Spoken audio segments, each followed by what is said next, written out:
Hey guys, it's Tarkin coming at you with another episode of My Mustache and Me. Today we're playing Total War Three Kingdoms. Very, very excited for this. Welcome everyone. Now I haven't played this game before, I have played Total War before, and we are going to, you know, we're gonna choose a character, and very obviously, Liu Bei is who we're going to be.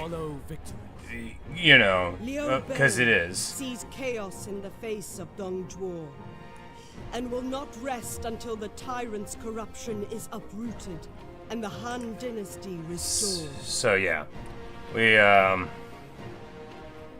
got some archers and stuff. We have our awesome dudes, Guan Yu, God of War, and then Zhang Fei, drunken brawler. You know, pretty harsh but accurate. All right. So, victory conditions, we have to bring all Emperor seats under our control and own 95 counties, vassal counties included. That seems like a lot. So, we're just going to play on normal because, you know, because I haven't played this specific thing before.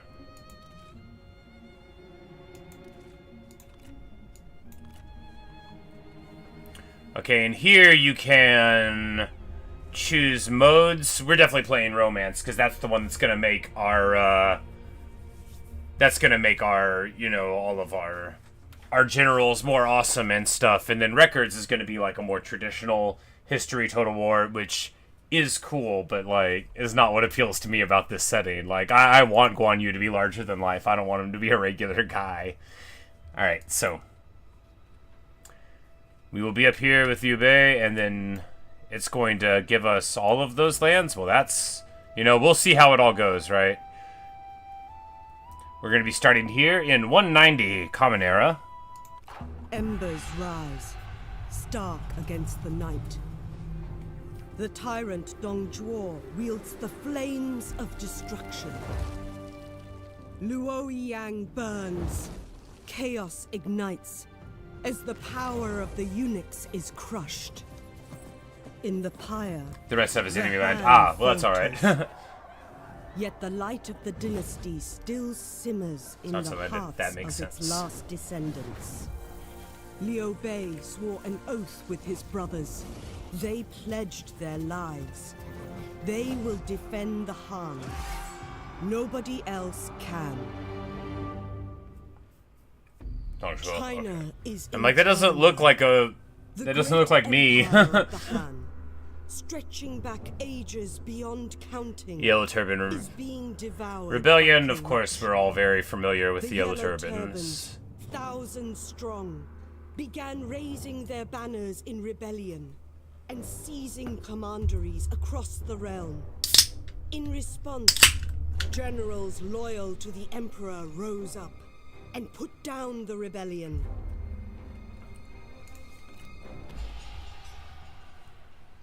All right. Luoyang lies in ruin, my lord. This tyranny is barbaric.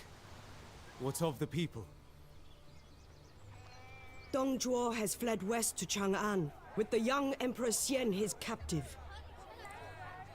He holds my nephew at sword point.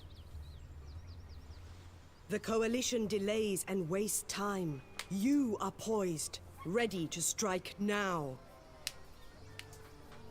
But Yellow Turbans and bandits still persist. There must be justice. The people deserve peace. Your sworn brothers are ready to fight. Their oaths were bound long ago. Dong Zhuo's treason must face justice. We are arrows. There we are. I'm like, I know what we're supposed to look like. There we are.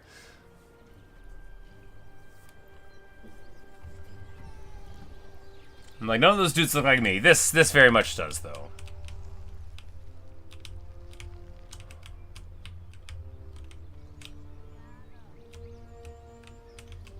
Oh, well, okay. Where are the settings?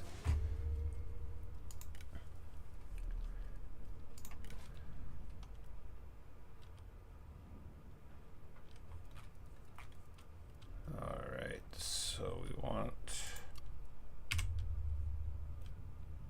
What?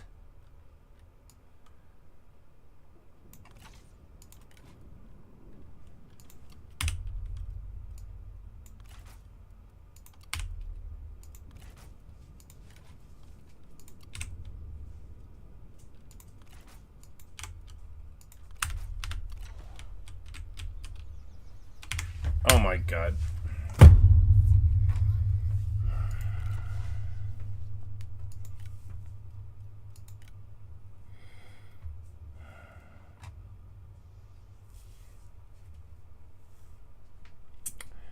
So I don't know how to make the camera settings the way that I want.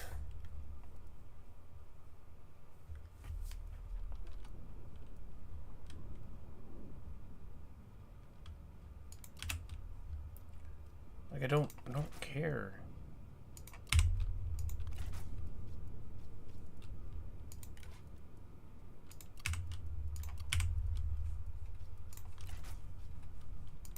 Oh, I didn't save it, of course. Just...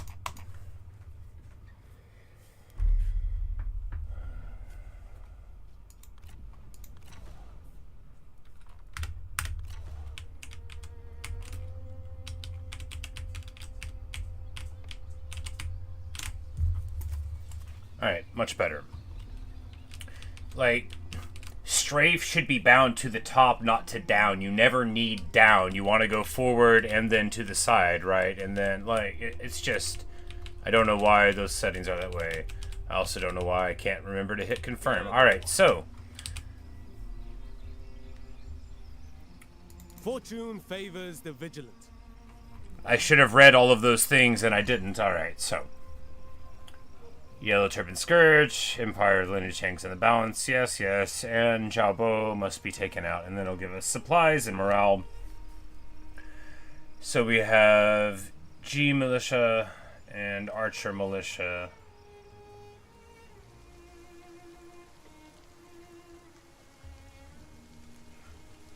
You have Guan Yu's polearm, my lord.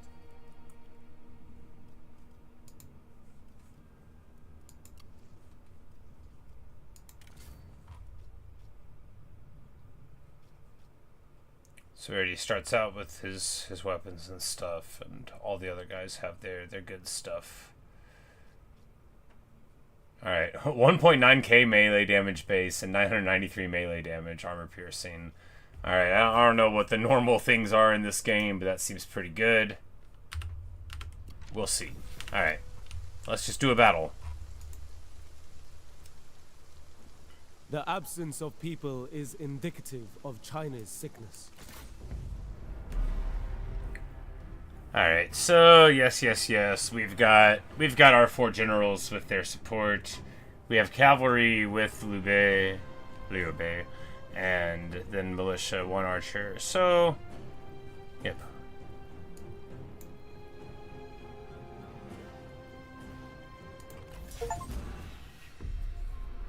The people suffer under callous warlords and brutal tyrants.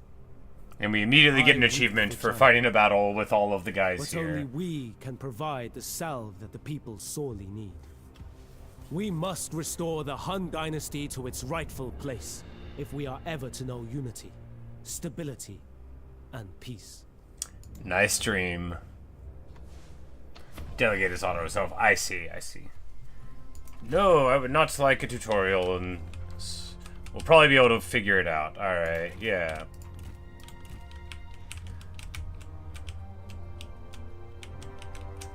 I just changed these. Oh, I gotta change it here too.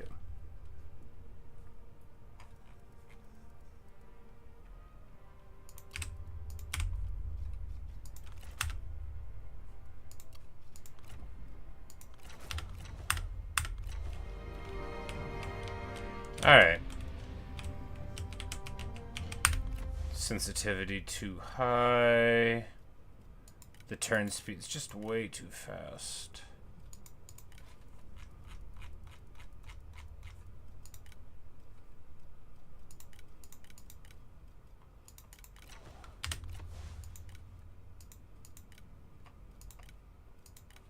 Well, it doesn't look like it gives me a speed thing for that. It's just a lot faster than I'm used to. Like, it shouldn't rotate that quick. Alright, but it does though. Alright, let's get to it. Archers, so what are we seeing so far? Archers have an incredibly huge firing arc, right?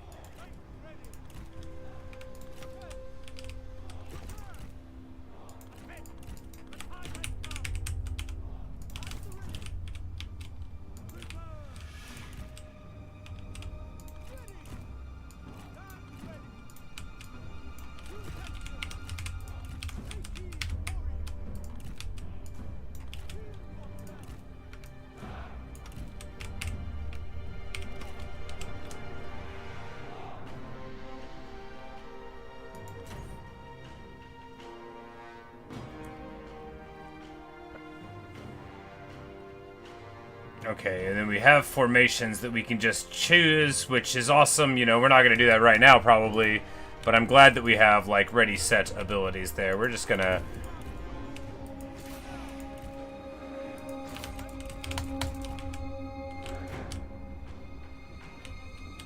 charge in. So our foes, you know, they, we got what? Spears surrounding archers on the flanks, and then this veteran here, he's challenging. Oh, they want a duel, I guess. We'll accept. Liu Bei could probably beat him, right? Single combat! Are they allowed to shoot me while we're doing this? That doesn't seem very sporting. So we just physically run at them and then get off of the horses and then fight on foot? Awesome.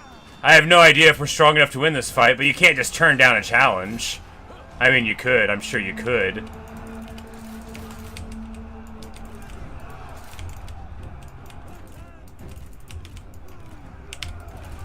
We absolutely melt the archers there. Our archers getting into range a little bit. Yes, and we can...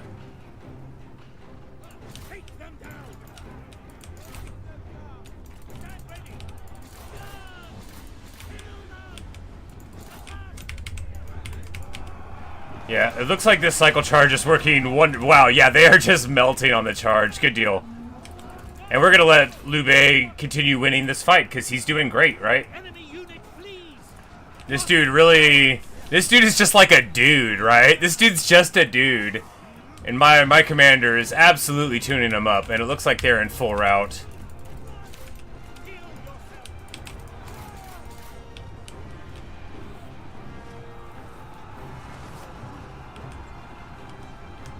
Charging a braced infantry unit can get them dismounted, and then... Yeah. They take way more damage when on foot. Ah, so the opposite of Warhammer. When being on foot protects you from damage in almost every case. Well, not the opposite, merely a different facet. But anyway, a massive destruction in the battle, you know, with almost no losses at all. You know, I mean, sure, Liu Bei got tuned up a little bit, but he's doing fine.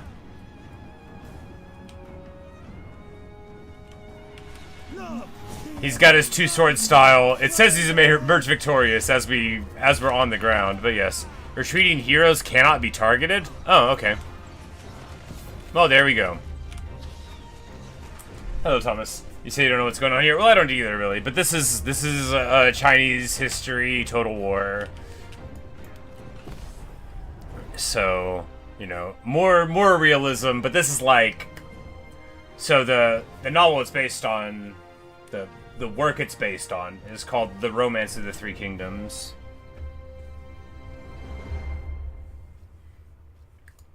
And so it's like the figures that we're playing as and interacting with are almost always like they were real people, but they are sort of magnified by history and art into the aspects that we see in front of us here.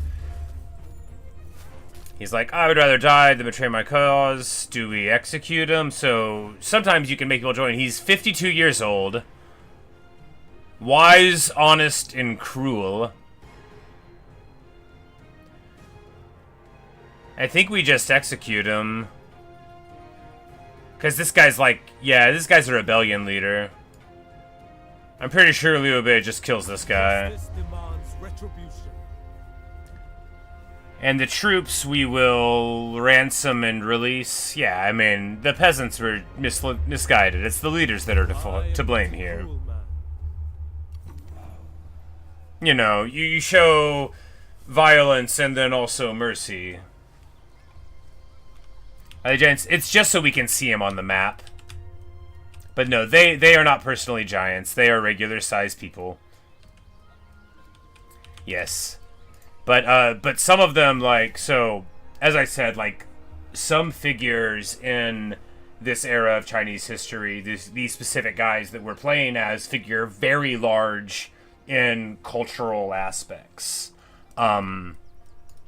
So my favorite guy, and the guy that's in this army, so this dude, Liu Bei, he's like the faction leader, but he's got a couple of sworn brothers, and together, so Zhang Fei is like a drunk jerk. That's his whole thing. Guan Yu, the god of war. Guan Yu is awesome. He's like one of my favorite figures from like any era or whatever. I love Guan Yu, the character. Not the Great Khan. No, Temujin would have been at like what, like 1197 would have been the start of the Mongol World War. So this is like a good 1,000 years before, like 1,000 years before what we would think of as the rise of the Mongolian tribes. Of course, you have like pre-Mongol steppe tribes that interact with Chinese history, including around this time period, but it's much before Genghis Khan. But Guan Yu right here. So Guan Yu is actually a bodhisattva, if you're familiar with Buddhism. So he's like, for lack of a better English word, he's like a Buddhist demigod. In American Chinese restaurants, you will often find like paintings or like little art of Guan Yu on the wall, often depicted with a very red face, but always with his trademark green garb. He's a major figure associated with, you know, like prosperity, in addition to his wonderful martial prowess and stuff. Alright, so to bring peace, we march to claim Yellow Turban lands, and we need to go to Dong and Dongping and get support from the people. So that's right here. Alright, and once again, we have a much bigger army. This is an archer captain. After years of ambushing traders, these former bandits now train their arrows on the oppressors of the land. The oppressors of the land? They call me barbaric, and short-tempered, and a drunk. Ha! These things may well be true, but I swore to protect China from the dogs who would rip her apart. And on that oath, and this swine, I will see it done. See, all the tribes, steps came together and followed one guy. Well, I do know an above-average amount of Mongolian history, which we're not going to talk about today because I love it and I'll just get distracted from this, but it's a little bit killier than that. It's a lot killier than that. Take time to consider your troops' deployment before ordering them to rush into combat.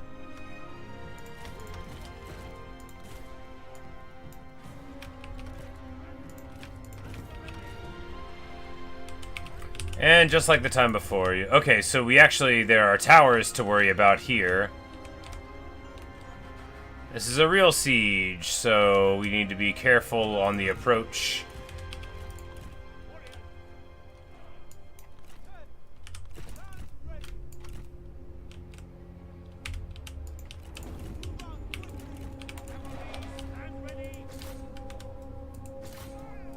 Our men are spotted. Now, they have their warriors here, and then the capture point in there. They do have some horsemen. But importantly, from this approach, you know, we'll have the trees to protect us from tower fire on the way in. It doesn't look like there's any spears right here. So we could just charge all the way in, right? Just a nice frontal charge on the warriors. And then get embroiled with horsemen and see how bad that goes. I mean, we are big heroes. Hey-aw! See, like, they're running scared already. And if we just get in on their archers, you know, we're gonna pop junk fire around the back. Oh my god, the damage. And then Guan Yu pelts him into the front. You know, the shock damage that the cavalry does is actually, it's very satisfying in this game, right? Alright, now their cav is getting on Liu Bei. We need to pull him back. Oh my goodness, the damage! These guys are wavering already. And we just want to pull our leaders back down the hill, break this front position. Oh man, the cav charge feels so satisfying. You know, you don't get that in Warhammer. This is sick. I mean, we're just crushing a rebellion, but, you know, it sure is fun.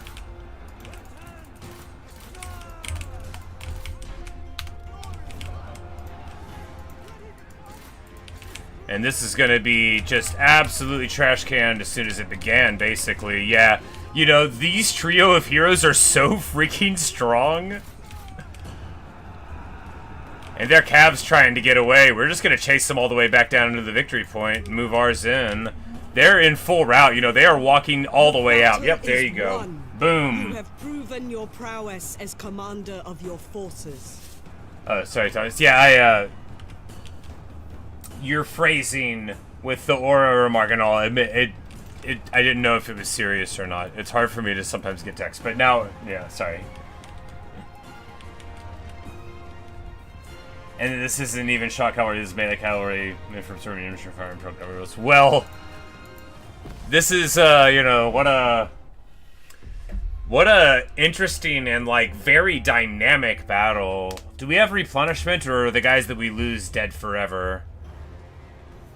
Truth has won out today.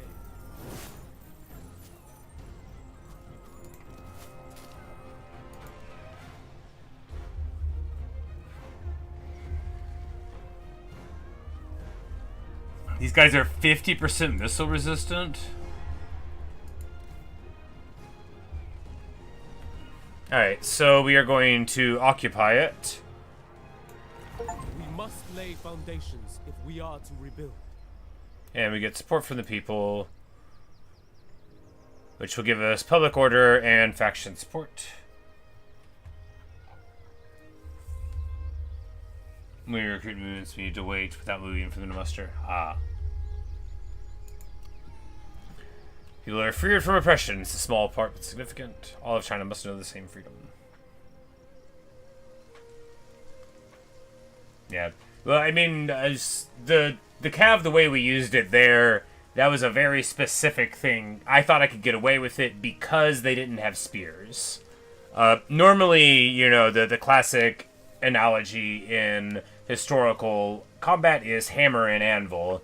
So what we want to do in a bigger battle is engage their front line with our front line, bring the cavalry around the wings or the rear, and collapse them. They're more like tankier things on the sideline in case you send them in, and then if we had like pure shot cavalry in the classic scheme of it, those would be the ones that followed up the initial charge from those guys. Everybody would be distracted, you know, if there were spears, they would be engaged there, and then the shot cavalry would come around and be extra hammer.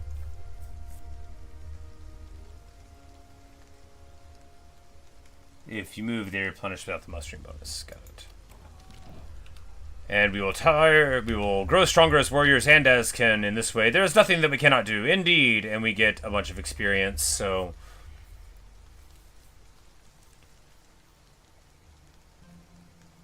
Poor background.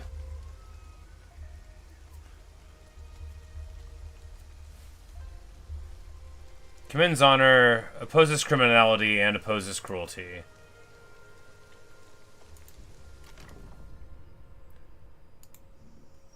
Alright, so he's like, you know, he's the head, but do we have a way to put any of these guys in? No.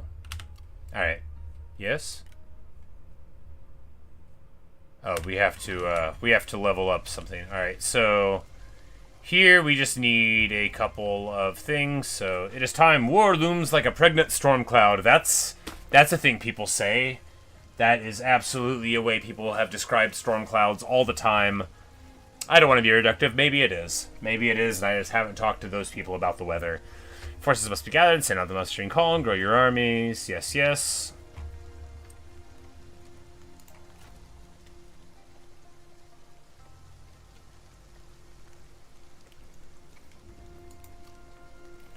Seek opportunities and act upon them. So here, the iron pits, which... The difference in the UI is taking a little bit of getting used to. Alright, so...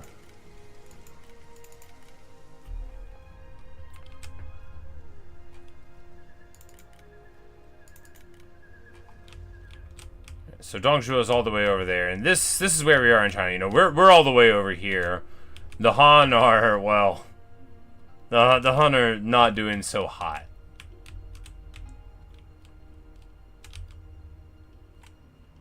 And I'm sure it won't be too long until we meet some other charming folks that we'll have some problems with. But anyway, let's get to it. So...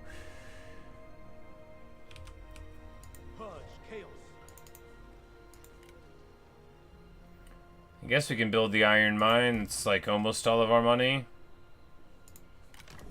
And that gives us a position of Chancellor, which we can put this guy into, because you can't, yeah. We obviously don't want to put our regular guys here. Character defection can trigger civil war. Do we trust this guy?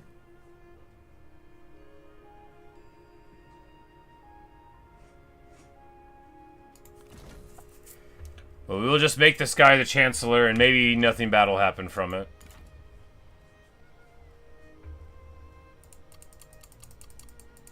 I refuse. Virtue begats justice. Alright, where do we recruit from? Where's the button to recruit? Secure loyalty through respect. And seek opportunities. I will be able to recruit in its next turn. Ah, well, that explains it. Alright, yeah, well, we're finished giving orders then.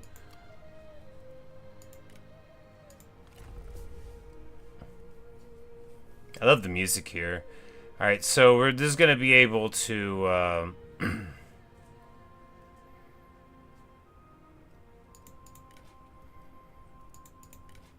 Alright, so we got skills. We'll get meditation. This makes him unbreakable.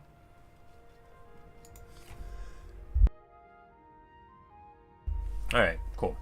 My lord, you requested me? Those that serve your cause gain experience over time. Encourage this growth. Hey, Liam. And guide their development to your advantage. Have I played 9 Souls? No, I have not. Yeah, Liam, exciting news. We'll be playing Silksong tomorrow. I beat the Radiance this morning.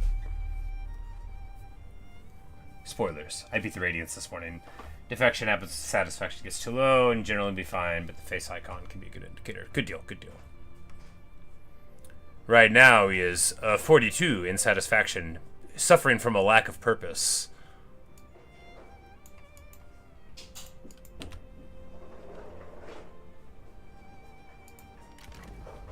A warlord must be skilled in politics if their faction is to thrive. Maintain stability amongst your generals and court nobles by keeping them satisfied or banishing dissenters that threaten your rule.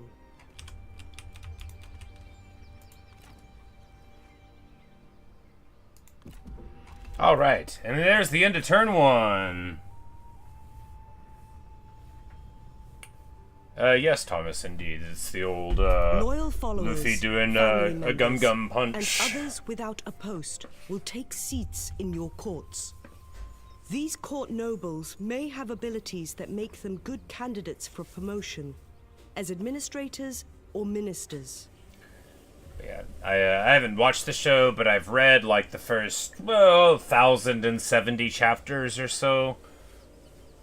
I do not have a golden retriever. Wally is a beautiful caramel golden colored dog, but he is not a golden retriever. He's a good boy, though. Yes, he is. Yes, he is. He's some kind of, like, Rhodesian Ridgeback pit mix, maybe some lab, we don't know. You know, he was found in a yard type of thing, you know. We don't know his genetic provenance. He's just an incredibly good dog who is the color gold, and we love him very much. He's an old man, but, you know, still a very happy and excellent dog. Alright, here we can recruit. Alright, so we have only a limited amount of money. What do we want in this army? Spear guards? Jian's sword guard cavalry? Do we just want, like, the best kind of cavalry we can get, or do we want more? I almost feel like 2 units of, well, we're revenue negative, so we really can't afford much more than 1 unit anyway. Or we could get several other units, like, you know, you can get better archers, but I just sort of want... I kind of want, like, more cavalry to ride around with my generals, and we can just, like, just live the dream, right?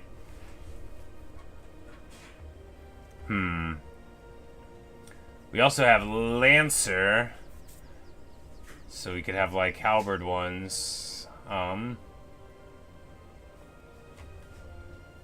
I mean, Cav that's really good at beating other Cav would help with our plan, and then, alright, so then we'll have 2 turns to do anything if we do that.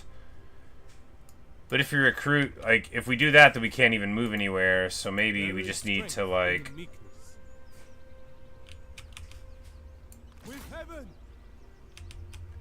just charge up here. Because, like, if we can't afford to pay for, like, 1 turn, then we've absolutely just got to get up here and fight.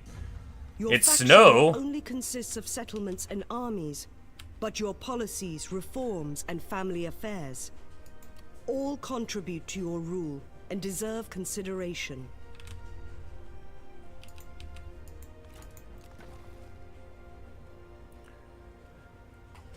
I guess in a couple of turns we'll be able to get the money there, but yeah, we'll just so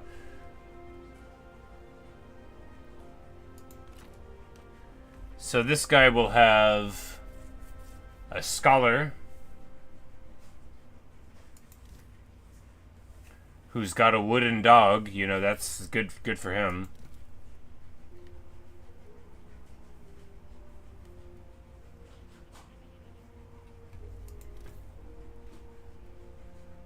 And basically, alright, so their leader, this is like their faction leader, so he'll actually be good at fighting.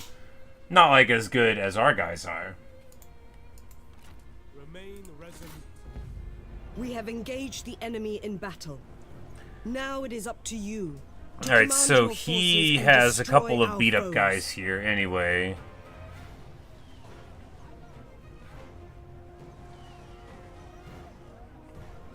He must have troops that are there for the battle, though, as well. He has his army stock faction-wide. He's yellow turban. Ah, yes, yes.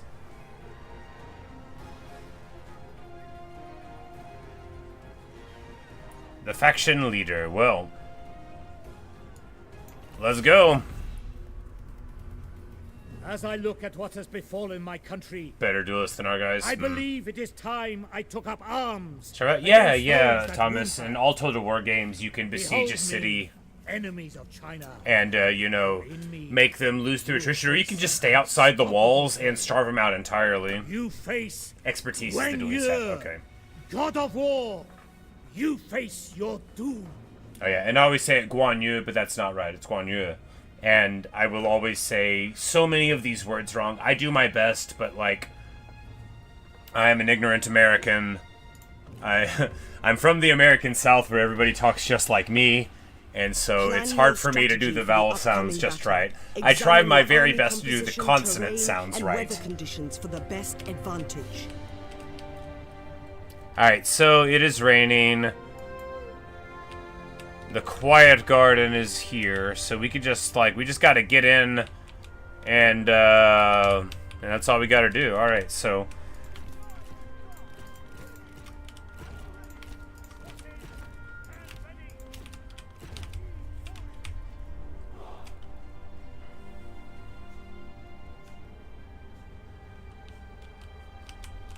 and yeah, we're just gonna do what we always do, right? We're gonna charge in, shoot people, and bunker bust them in, and hopefully we will beat them. We're not gonna duel.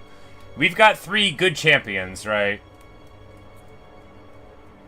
Zhang Fei does like a lot of damage, and Guan Yu does a whole bunch of damage, and Liu Bei is, you know, very handsome and tall, and everybody likes him, so, you know, good for him. Victory in battle is achieved by routing or destroying all enemies. Break their morale to seize victory. There's a barricade over here. So his armies have stock. So that's why we can't see where they're deployed at. Your primary language is Malayalam? Okay, cool. That was pretty easy for you to get tongue-tied a lot. I know a couple of people whose mother tongue is Malayalam.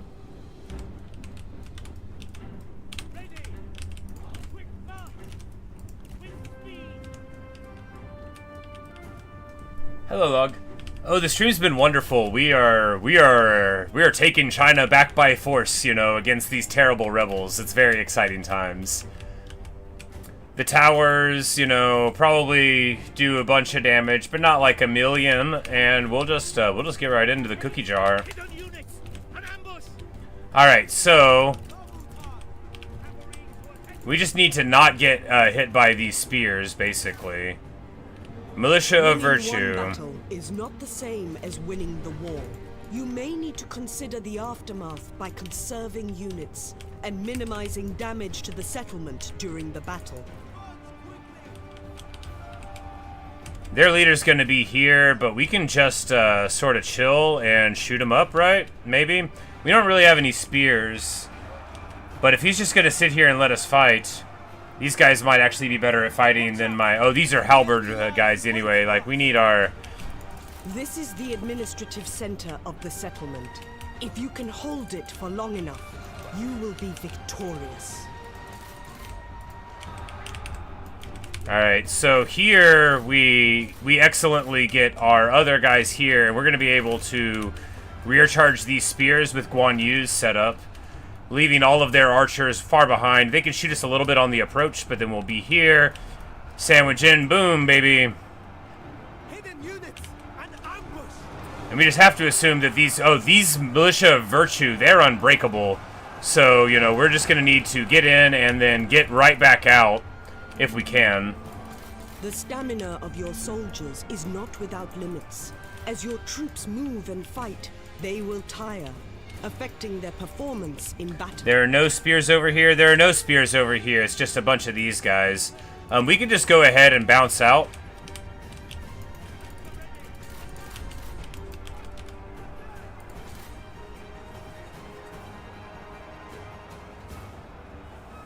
Like, please, archers, just shoot them. Can they really not shoot them here? Can they not see? Maybe, you know, maybe our guys don't want to shoot into our own folks. Anyway, we're just going to have to kill all of these infantry. That's okay.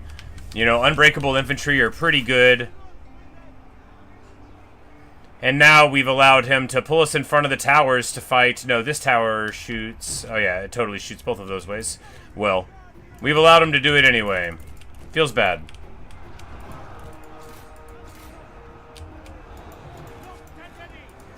Like, can they shoot him here?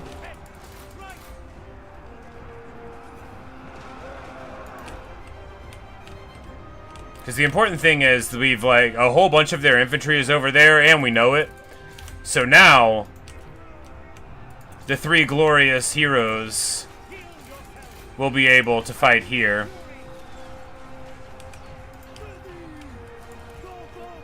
And now he's going to get beat up. Because while he might want to fight a couple of our guys, he absolutely doesn't want to be fighting all three of them. And we'll be tuning him up before too long. Here we want to...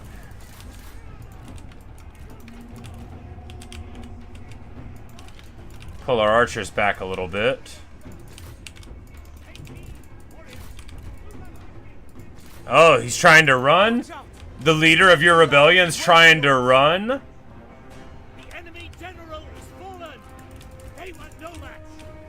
Get wrecked. And this guy has gone berserk. He's, you know... Oh, you want to challenge Guan Yu? Very well, I accept. Between two generals. Troops will honor the duel and not interfere unless ordered otherwise. Guan Yu is absolutely gonna truck on him. I have no worries there.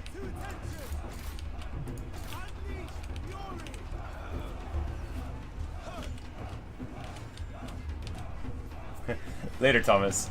He said it's pretty fun to watch. Well, good. I'm glad you think so. It's super fun to play. You know, I've played a bunch of Warhammer Total War, and that's basically the only, like, extensive Total War experience I have. This plays quite differently, but still, you know, maintaining, you know, some of the battlefield senses and micro stuff a little bit. And it's a lot of fun because I love this this period of history. Anyway, it's absolutely like one of the ones that I would want to play in Total War, because like Mongolian Total War wouldn't be that interesting, right? Horse archers are amazing; they're the coolest. Everybody knows they're the coolest thing in the world. But how dynamic is a horse archer playthrough going to be? I mean, you can do something else. Guan Yu is victorious, yeah.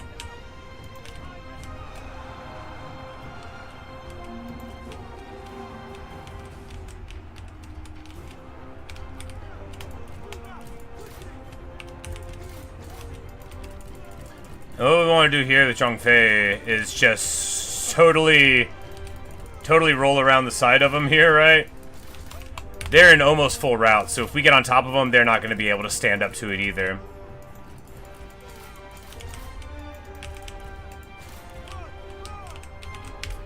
Say you love the Total War series, but haven't got to play Three Kingdoms yet. That's my opinion on it so far. I mean, it's great fun.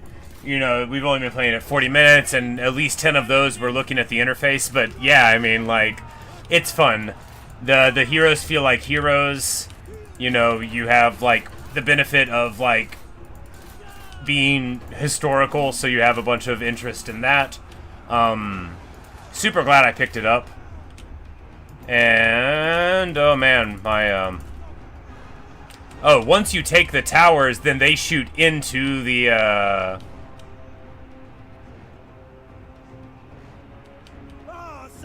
they shoot into the nearby enemies, so that's pretty good. Alright, we just want to make sure that our horsemen don't get any more beat up than they already have.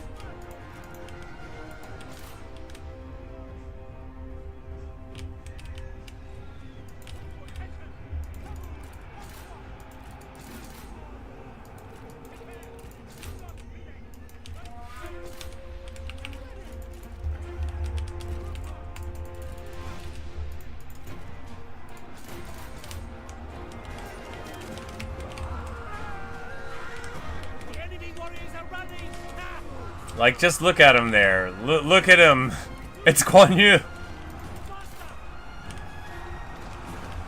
But, so since I was, like, a young boy, like, the age of 5, I have had an interest in this period in Chinese history.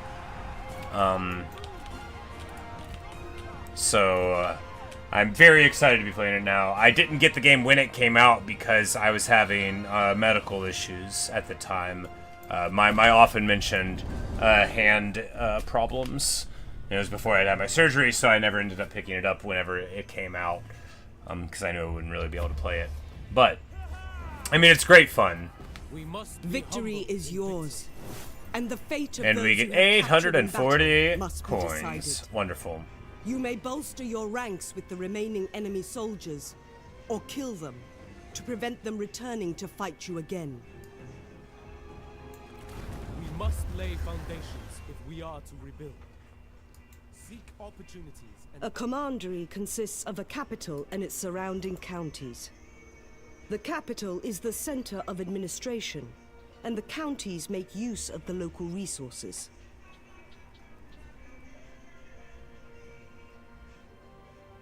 Quiet Garden.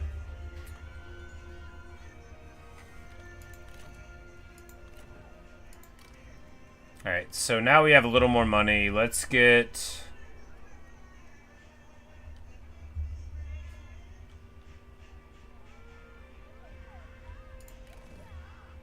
Lancer guys, then going in Zhongfei's, we can get more...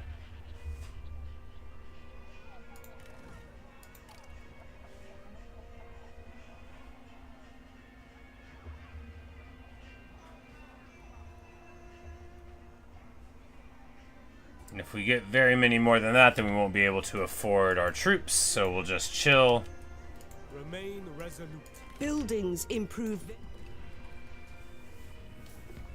We would not be your enemy. Dao Qian, trusting diplomat.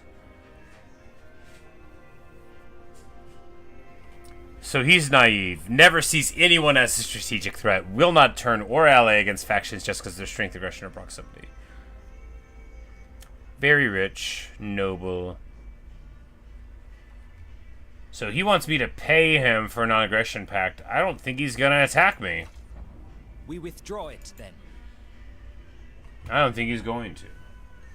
I can't pay him 100. That's like a tenth of all my money. Alright, so rallying cry, and now they muster. We need to wait a little bit for the replenishment from the mustering to kick on, though. And of course, we have one turn, or we're gonna run out of all of our money. Oh man. Your treasury is running dry, and soon you will be out of funds. Expanding and developing your territories. I should not have Constructing recruited. buildings that boost the economy will provide greater financial stability. Alright, True so a ambition is reform not to here. match the great deeds of the past, but to build upon them. Reforms create fresh practices, Population growth. military tactics, philosophies, Taxes? laws, Taxes! and tools. That was tax relief. Which is probably not what we wanted, but you know. It's what we got. Yeah, we have 0 turns with which to fight this battle, so we're going to move in and...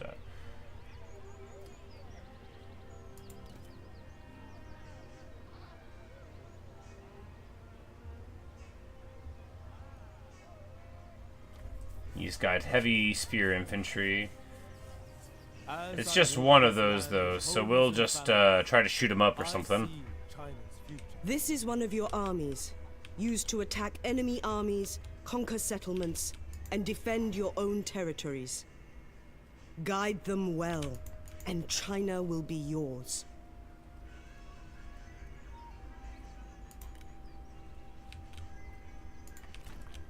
Lead strongly.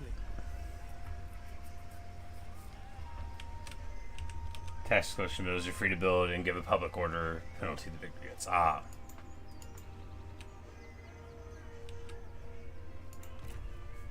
We would be no threat to you. Okay, so Yansha wants to, so that you can trade items in this. So he wants me to give him that, and then he'll give me this pig and a non-aggression pact. I mean, are we worried about him aggressing? Like, why don't we orient China the way that it is? And his give no public order penalty because he's so popular with people. Ah, very nice, very nice. Alright, I guess we'll take this. This gladdens my heart. I mean, it's just a stone pig, but, you know, this dude at least, you know, it's all part of the coalition, so.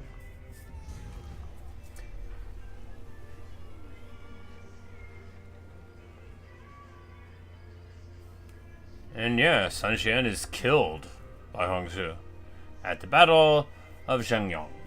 Well, I'm sure one of his kids will have an opinion. Armies are costly, and sometimes it may be wise to disband them to save money. This way, you can then spend.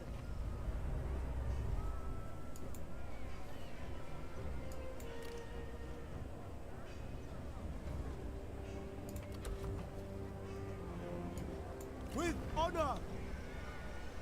So here we're like out of money to pay our troops, Your armies are composed. and we're trying to Tell us your thoughts. Kongrong. I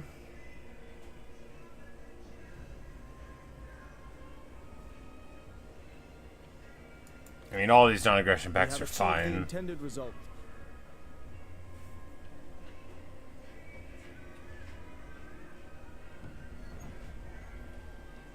And I'm out of money. Some environments will take a toll on your armies, causing a drain on their supplies. For justice. A battle is upon you. Consider the size. Harmony behind us. Harmony ahead.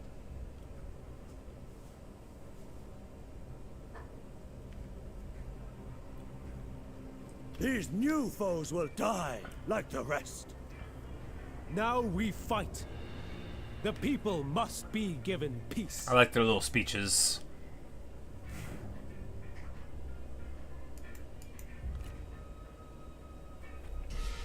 Alright, so... To succeed during a siege assault, you need to get into the settlement and capture its administrative center.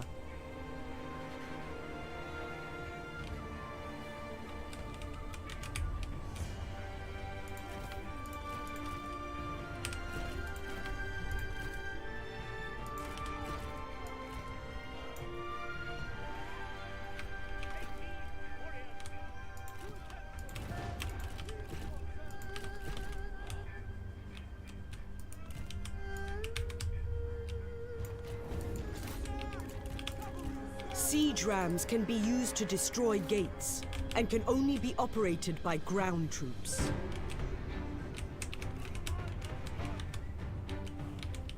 Treachery! Hidden enemies!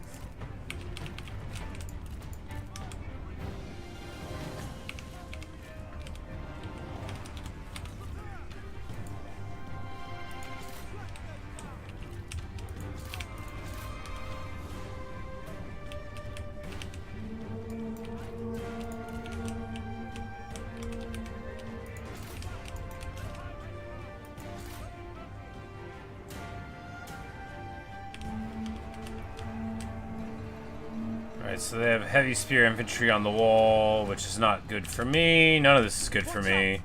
We're just running into, we're just very carelessly running into a hail of archer fire. Well, you know, if you don't have artillery, you have to act like an idiot. Those are the rules. I don't make them.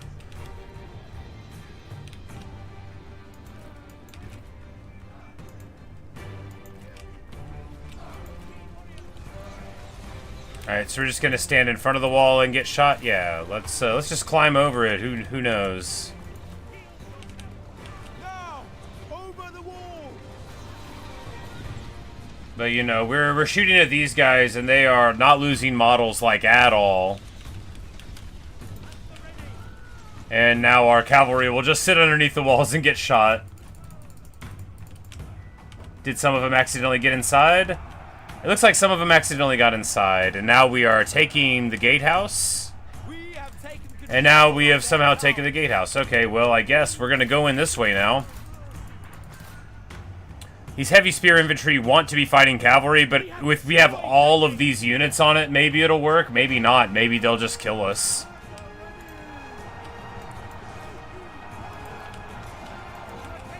But we've taken the wall mostly here.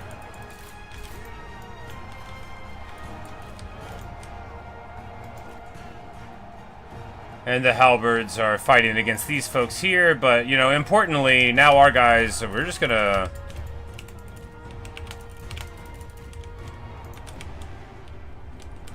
We're just gonna run right into the city center, and we'll see what happens, right? Watch out! The enemy lies in wait for us! Because I think all of our infantry is just gonna lose all these fights. I think everything's going very bad, so if we don't get our generals in on the wall, then... Your troops' morale is breaking, which can cause them to panic and ignore further orders as they rout from the battlefield.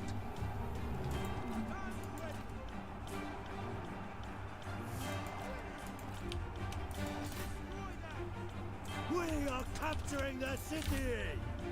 Alright, so, our two guys just roll in here and then charge these spearmen. Yeah, and then charge these spearmen. Guan Yu and Zhongfei can win it, right? Right. These guys probably are going to run away soon. Bunch of fools. They're running away right now. Alright. In conclusion, trying to get into the city at all was very bad.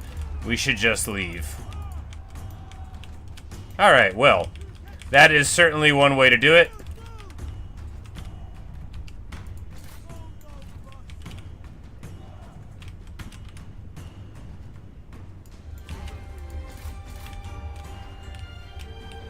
Yeah, we'll just leave the city with our troops. That didn't work. getting inside worked. Look! The enemy runs! Raven!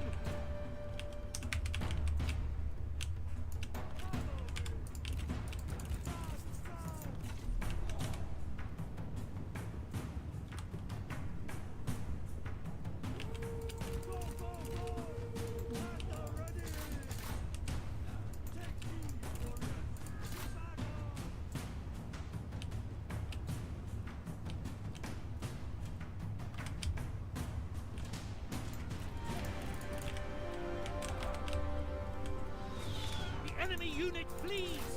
What cowards!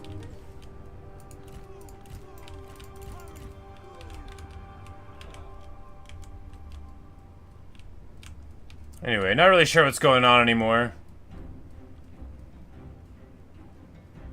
We've got the victory point.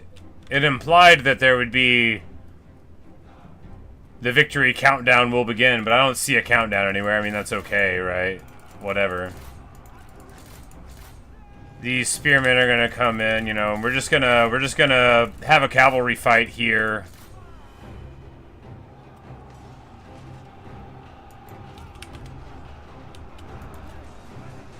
Because, you know, there's no point in fighting with our infantry. They all suck.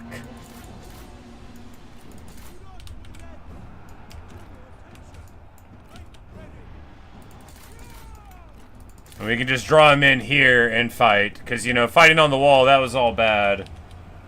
We shouldn't have done that. We should have just ran inside with our cavalry. All horse everything.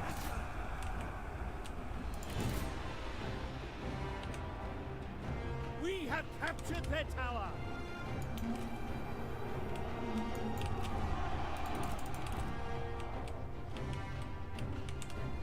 Oh, it's down here. 47 remaining defender victory points. Alright, yeah, we don't have to keep on doing this for too long then. We'll just fast forward it. No? Okay, if they're here, it doesn't go down at all.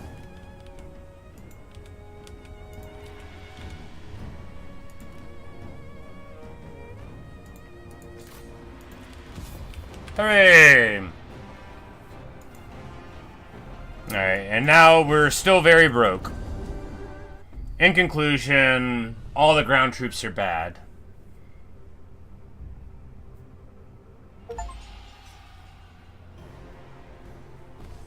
The enemy's defenses have fallen, and now those that cower inside await judgment.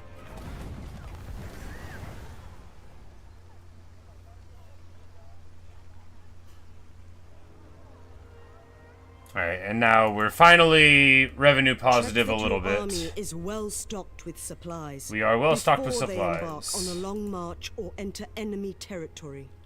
If they run out, your troops will start deserting, or even dying.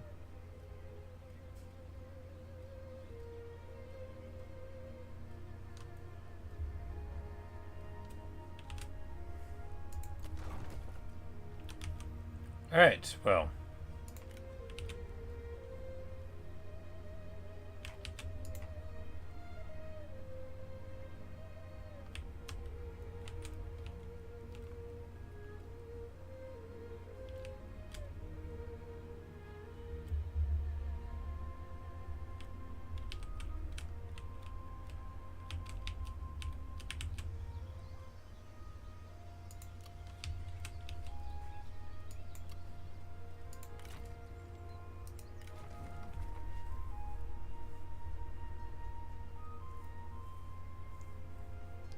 And this will give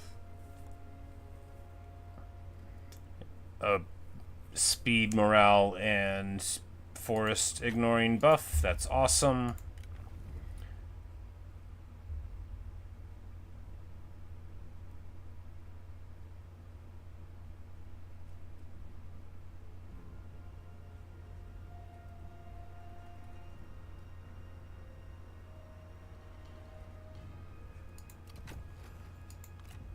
And we'll give him this fatigue resistance for the retinue and such. Alright.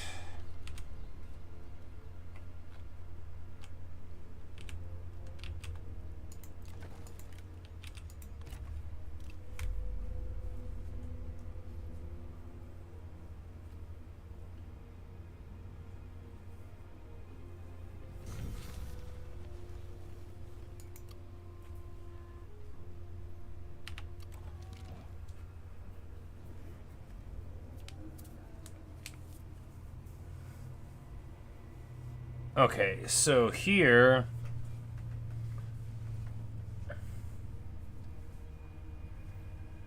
one of his treacherous officers has murdered Cao Song, and now Cao Cao has marched to a vengeful war.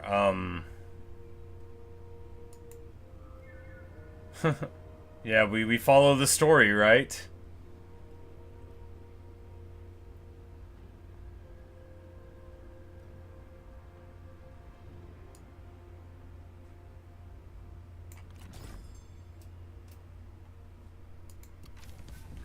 Cao Cao declares war on Daoqian. And we have declared war on Cao Cao.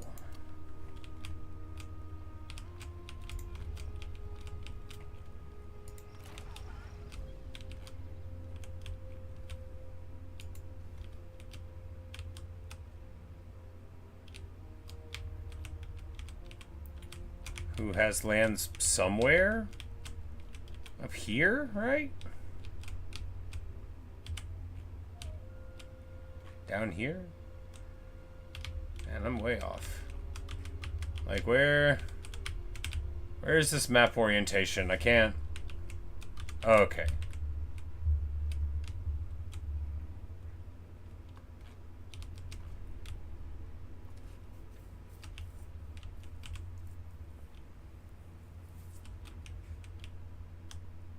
Okay, like this. Got it.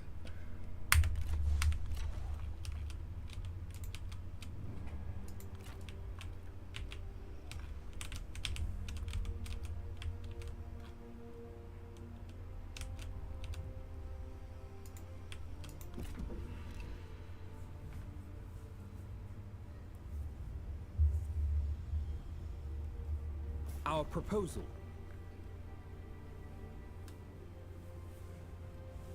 He wants a trade agreement? Yeah. Our talks are over. In the bottom left, you can make the map point north. Ow.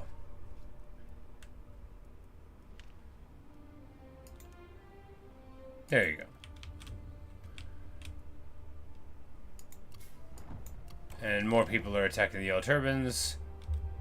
And Yao Chan has sent his adopted daughter to the capital. Well, we'll see. A strategic overview can remove the fog of uncertain times.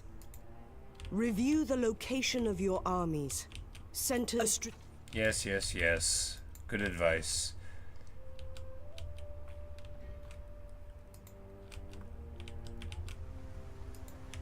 Why does it look so dark? Fortune favors the vigilant.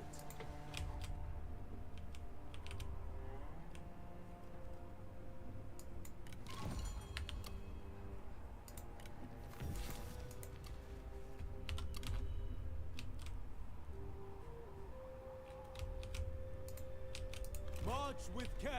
No matter how devoted your soldiers are, rest is needed.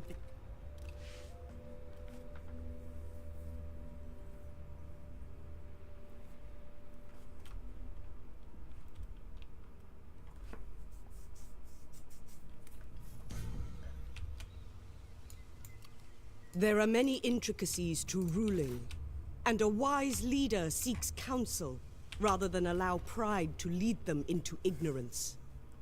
If any aspect of your kingdom eludes you, you have only to ask for clarification.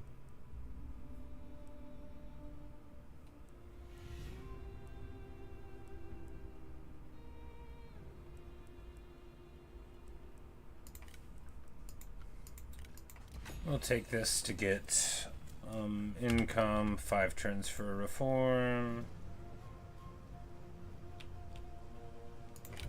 Ready yourselves.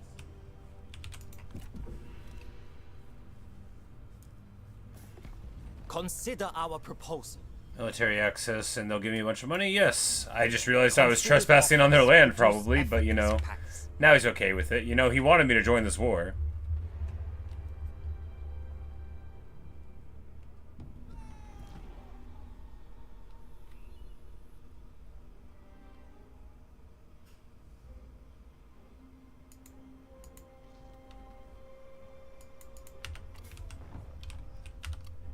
China can boast some of the finest roads in the world.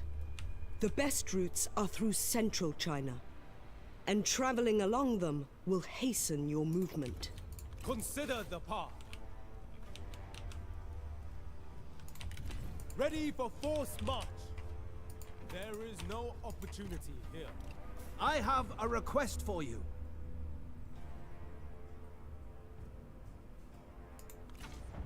If that is your choice.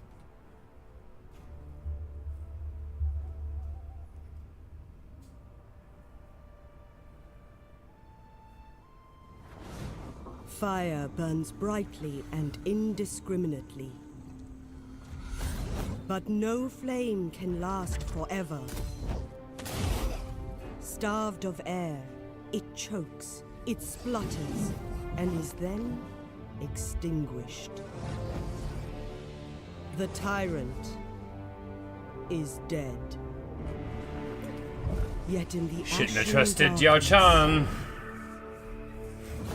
the avaricious prowl.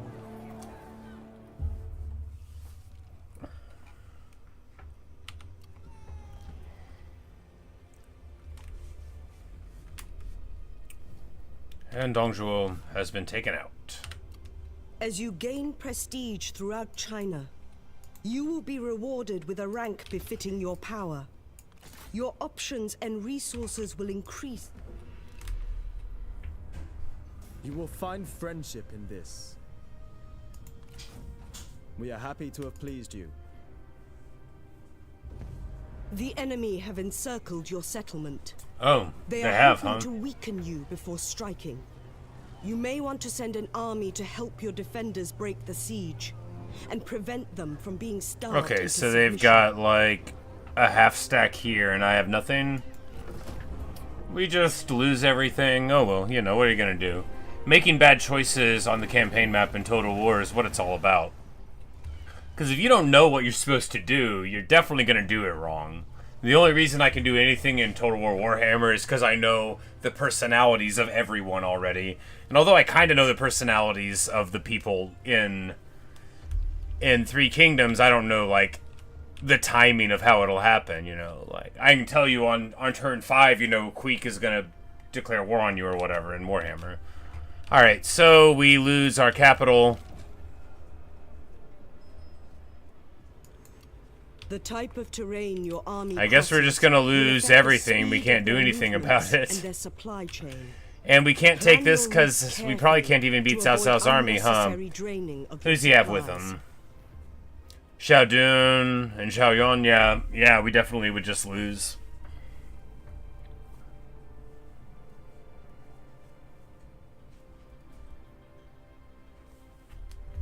Well, this was stupid. Alright, so we declared war on this guy, we can't win against him, and now we're losing all of our lands. Well, that'll probably be a game over before the first year is out. Remain resolute.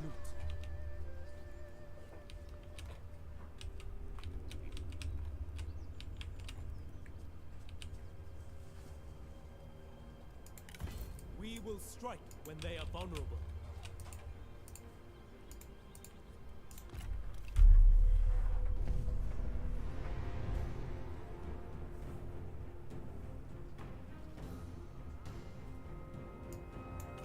Retreat, so we may fight again. Alright. Time to lose. Yeah, the Tiger Cubs, it looked like, you know, because he's got 3 of them, and they looked like they had, you know, some elite descriptors in the cards. Well, you know, I guess we'll just lose the game here. It's nothing less than what I deserve.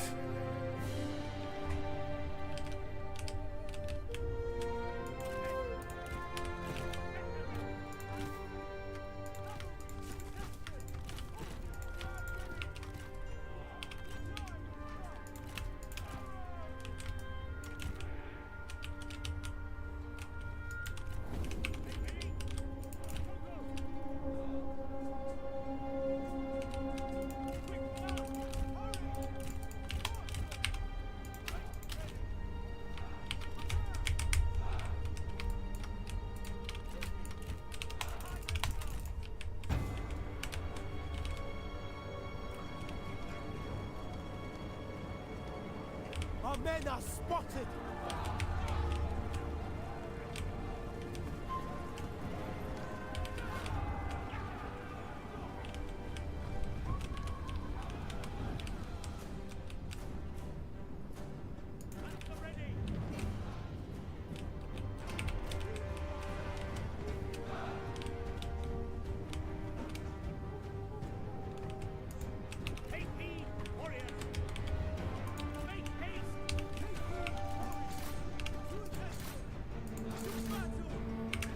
Now, doing it this way, we're hoping we can get embroiled in their cav still in the trees, right?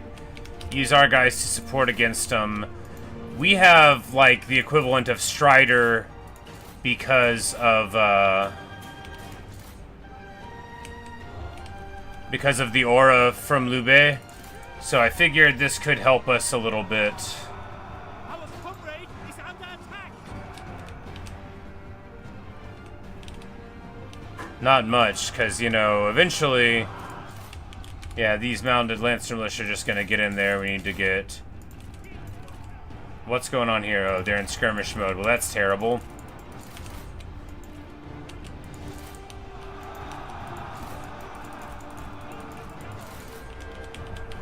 You know, at least we got rid of some of those cav, but, you know... Boom, baby! Alright, we just need to...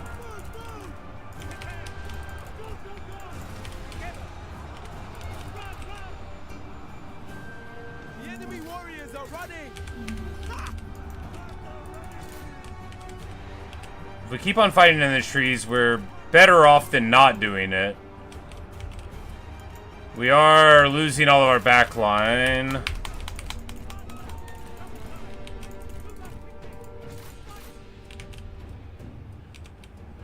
Of course, once their front line arrives here, then we're all torched there anyway. We can back up here and try to isolate Cao Cao here in the back. You know, he doesn't have the rest of his troops here. Cao Cao doesn't want a duel. Coward.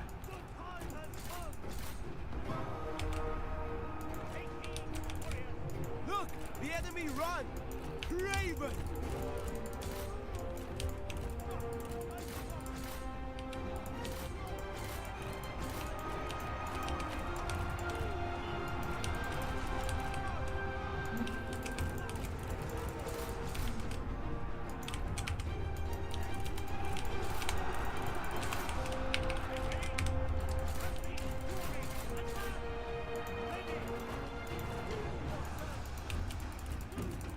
I do like how it links up all the hero portraits together when they're embroiled in the same conflict. That's definitely something that can be really annoying in Warhammer with the UI. It can be pretty confusing as to what's going on. Alright, now these archers are finally going to be able to shoot, probably get shot more like.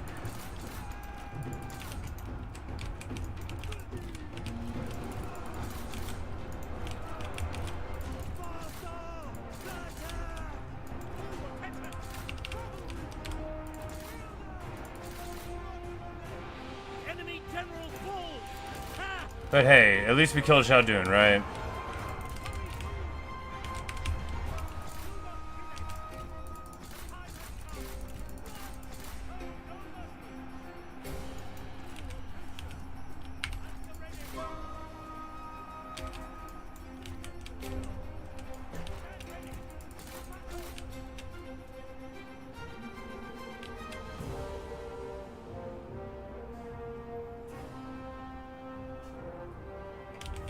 Losing ground!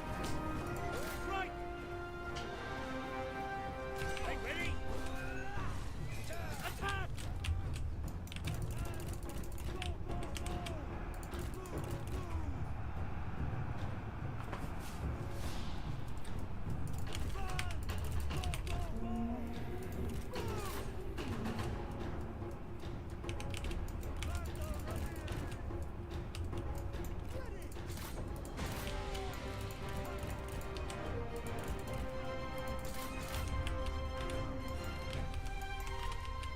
Enemy general is fallen.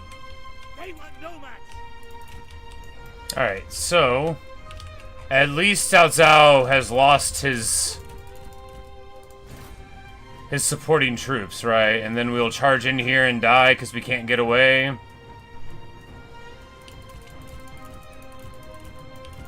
No, we still got Strider, so we can...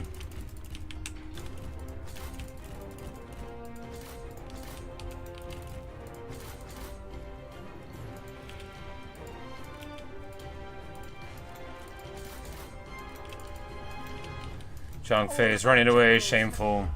Alright, yeah. And now we lose the game.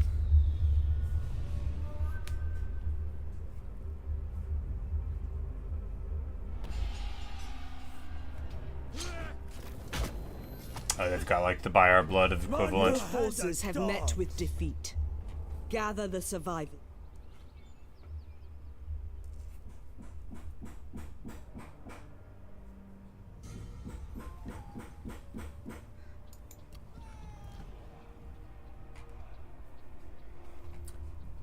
So after the battle, Zhao Yun rolls on out and joins the faction. Well, he must really believe in us, because, well, we don't really have anything going on. And consider which tactics and units are best suited to each battle.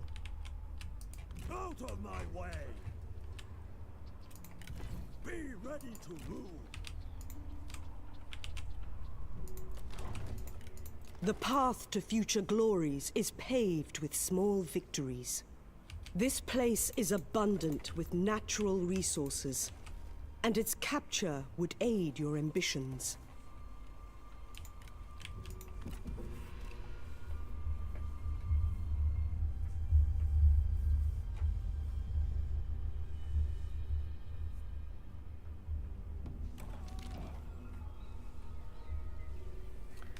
And of course, now all those wars are kicking up. Areas can be claimed by your armies for redevelopment.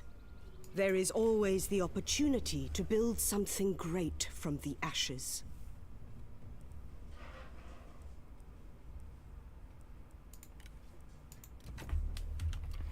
Income from peasants, and then here this dude levels up, and we'll get rare weapons, armor, and horses can be taken from defeated enemies, and will grant great advantages to their new owner, as well as increasing their satisfaction.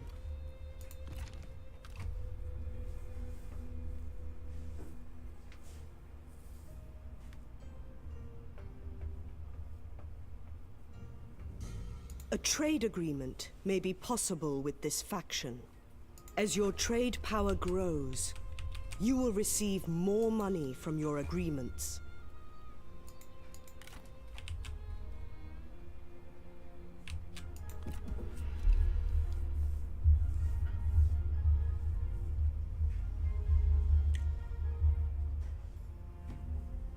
Titles are being left vacant while suitable candidates are awaiting promotion.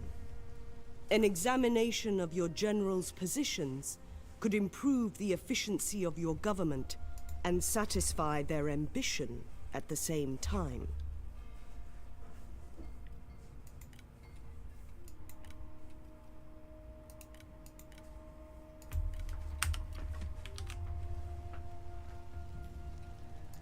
Secure loyalty through respect and actions.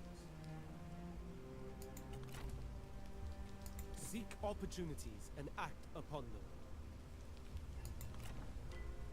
Virtue begats justice. I am at your service, my lord.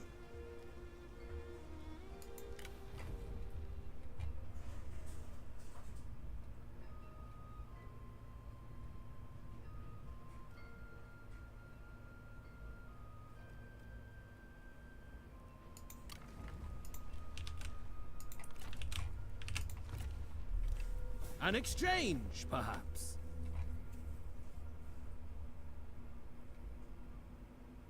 You want all of my stuff? Whatever, dude. As you wish.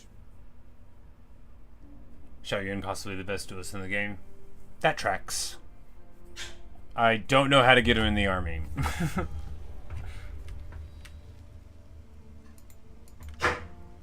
There is strength in meekness.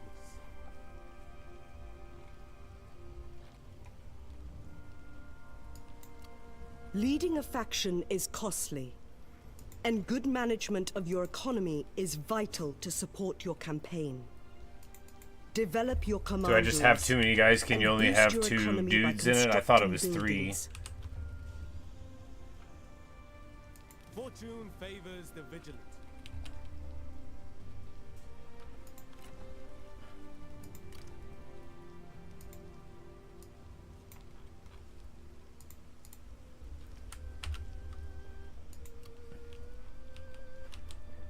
Seek opportunities and act upon them.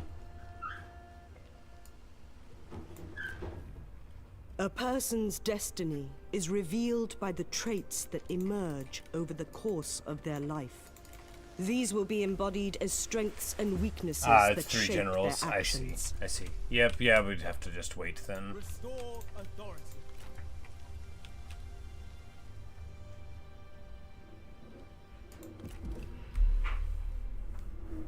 I have a request for you. 36? That's a ridiculously small amount of money. How dare you?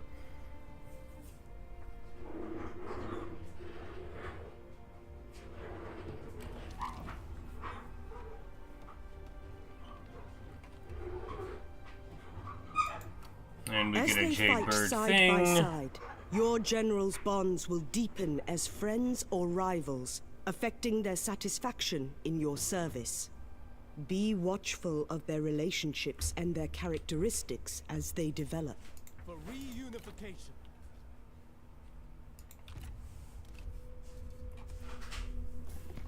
I have a request for you. We withdraw it then.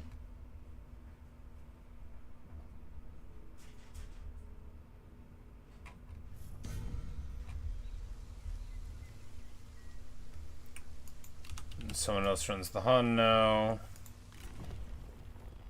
And we've got another one of these things. Income from stuff. Income from all sources. That seems good.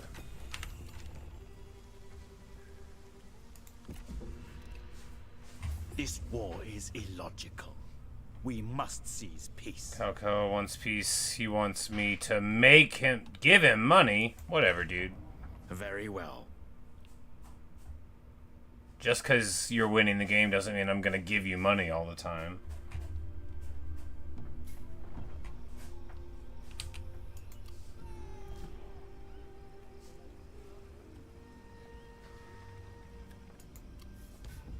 And then... we somehow get this because the dude dies and gives him all of his stuff.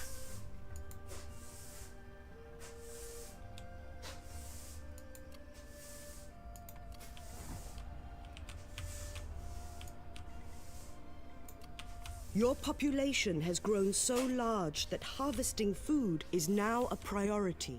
Expand your territories to secure more farmland or build and develop more farms.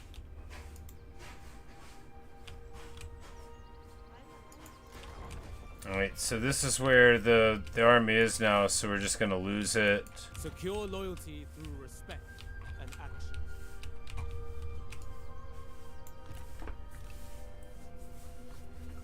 Stability requires strong leadership.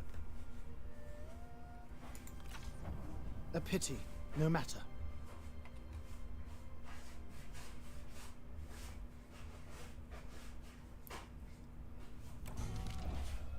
Plague of locusts. If you have a food deficit, your people will have to rely on local reserves. Once they... Oh, there's a river there.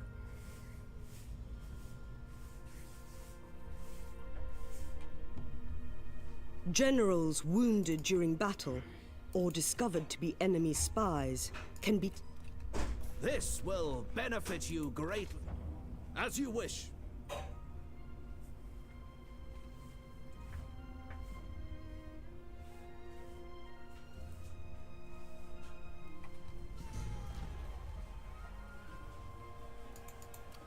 Maintaining public order is essential.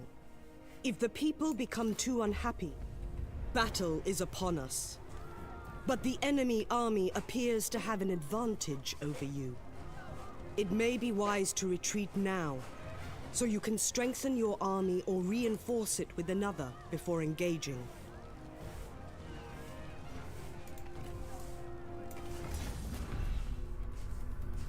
Come, my friends. Let us fight well.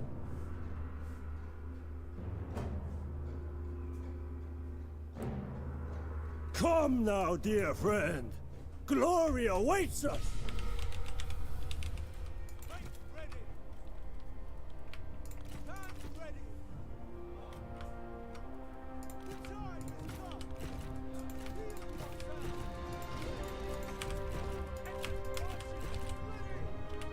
This was usable? Yeah, I assume so.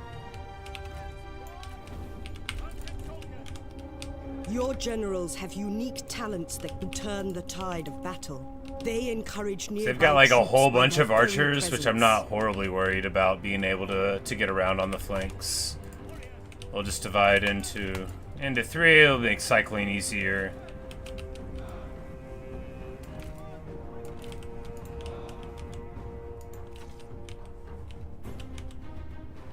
Because the trees won't save him, because Liu Bei's got the forest penalty ignoring thing, you know, which is, I think, a really, really great thing for a silly little cavalry army like this one.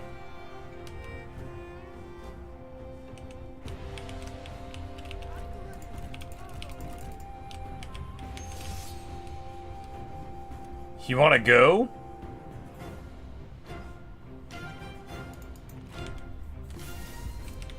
Zhang Fei would love to fight this guy. Use all their talents to win a duel, as the results can sway the battle in favor of the victor.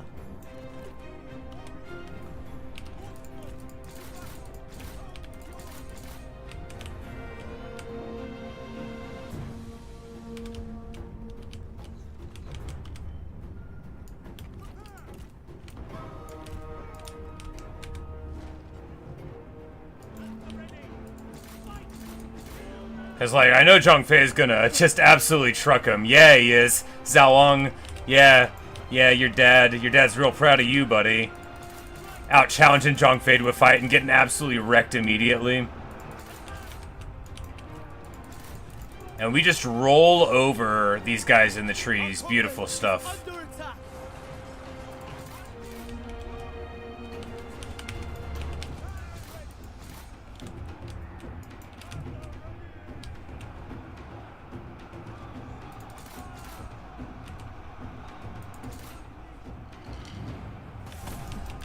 Zhang Fei wins, and we're gonna go in here on the strategist and get to killing.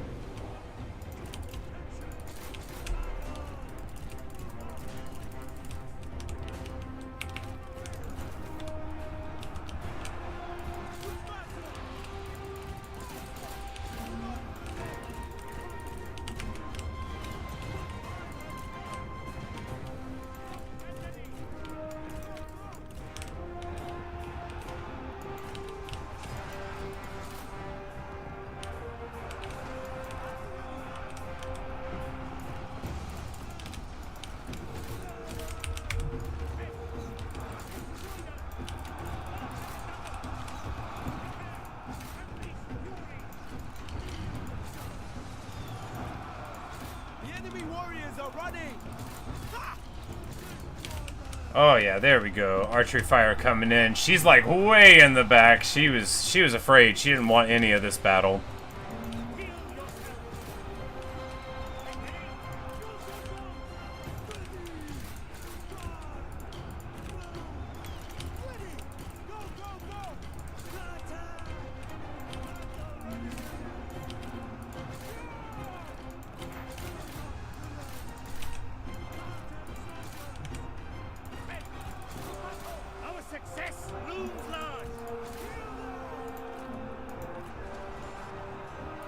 Character cannot do it. They're a strategist.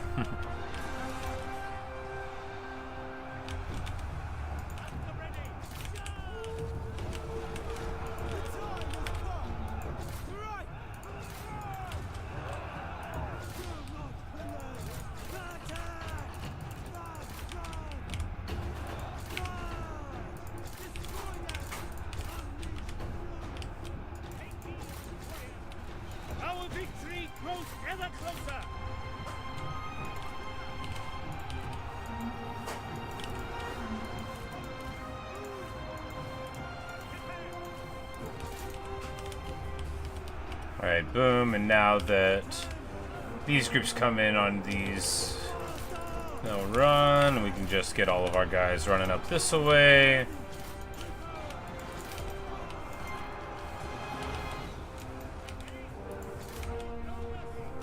They're just having a miserable time here. And my archers are dying to something. I don't even know what hurt them. Maybe that bar is their ammo. Enemy general falls. Ha!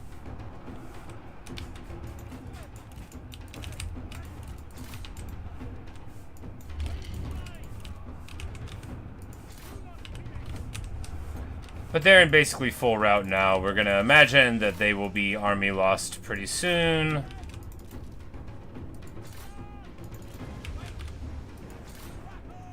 I mean, not least because they just don't have very much left here on the field, do they? There we go. Clean.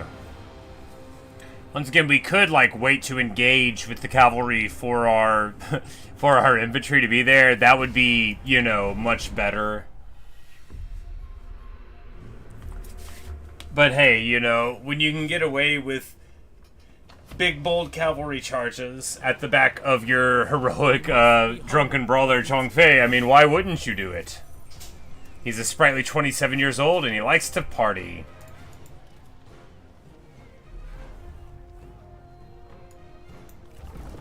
Contemplation has raised my beard. The war for China's spirit will require heroic generals to lead the charge and inspire others with their deeds. Generals can be drafted to support your armies or strike the enemy directly.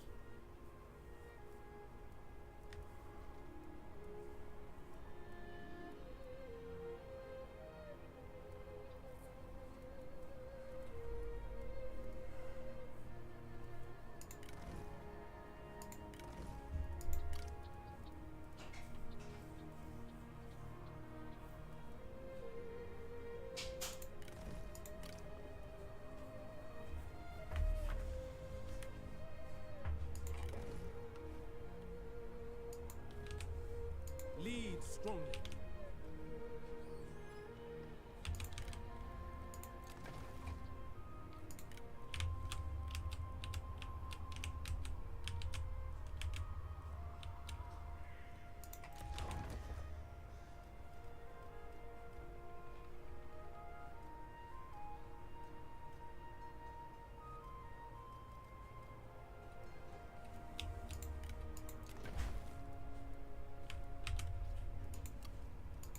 Alright, we get another level here.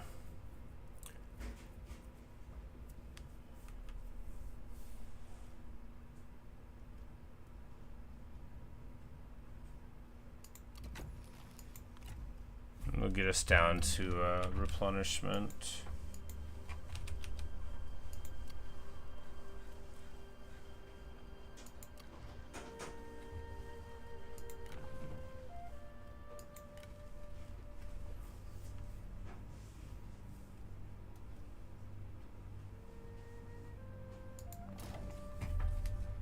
And we'll send him off to do something, I guess.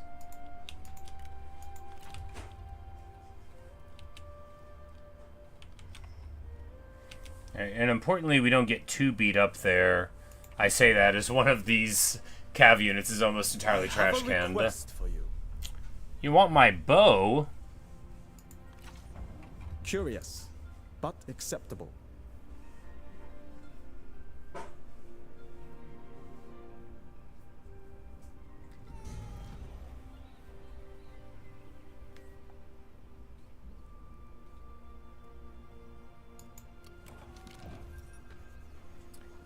Wei Yan? Heyo. Even great heroes are not immortal. So if one of your generals fall in battle, they will have to be replaced. The replacement will continue to lead their predecessor's retinue and continue the fight.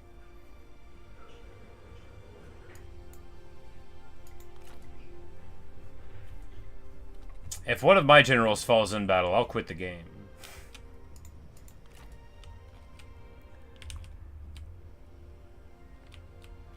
Alright, so now we just move up here. For justice!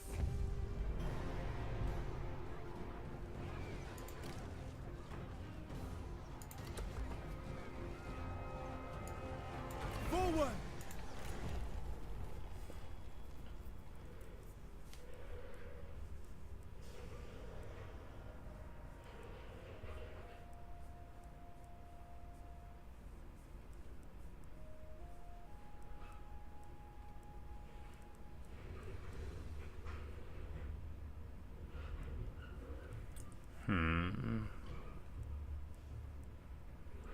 Like, I have no idea what, if any of these techs will be good. We'll just get this one. Cheaper recruitment's good.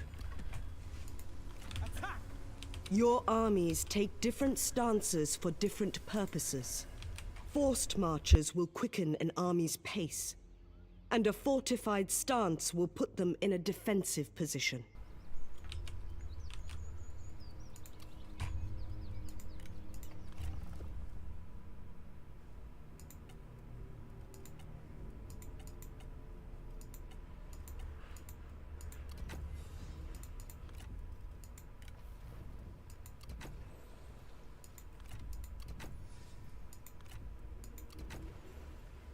With spring's change comes new chances.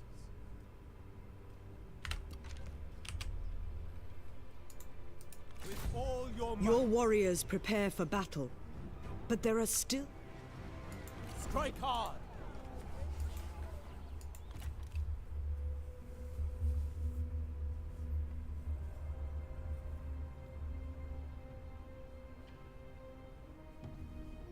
Some terrain conceals armies. With heaven!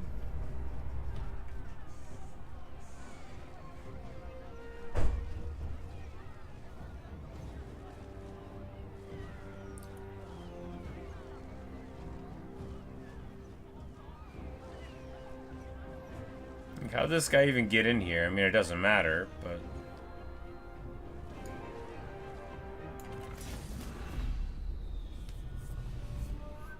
Come, let us multiply our fortunes.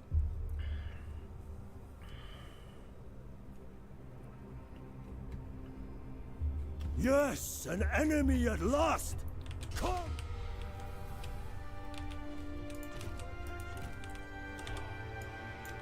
Our men are spotted! Ancillaries affect your general's performance in battle, and may even give them the edge they need over their enemies.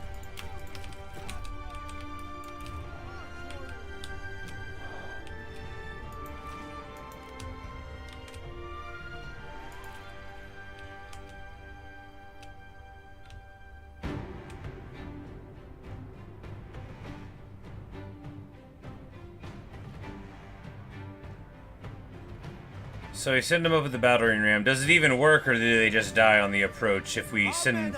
Yep, it doesn't work. Okay, well...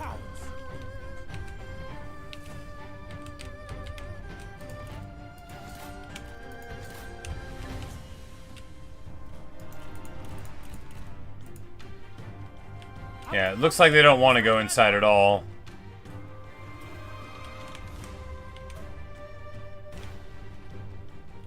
Well, then we will leave everything over there and try to beat this gate down. On this side, it'll take like a year. Oh well, you know.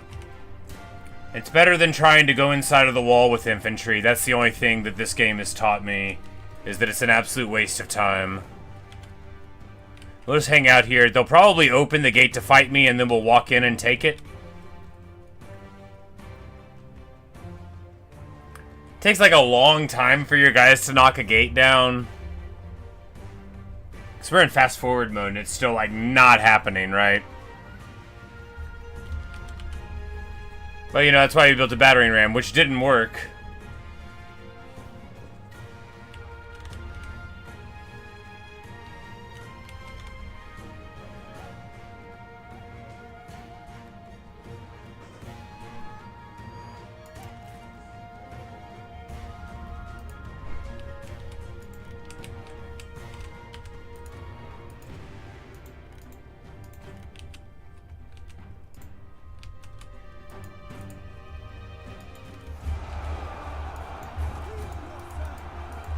I don't think this is working.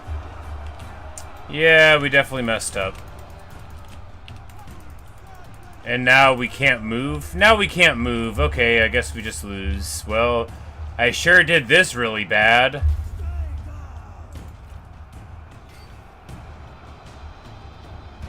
Our brother is under attack! To them!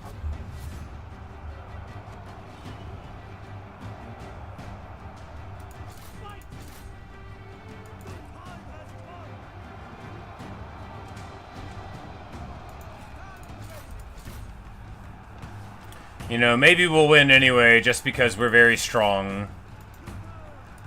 I think the 3 hero core is enough to just push through basically any resistance.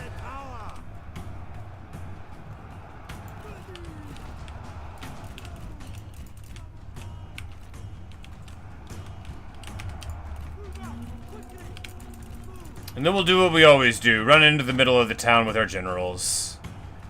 Because trying to use infantry is a waste. I guess we should just carry them around, because you should carry infantry around. I certainly don't believe in them. We are capturing their city. I think it's just the cavalry are expensive and infantry are not.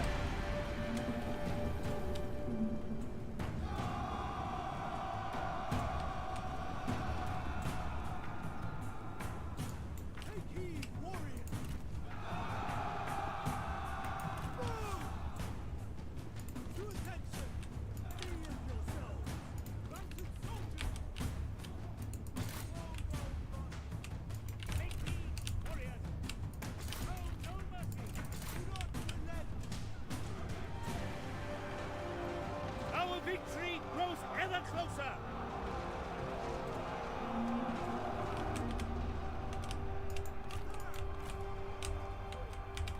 Oh, Guan Yu got knocked off of his horse.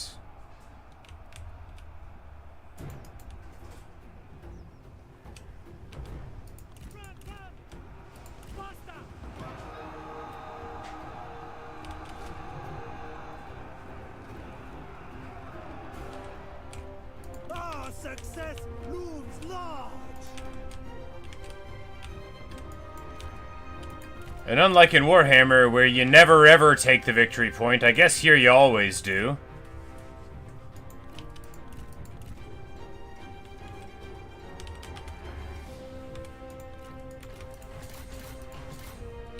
The city is being taken.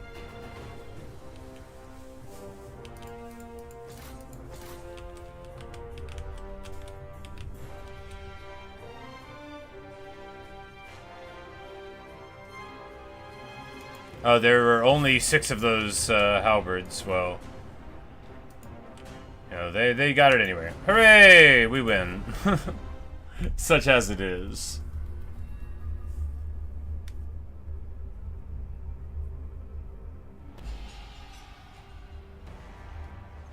Righteousness guides our arm.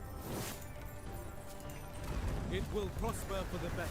Under my rule. Lasting peace in China cannot be achieved without military conquest. Expansion of territories is vital to secure the power needed to return justice to the land.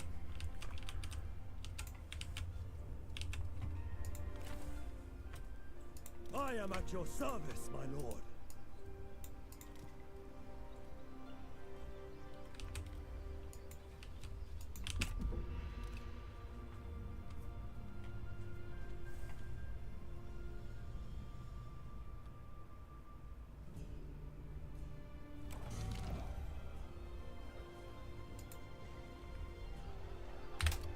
As your empire grows, administration costs will rise as its bureaucracy becomes more complex. Seek to improve your government buildings to reduce some of the burden.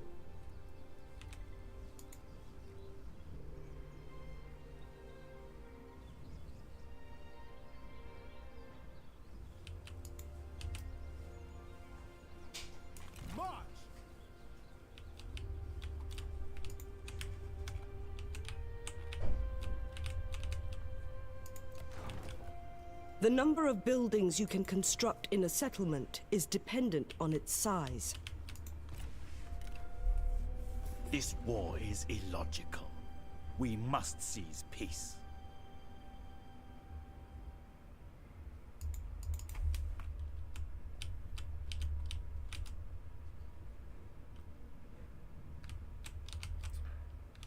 So he wants me to give this to him, and then he would give us peace and some money. No, dude.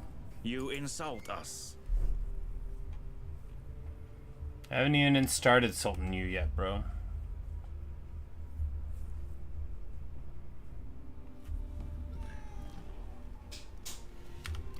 Alright, so we know that Cao Cao is over here somewhere trying to ambush, but we could just, like, go up here and deter enemy incursions. And pop him, yeah. This dude really should not have taken this fight.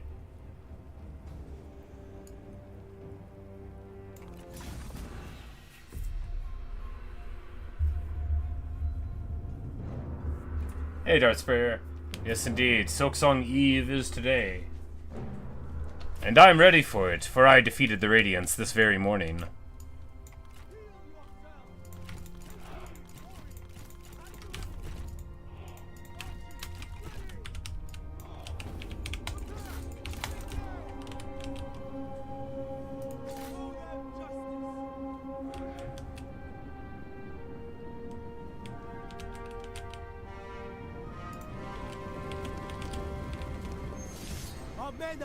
You want to go?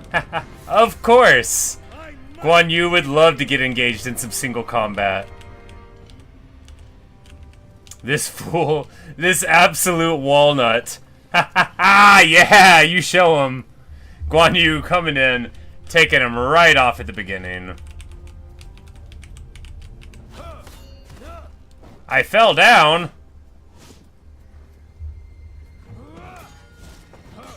I fell down again. Guan Yu, hit him. Stop trying to hit him and hit him. Yeah, there we go. Better, much better.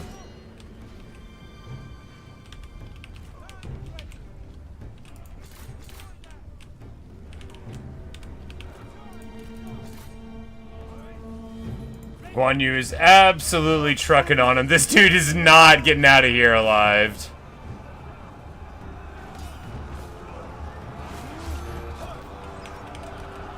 And it looks like the next hit will take him out. Boom, baby. He's in the dirt. Guan Yu wins 1-0.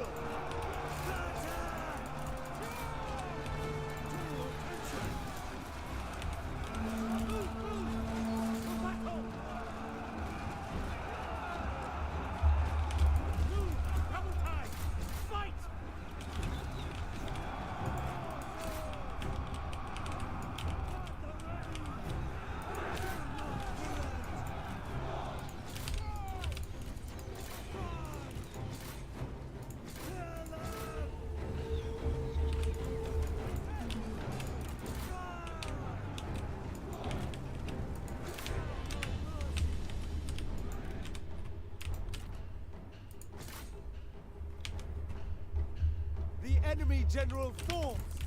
Ha! Yes, indeed. Ha! We win.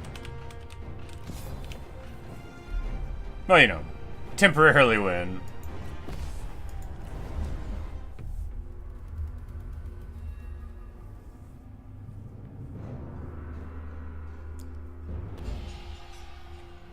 Righteousness guides our arms.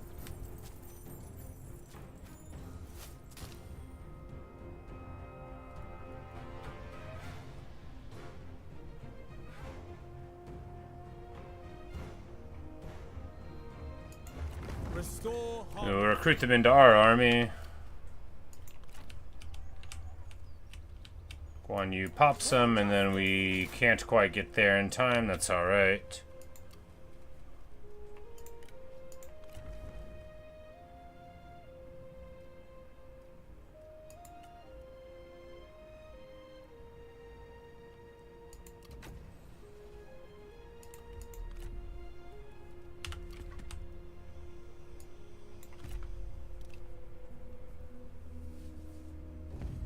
The enemy is bringing reinforcements to the fight. It may be wise to reconsider your strategy and deployment, to counter their extra numbers.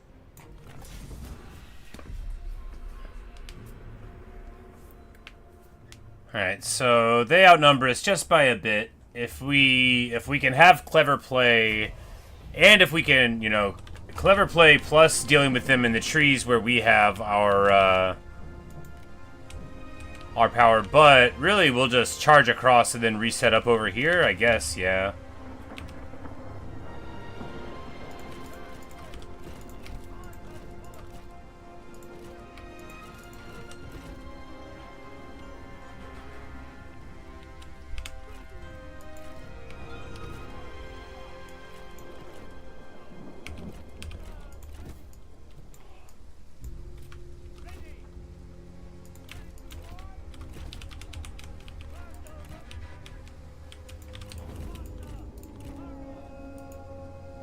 They have a little arrow tower. Who knew? Zhongfei has, like, you know, Vanguard now for his whole retinue, which is a really good ability, but we're gonna go ahead.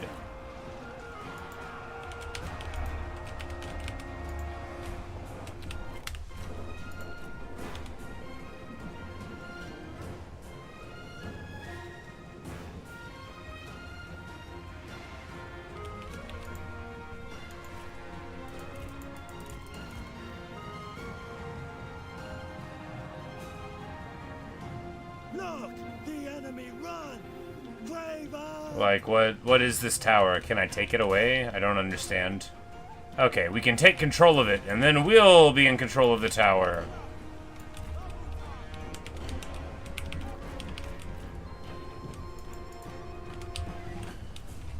Cao Cao's probably on the field now, but he's got to, like, walk from all the way over there. So we'll just take this arrow tower.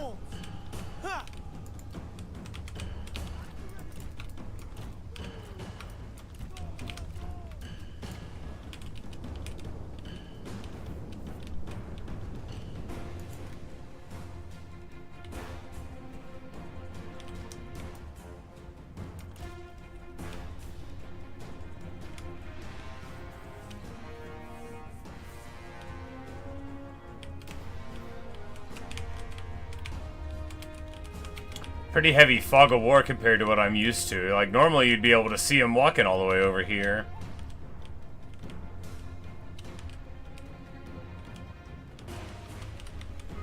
For another form, you secret towers, cover spikes, and overall pulls traps for me. Ah, okay. Its reinforcements are almost immediate. Okay.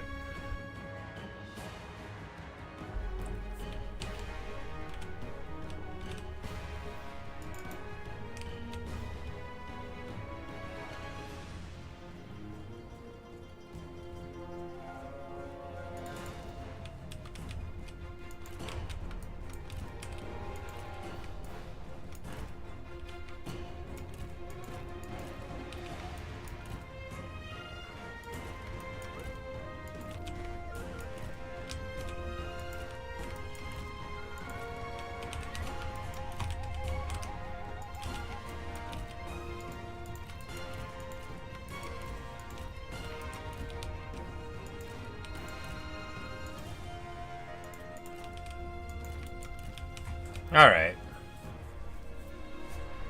Ready to roll out. Absolutely. You know, we got our little arrow tower, and that'll help, and then we'll just have to eat a bunch of arrow fire from our foes, I guess. Just sit there and get shot up by them. I mean, why not?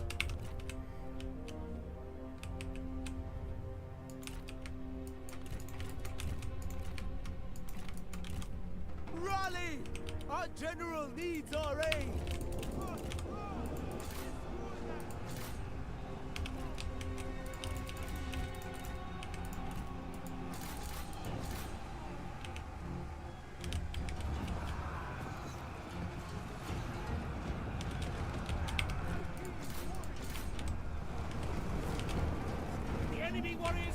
Alright, so we got those guys to run. And now we can just work on these tiger cubs. All of our archers are pointed in a good direction. But this front line here is just going to buckle whenever all those spears show up. There's not a lot of stuff on that front line, but hey, at least some of these spear guards don't probably have shields, so hey, it'll be alright.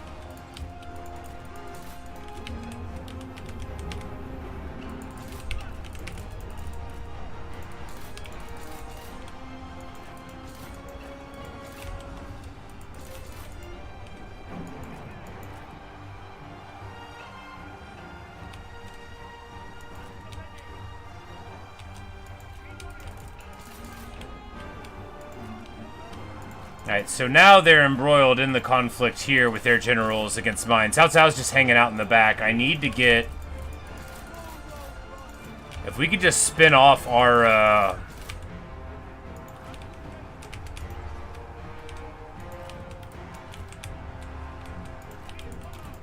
Alright, we don't need a rear guard. We need spears in here. It's like, if we could just spin off the sabers to make the archers run, then... Xiao Dun, oh yeah, he's...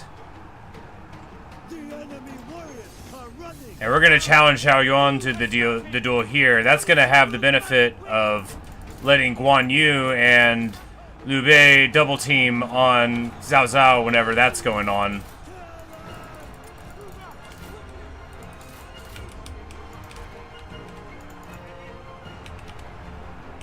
It looks like their troops are coming in on us now. Oh man, that's right. It's default skirmish on our archers, which really bites you when the cavalry charge comes in. Get these halberds onto these militia. They are likely going to run like right away.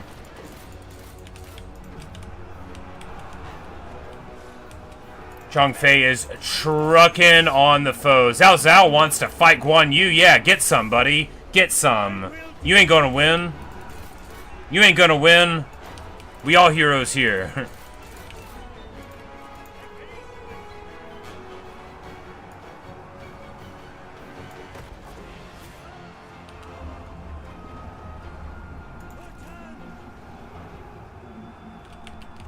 Yeah! Ha-ha! He absolutely mauls Cao Cao. Putting the beating down.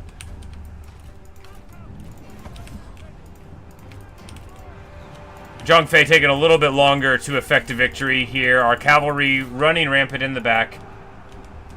Look, the enemy run! Raven! Awesome.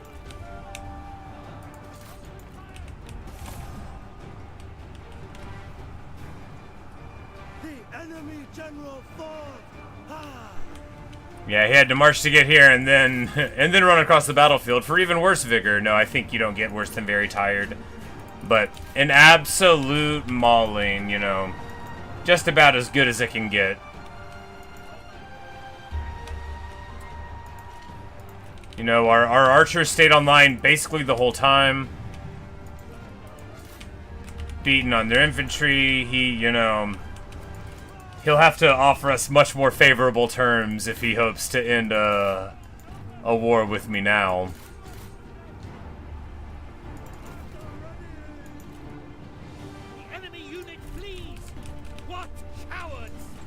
That's 2 victorious duels, man. You know, this is...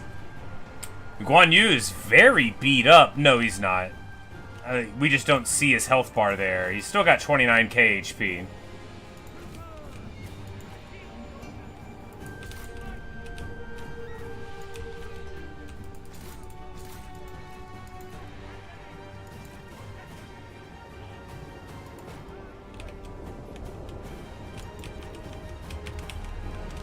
Looks like army losses have to be forthcoming, right? I mean, what do they have? Yeah, there you go. Exhausted afterward. Okay, there you go. Well, magnificent. You know, it doesn't get any better than that.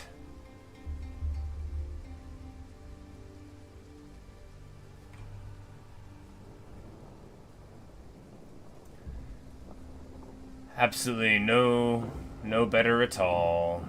So good. So good.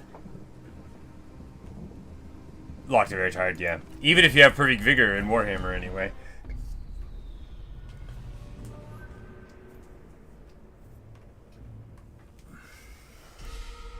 A heroic victory. Shank. Boom, baby. Because, I mean, really, that was a monster of a victory. Alright, so Xiao Dun. Kill him or release him. These are our only options.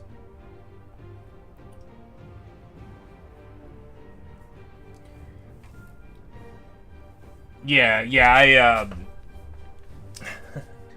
I am savvy enough to history to know that Cao Cao can never, ever be allowed to be around. I've heard it said that to this day sometimes mothers will tell their children in China, you know, better eat your vegetables or Cao Cao will come for you, sort of thing. like they literally still threaten people almost 2,000 years later with this jerk's memory. I guess we're gonna kill him, right? Releasing once gives a chance for recruitment later. Oh, well, that's better then.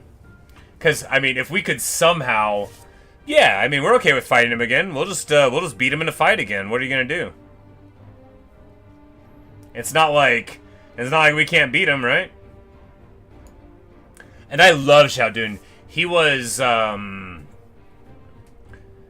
so he was like my friend where we played Blind Dynasty Warriors together all the time, right? And he was my friend's character whenever we played Wei, and I chose Xiaoyuan, and together, and I would be in the back shooting my arrows, and then he would be up there, you know, with, because right here he's got, you know, both of his eyes, but of course, as we know later on, it doesn't work out like that. Yeah, we'll release him. And we will recruit the armies, you know. And now look at him trying to force march away. He's in so much trouble. He's in so much trouble. And it said this still only counts at one. We got an achievement. What was that? It said an elephant unit?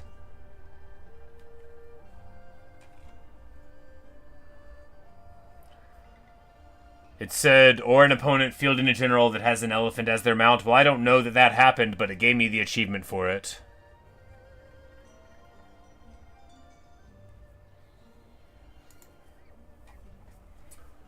Also, the achievement for winning a battle as Shu has only been gotten by like 60% of people. I guess not everybody loves them as much as I do. Alright, yeah. Restore authority. Restore my authority.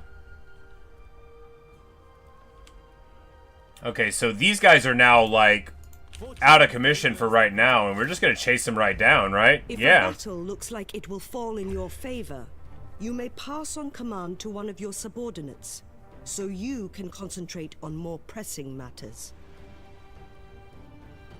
Yeah, so now he's the only general that's gonna be here, and they got all of their very, very beat-up troops.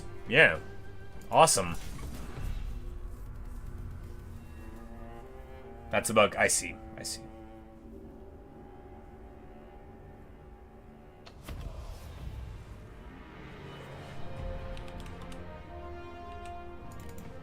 Like, I don't remember seeing an elephant.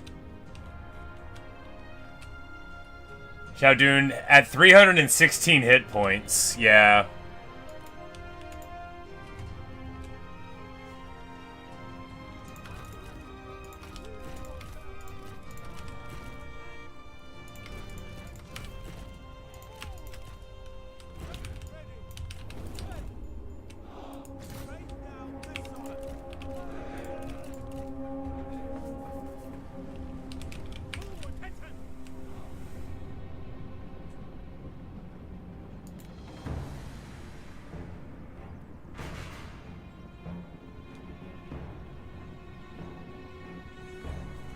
Okay, so when the Qingzhou warriors morale get lows, it pops on, it doubles their melee damage and armor piercing damage, reduces all of their evasion, gives them unbreakable for 30 seconds. That is quite a swing. That's even more Kislev than Kislev, man. Can you imagine how busted Kislev would be if when they got unbreakable, they also doubled their melee attack for a while? Oh, man. That'd actually be awesome. You could use light cavalry so well.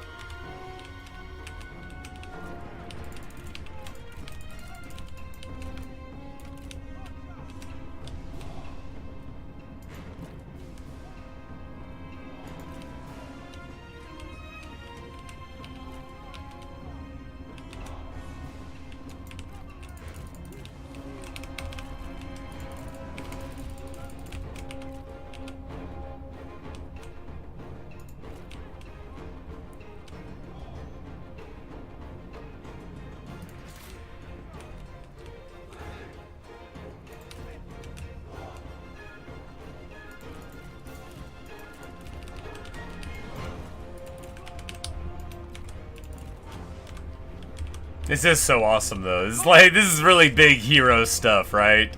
Where you get to encircle with your cavalry, the retinues for your awesome heroes, and then like your massive washed rabble of peasants just having a party.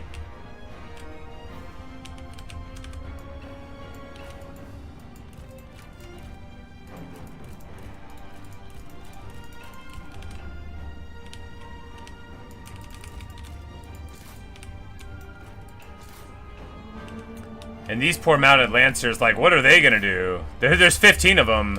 And this is the Zhongfei and Guan Yu block, which is, well, there won't be that many of them for long. Ah, looks like there's a patch of oil there. Let's just not run over it.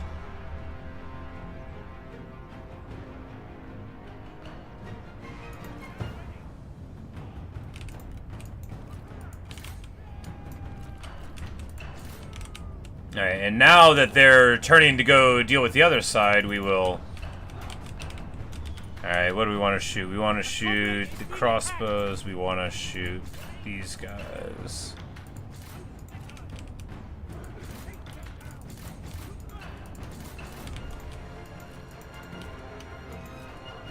Absolutely melting these unbreakable spears. Good, good.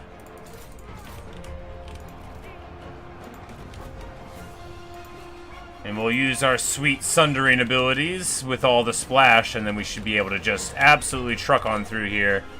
Xiaodun, well, not long for this world. Doesn't want a duel. Well, I can't imagine why. He's already so beat up. After all, in the last fight, they both wanted to duel me, and that ended up very terribly for the forces of Wei and Righteousness. Well, Righteousness is putting Wei a little strongly. Look, I like Shu. Nobody was right. Okay, that's the reason why I think Three Kingdoms era China is so compelling of a story. Not only does it have, you know, the dramatis persona that keep us all engaged, but also the lines of right and wrong are not clear. The right of any of the people to rule is somewhat nebulous, and especially once things get kicked off. Look, I'm very biased towards Shu, and you know Han later, but like I love Guan Yu. He's so cool. He's so cool, but that doesn't mean that this faction like should have ruled all of China or anything. Maybe nobody should have ruled all of China. I know, really bold to say. Hey Coolio, how's it going? Good afternoon. But I do know that these fools are going to know the danger that the God of War poses to them. It looks like he got dehorsed, but he is having a party all the same. He is just halberting the folks off around of everything. Boom, boom, boom. Looks like everybody got unhorsed in this battle. That is all right.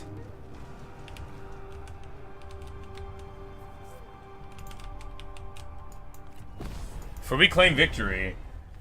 And now Zhao Zhao got so just rocked in this war that we really might be able to push back, because of course he didn't really, after he beat us earlier, he didn't really push through with anything there.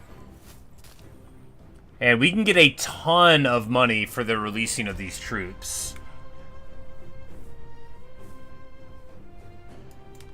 Forgiveness, no. Freedom, yes. And then chase him down again because he doesn't even have anyone. Yeah, and then chase him down again.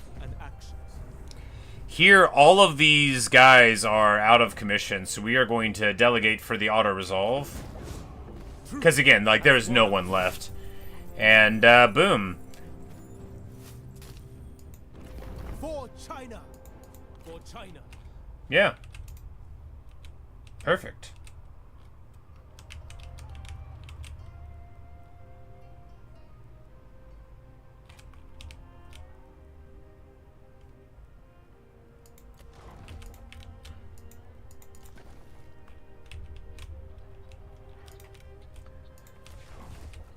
Buildings can grant local as well as global improvements.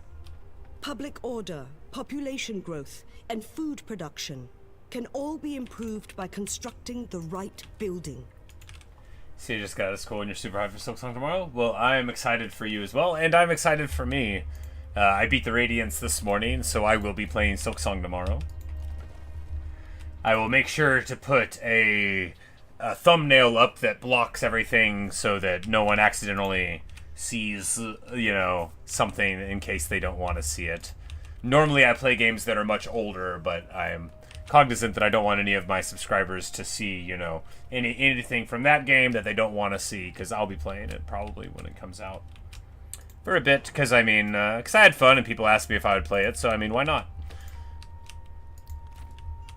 Although I do wonder who would watch. I mean, people that aren't planning on playing it, because they would all be playing it, and if I'm playing it when it comes out, then they won't watch me play it, but, you know, I really don't choose what I play based on what I assume viewers will watch, you know, I don't care.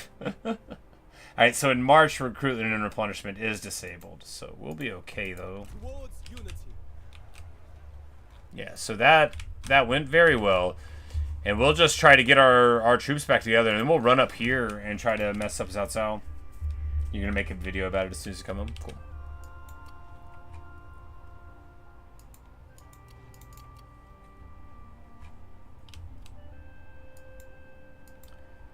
Rebellion imminent. Well,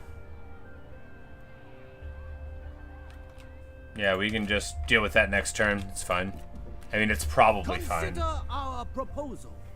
And Sho wants me to give him a bunch of money for military access. Whatever, dude. I'll just fight you if I have to. Always with a shakedown, that guy. Always with the shakedown.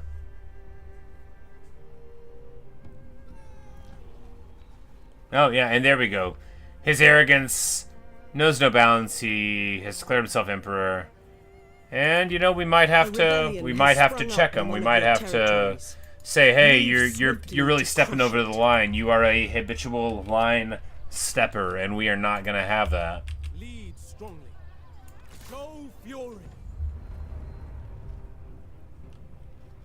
And we're just going to auto this, because, yeah. Righteousness guides our arms. Restore harmony.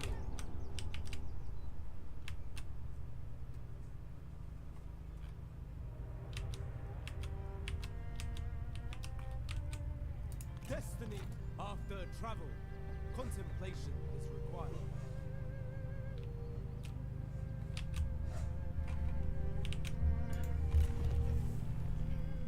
Alright, what have we here? We can get...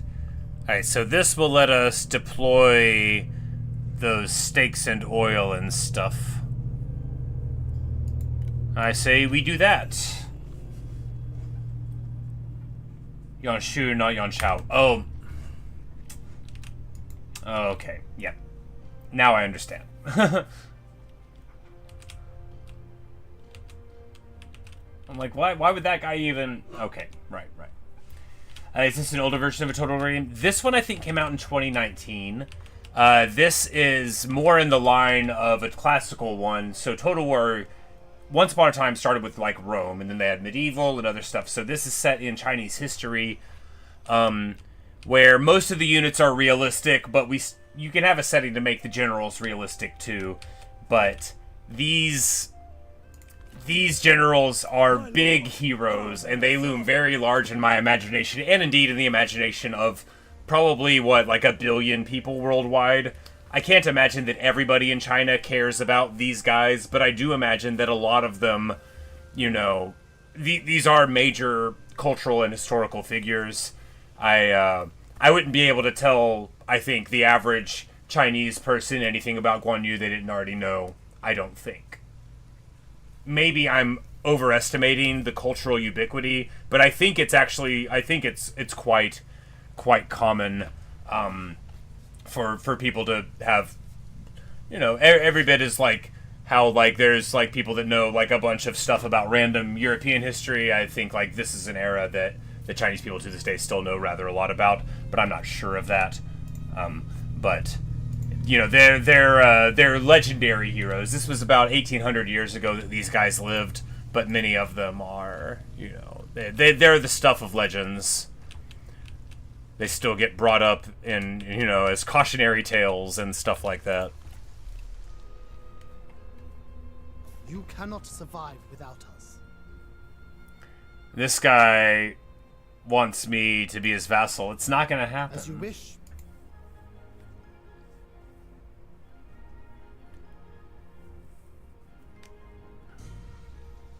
The ingrates here have taken up arms against your rule. Where? Rebels will take advantage of an unhappy population to all the way stir up up there. dissent and revolt. Keep your populations happy or under control to avoid trouble.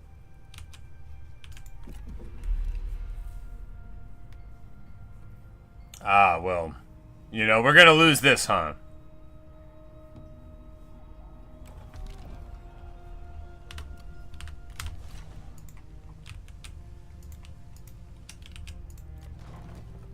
People will move to your settlements as they develop.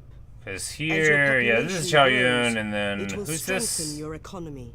Lady But Bian? be wary of rapid expansion, in case there's not enough food to feed the And then masses. this dude who's just like a guy, I never heard of him. Anyway.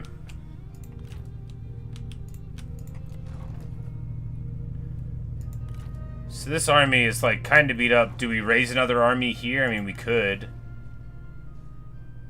But we don't, oh, we have the max, we can't even get another army. We have to, okay. Well, we can't get an army there, so it looks like. For reunification. Man, like, the rebel army...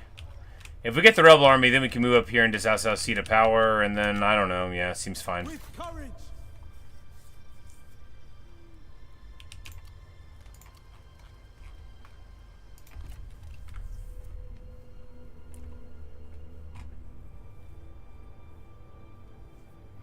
So this one gets another rebellion. And then Cao Cao just, like, force marches in.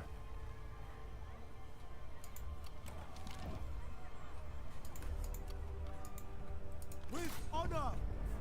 This army is in an encamped stance. They have raised their own... The peace. Yeah, like, there's basically no one there. 120 guys. We get 200 gold out of it anyway, you know. The goods will be better managed under my The miner settlement in Pingxing is a great one to have. Oh. For the... No, this is in Luxian. This has the Great Temple of Confucius. Managing a commandery means ensuring there is enough income, food, and reserves, that public order is stable, and that your population is growing. All this must be balanced for your faction to thrive.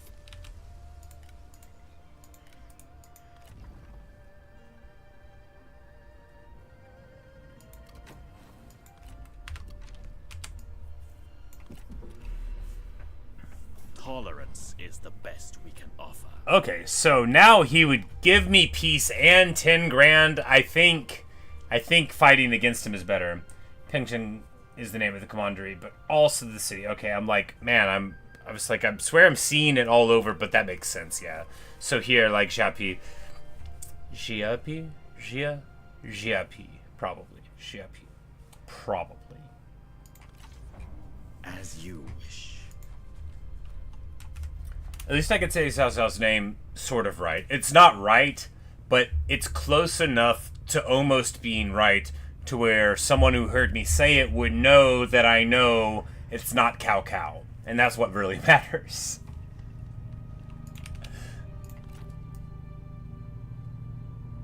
for justice. So these rebellions just keep on popping up repeatedly. I am not a cruel man. Battlefield Surgeon.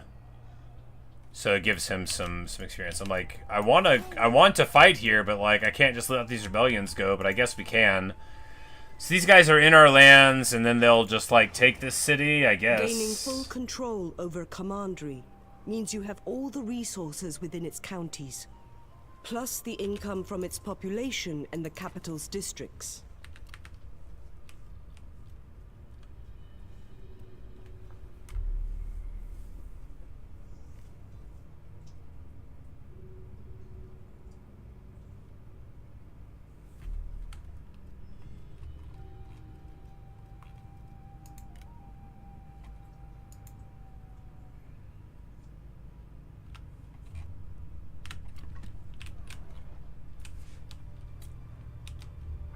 Cao Cao. Yeah.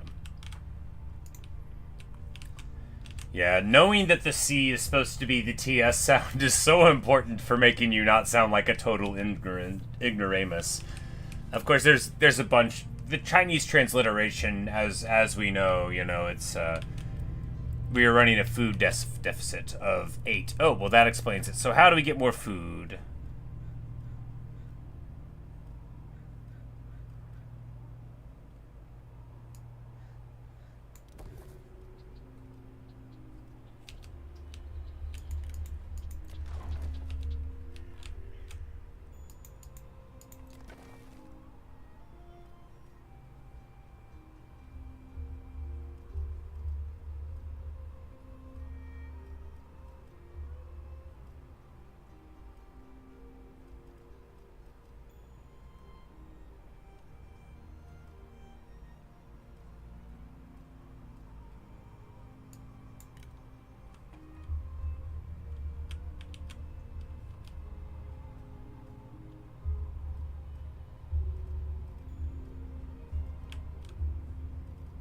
Just downgrade this.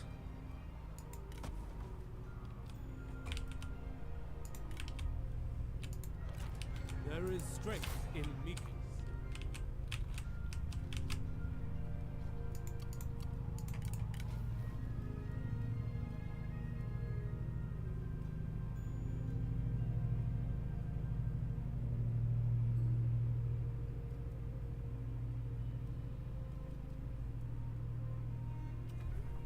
So if he's winning in melee combat, if he's winning, then he gets this unstoppable buff, which gives him terror, evasion, and more damage.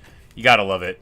You gotta love stuff that rewards you for being better than your foe. All must unite.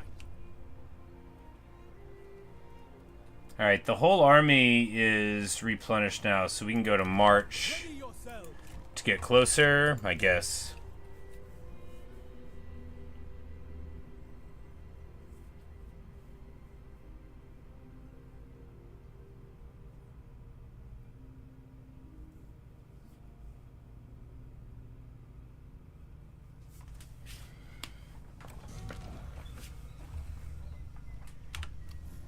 Low satisfaction. And this dude is now in charge of their thing. Alright, the young emperor comes of age.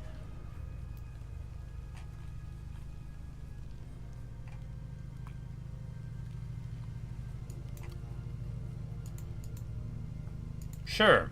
It's the spring of 197, and we have been fighting here for ages. Alright, he is sieging Donghai. Do we just take this first? I mean, I think so. Secure loyalty through respect and action. Standard stance.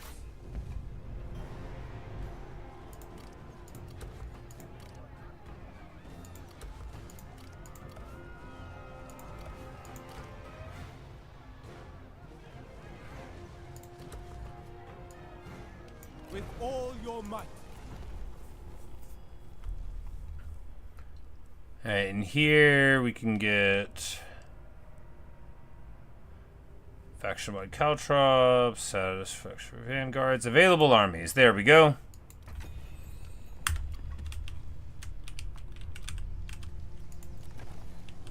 Population growth drives your economy, so be sure to maintain a steady growth. Vent frustration.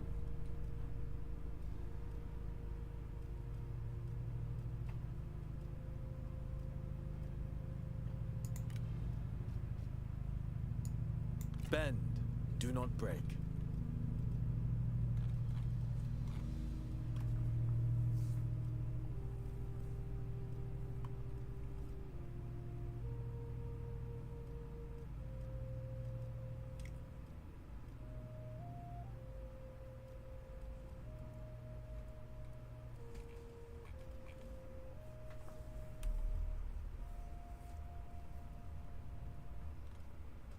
Size 4, yeah. I saw it was like 10 that we had from going up that one level, which seemed like a lot.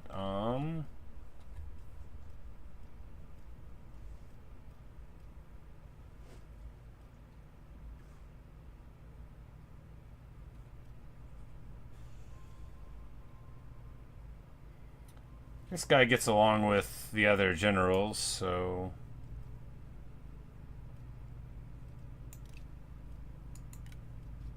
The mightiest tree survives on its roots. He's like a bandit dude, but you know, he'll join up. Alright, so now we have a few turns. You know, he'll be able to replenish here, and then, you know, we'll be able to at least put up a fight against these forces of Zhao Zhao, which are, of course, you know, they're sieging, but at least here we'll be able to have an army. And then, I mean, Zhao Yun, we all know Zhao Yun. You said he's one of the best duelists in the game. That makes sense, because he is real good in Dynasty Warriors, the documentary video game series that teaches us all about this. With heaven! Strike hard! Once I'm more acquainted with the game, can try to explain commandery building a little better. Yeah, I definitely am looking at it now, and I'm just like, man, this feels like when I first played Total War, and I'm like, that is 12 buildings, I'm just going to build that one and see what happens.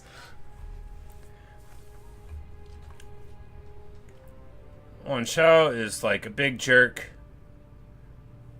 And he wants all my stuff. You can't have my stuff. So be it.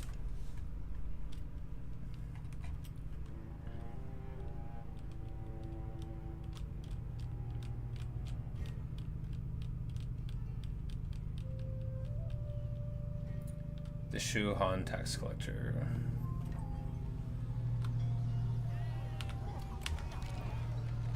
Liu Chong has been assassinated. Alright, so where do I build it? How do I build it? A commandery stockpile. Because it just seems like you can only build one place in each one. During food shortages or a siege. Stockpiles are created from your food production surplus.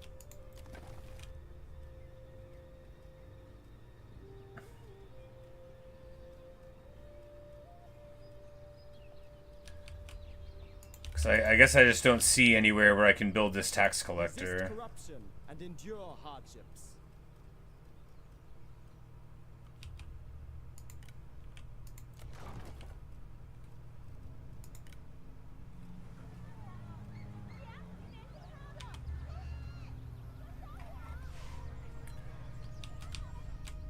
So the minor settlements have static upgrades, and then the big ones have one. So I would have to get rid of this thing. And then we could set up something there.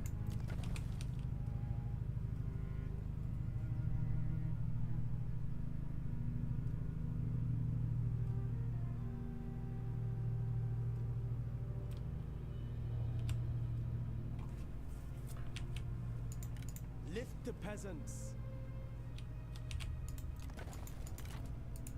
Strike true.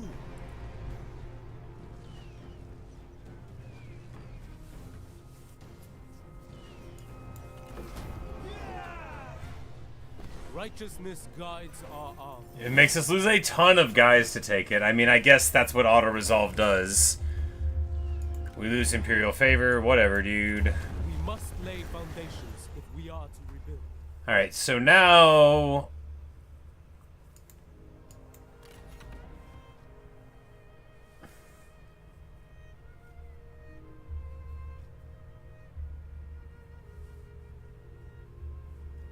So we just have to level up these different ways, and then...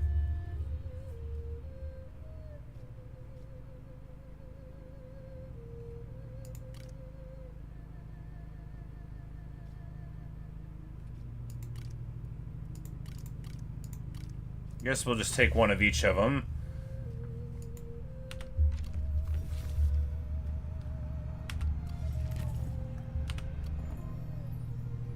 And now we are a second Marquis. You have grown powerful enough to establish an alliance or coalition with another faction.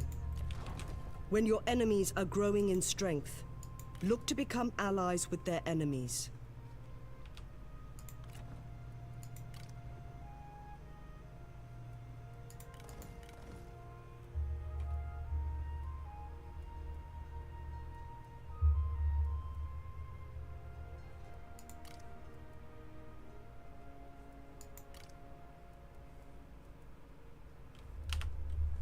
Administrating and ruling a faction requires a healthy and robust treasury.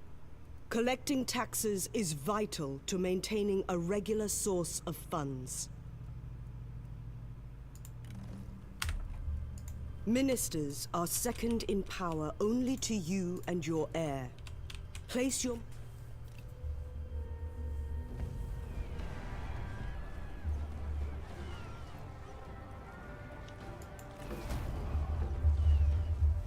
We just delegated order over because, of course, we do, and it ends up making them lose far more than we ever would have done, you know, without doing it. And puts them in rough shape, you know, because... Accept aid before you have to beg for it. How dare you, sir? Like, it says he's at war. I don't even know who you are, bro. Your choice. Spear guard. I was just really going for what was cheap.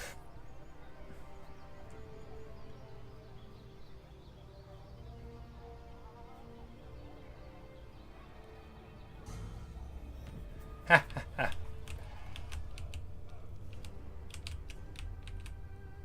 Oh no. Why was I laughing? That happened to me! They moved past me.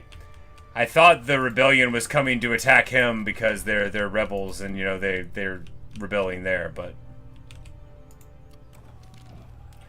Leon wins his wager.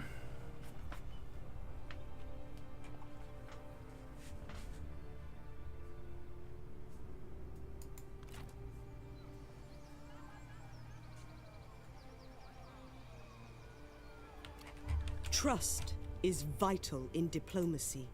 Betraying your allies and breaking promises will affect how all other factions view. And although this will be a nice easy one, this will be our first opportunity to see our new generals, you know, so... Oh, look, they're a little, they're trying to defend against our little ambush here. Oh, they're encamped, that's what it is.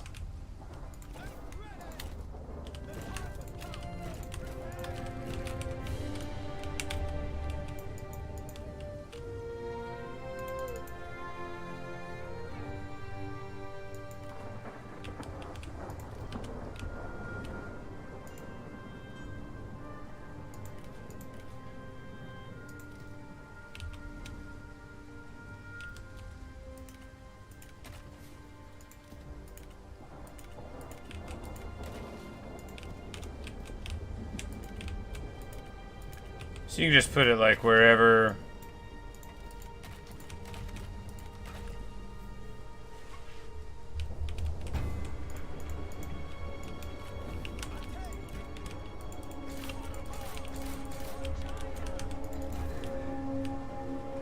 Oh yeah, look at him. This is exactly what he should look like. He's got his little halberd thing with a little red thing on the spear. Runs right through the trees.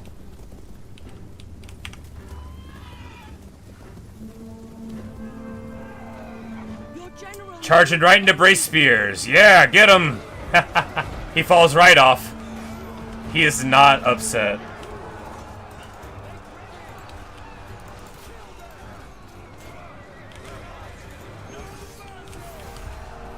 And now my commander immediately duels their commander.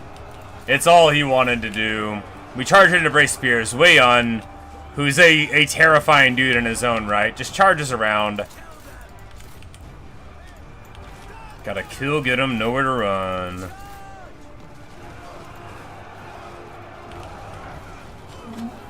Xiao Yun is having an absolute party here.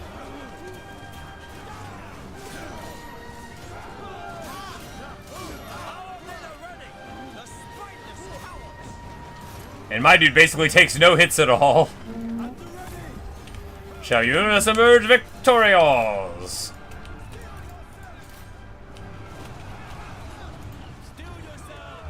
The splash ability. Oh, right, because they have those. Flames of the Phoenix. Wow, yeah, that's a lot of splash damage, isn't it?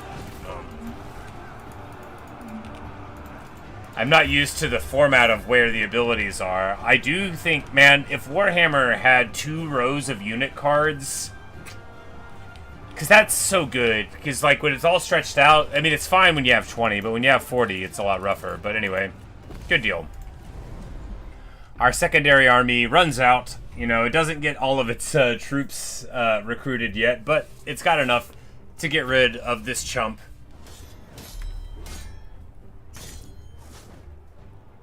Justice cannot be denied.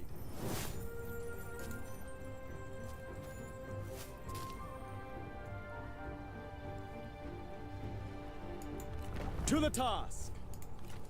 Focus your rage.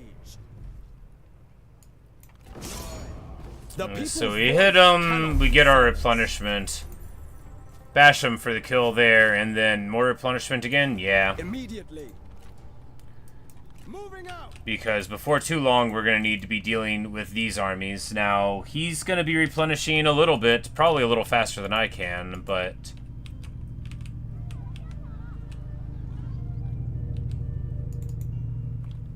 we should be able to just continue pushing at him, right? Diplomacy provides you with more tools to help further your cause when dealing with other credibility. factions. Unexceptional. That's a funny way to describe Cao Cao, isn't it?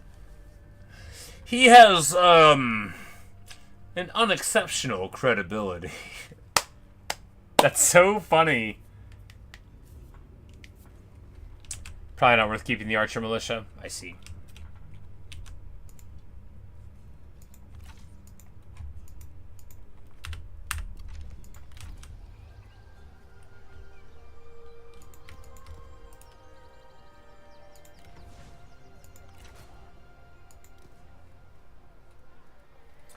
Because the Yi marksman seemed really solid. Our victory is proof of heaven's approval.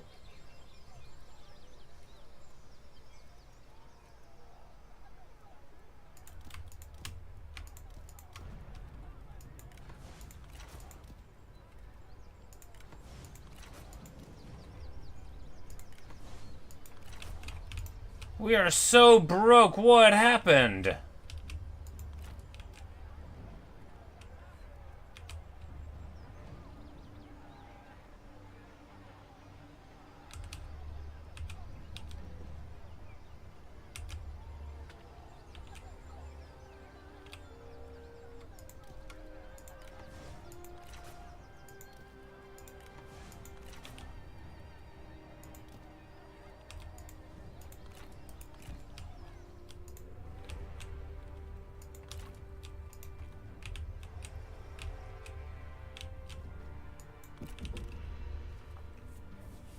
Well, I thought the second army was more...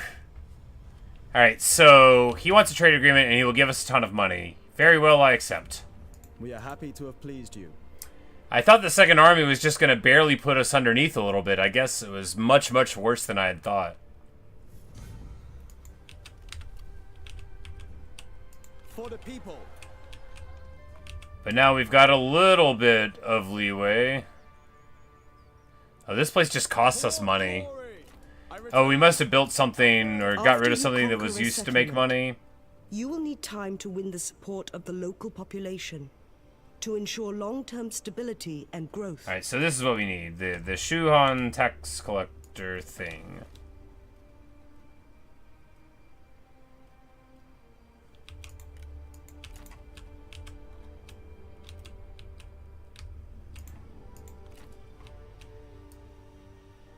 For justice.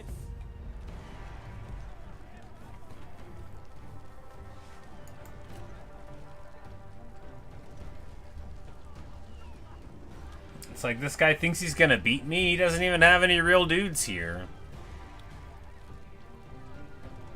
But I guess they have, you know, some guys.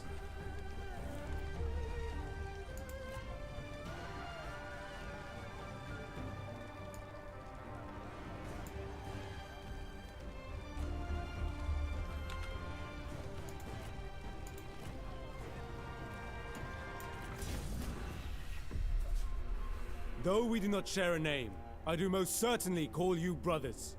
For we shall live and fight and die as one. Aye, through our actions, let us avenge the nation above and pacify the people below. There are many paths, but we walk the same one together. Though we were not born on the same day, or the same month, or the same year, we hope to die upon the self-same...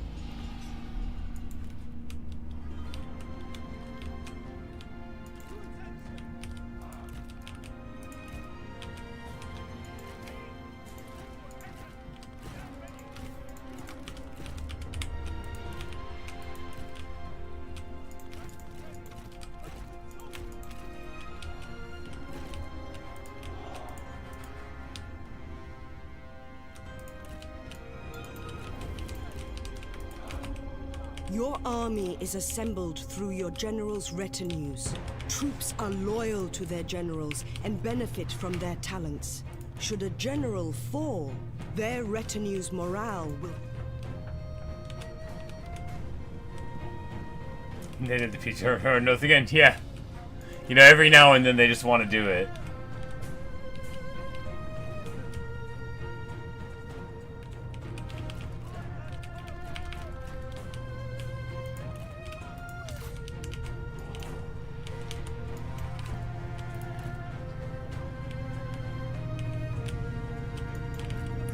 I will say that these maps are very big, right? And that's nice. It's nice to have, like, really, really large areas to maneuver around in, making you feel all the dumber whenever you choose to put your stuff in a bad spot.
Alright, now their archers are already en route. Or rather, they're embroiled in this conflict, and it looks like we're just gonna absolutely schwammer over their whole thing. It looks like maybe that Guan Yu ability is like putting them in a huge terror route. But anyway, just absolutely pure destruction there, right? We just roll all the way over them.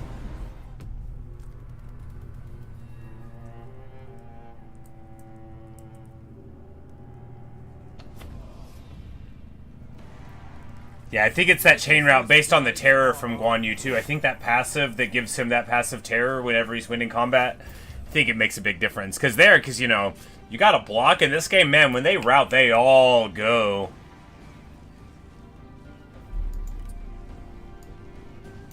That's what I kind of worth it. I see. They don't have the equivalent of the expendable trait.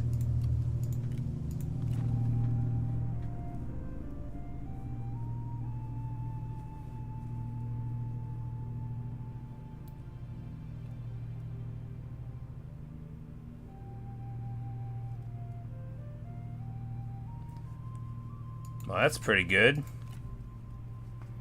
10% AP damage for the whole army, 40% melee attack rate. Yeah, that's pretty good. Pretty good. Your districts can be protected with garrisons, and you should field extra garrisons in areas vulnerable to attack. I thought I did this for like the food, because it said it gave me food production.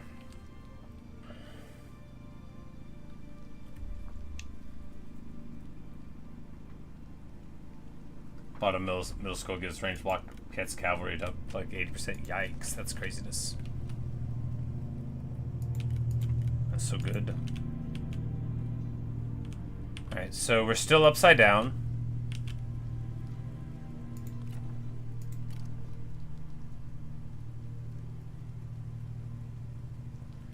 E archers would be fine, but they're very expensive. I think we just leave this army without getting any more troops in it, on the grounds that we can probably beat them. Because again, Xiao Yun's here, and Wei Yan's here, and together, like that's the 5 big baddies that we need on this whole faction.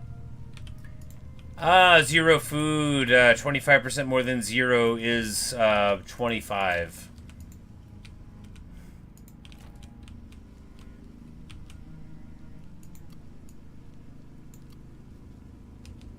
One that makes food is called land development. Okay. Our proposal. And here we go. Here's Yanshu. And he wants a bunch of stuff, which I'm not going to do. This is an insult. I mean, barely.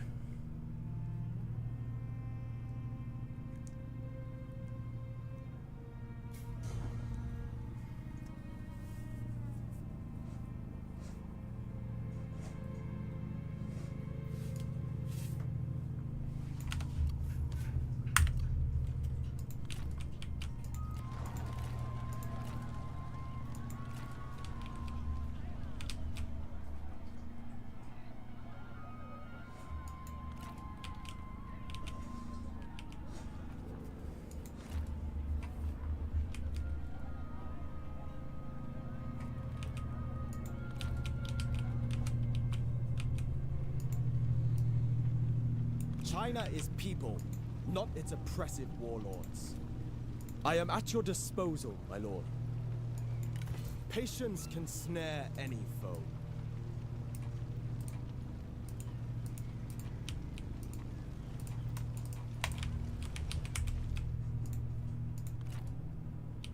So we're just going to ambush there, and then we'll move across and try to fight there next turn if they don't move out towards me.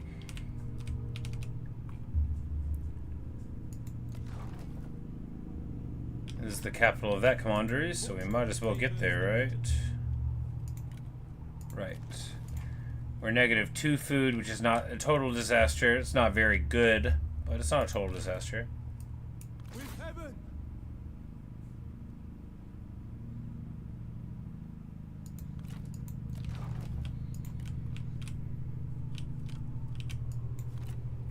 Hey, TinyZilla, how are you? What's up?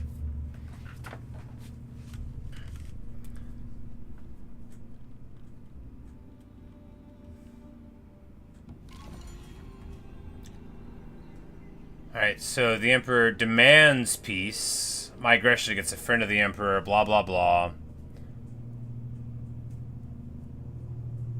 So I'm supposed to make peace with this guy. May we find to begin common with, ground. your diplomatic dealings with other warlords will be limited. But as you grow in power, you will be taken more seriously, and more options will become open to you. Alright, so he already doesn't want to do it. Whatever, then I don't want to do it either. I don't care if the Emperor likes me unless I have to care, and I don't think I do yet. There is strength in meekness. Forward!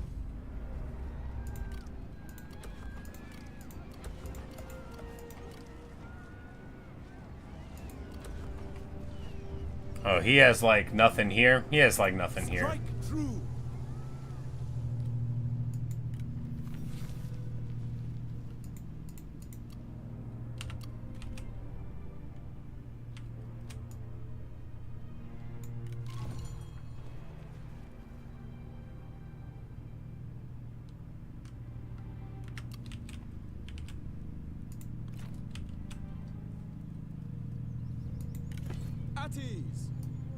To arms!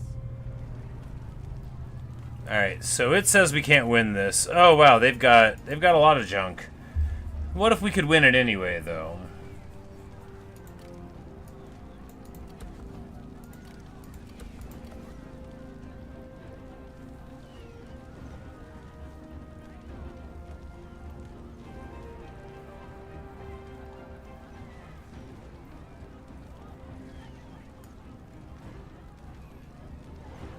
Crush them! Alright, so we get another thing. We could get public order everywhere. We could get much more public order everywhere. Incomes. Unlocks something. We can get more food places.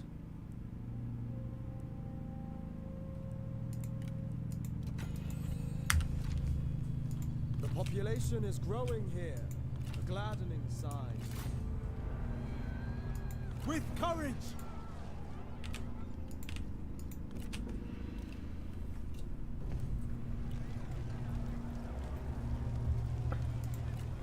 Alright, so they're like... They're gonna try to cross this river at me? Okay.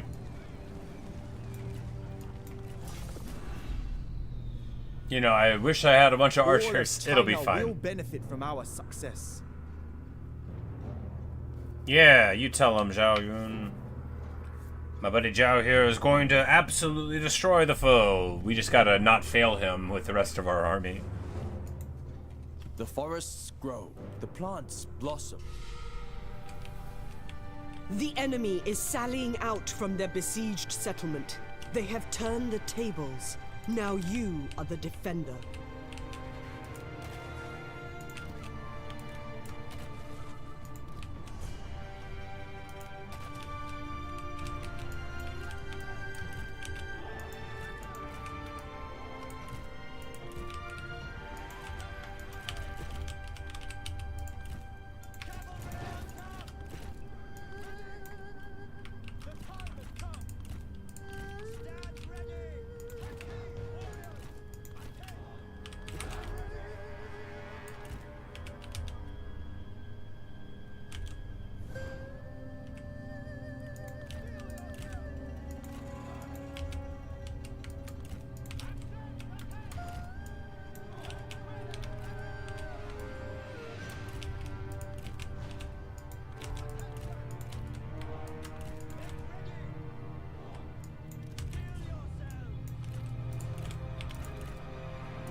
Retinues will arrive together as detachments, but you can separate them into new detachments during the battle.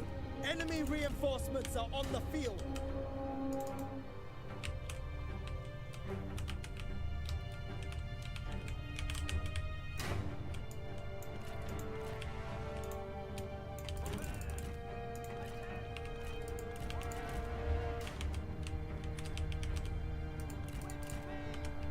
So will they just come to fight us? Troops can be ordered to skirmish with the enemy.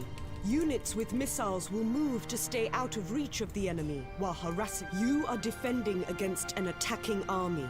Did I run over my own caltrops? On your side. Oh my god, I did! I ran my own guys over my own caltrops and died. God, I'm an idiot.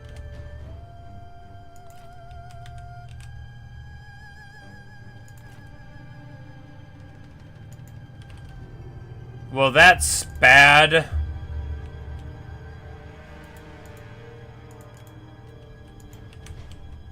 That's real bad. That makes me feel real smart. Oh, it's so annoying. What an idiot.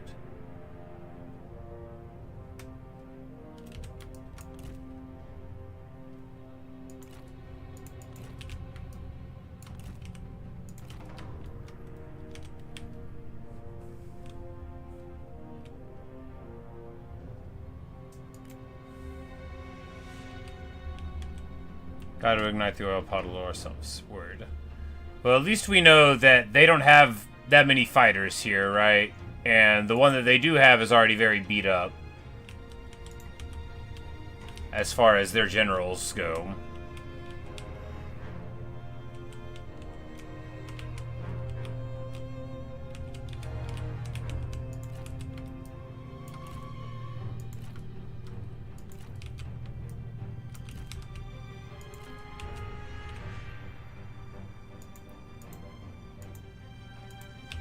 Oh my god. Did I do it again? The axe made me... Oh my goodness. Okay, they just ran... I'm an idiot. You will not always want your troops to pursue fleeing enemies. Order your soldiers to stand on guard to ensure they hold their ground.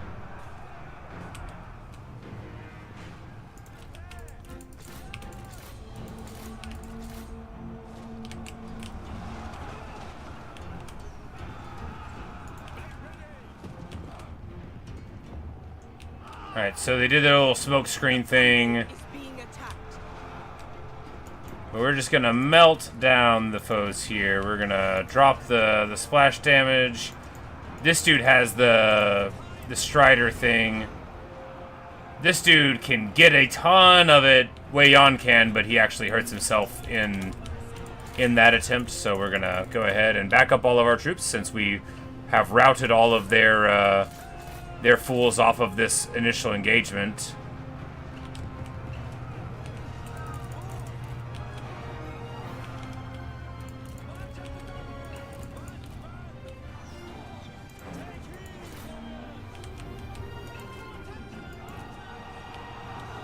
Look! The enemy run! Craven. But it looks like they've taken my tower now, so that just goes to show how bad I am. Fortunately, we're going to charge in and not get knocked off of our horses, and not get knocked off of our horses. We have taken control of their tower.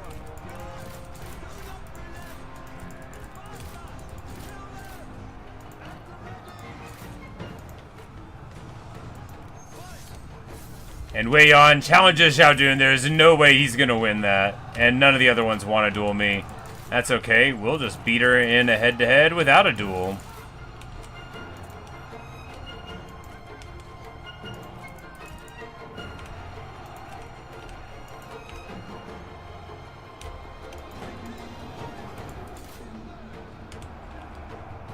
We're going to get on this cav with our axes. Works well. We're going to get over here.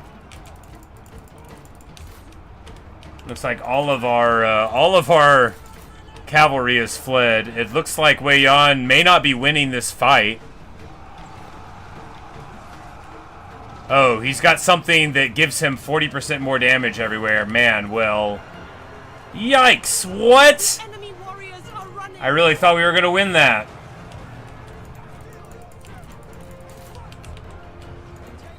Maybe he gets stronger if any of his friends ever fall. Anyway, that's really rough. Maybe that's his whole ability, and I just didn't know.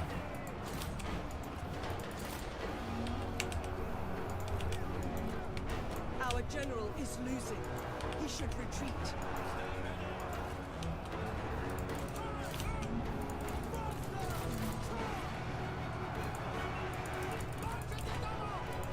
Yeah, I guess we just let him die.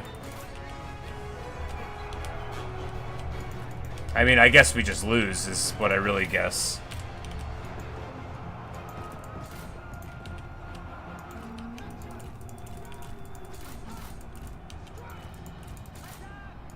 One of our generals is dead!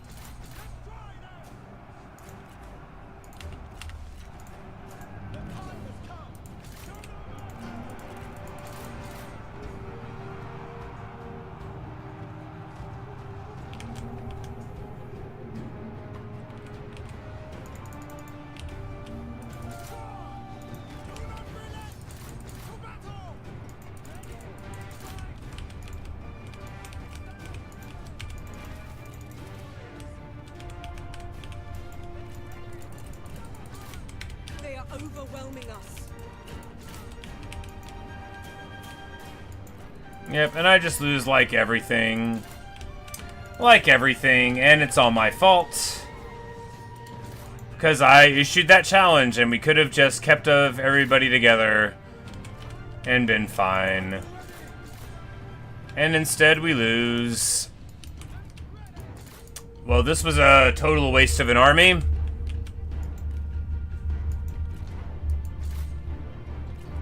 We are losing ground.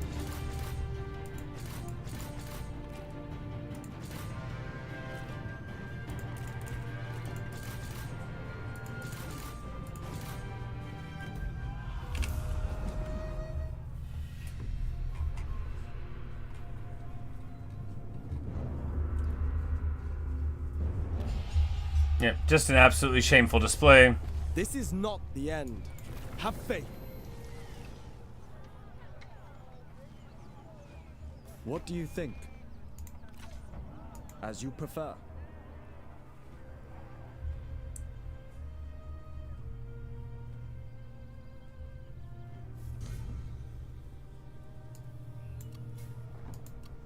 The first rule in diplomacy is to know who you are dealing with. Each warlord approaches diplomacy differently.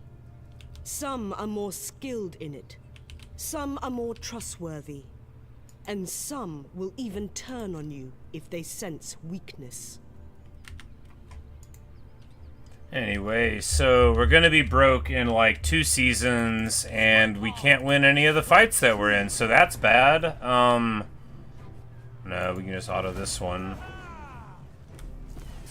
I guess we could just stay being incredibly broke constantly.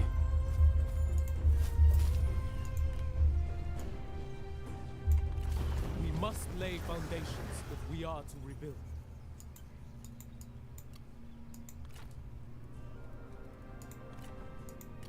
A newly recruited unit will report for duty immediately, but will continue to muster for some time before reaching full capacity.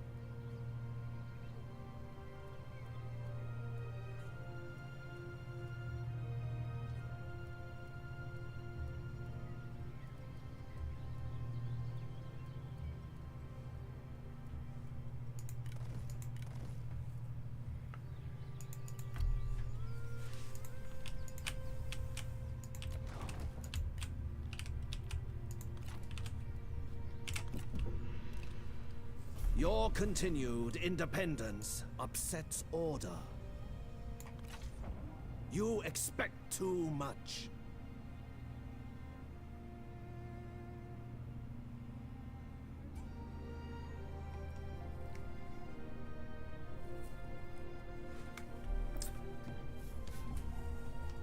The game recommends you decreased campaign settings. Yeah, I get it. I'm bad.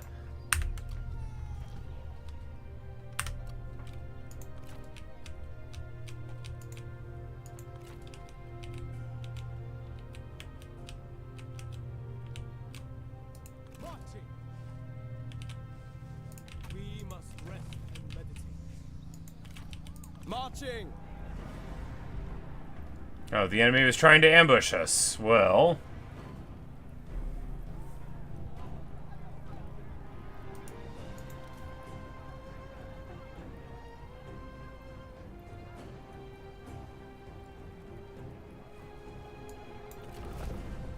For China, not possible.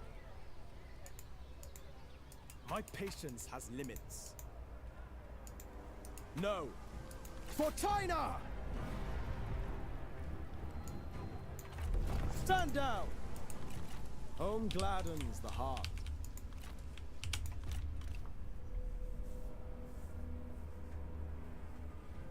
Your continued independence upsets all. You insult us.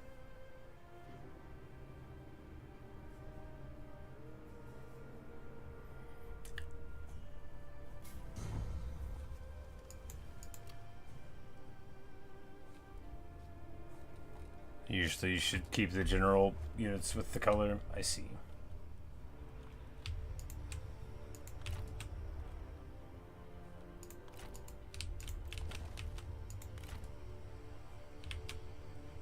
Advancing! I return! How fare the people?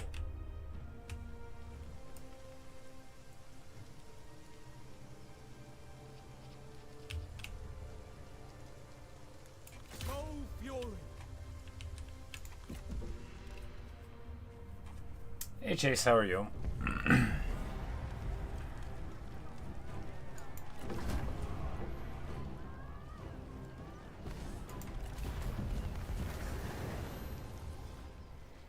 And we lose another place.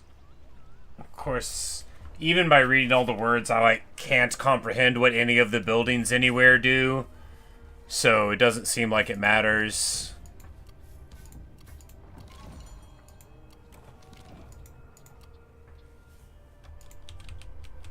Because in like one turn we'll be totally out of money and lose the game anyway. The pieces fall into place.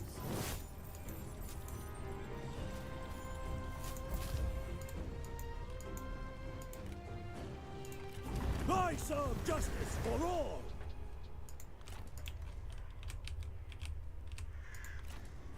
Shout fury! From the roots to heaven! For China! Bring news of what occurred in my absence.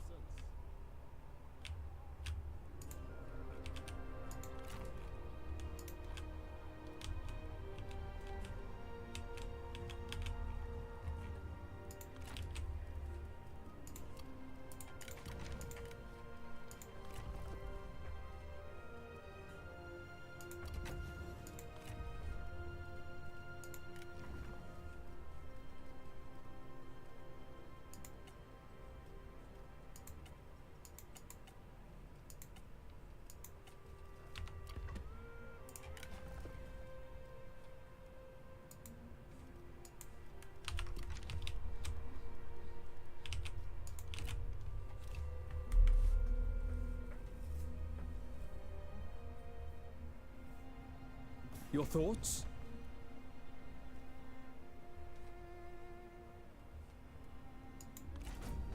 Good. We agree. Yeah, now we've just got one front. Yeah, that's one optimistic way of looking at it. Of course, whatever's on the other side, I don't know. Of course, we also can't afford to pay our armies for one turn.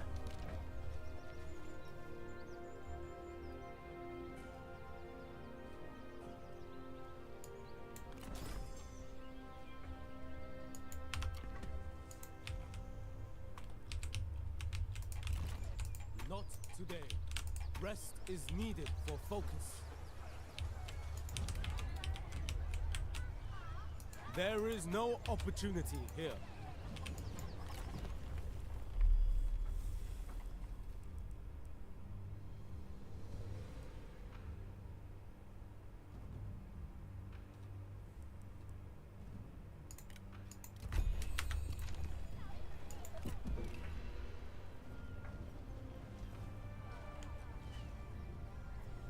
And now they're fleeing, which, you know, good for them.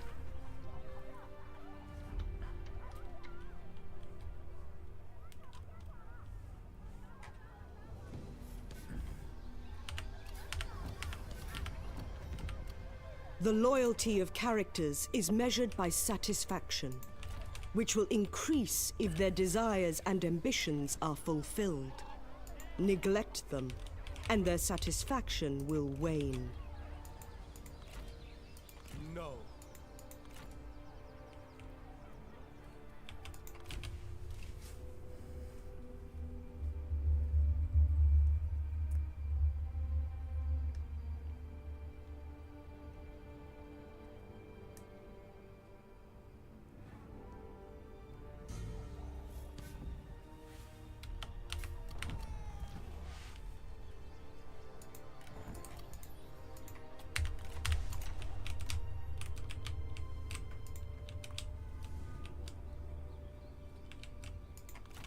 To war.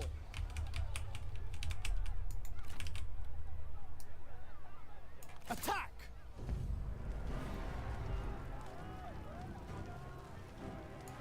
Focus your rage. March as one. To arms!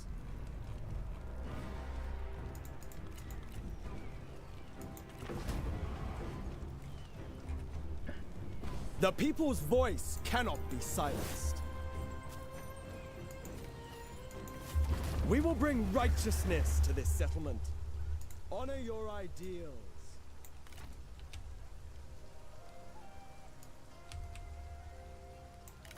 We will strike when they are vulnerable.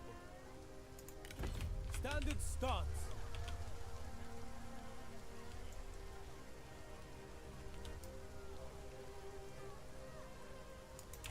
We must be humble in victory.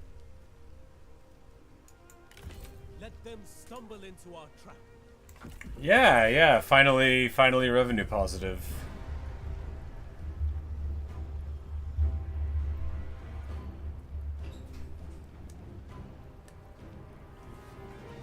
I need to take a short break, and then we'll be back for more of this.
All right.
Oh, well, they went way too far back, didn't they? Well, you know, there's flanking, and then there's flanking.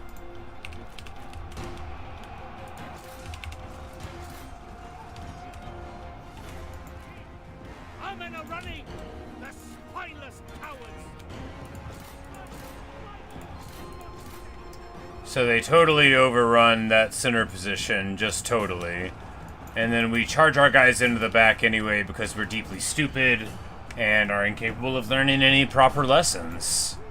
So that's good. You know, I don't even know why I have infantry. I don't know why I have infantry. I don't know why I have archers. It seems like if I just didn't bring anything but the generals, I might be able to win. They all want a duel. I'll duel all of them. I don't care.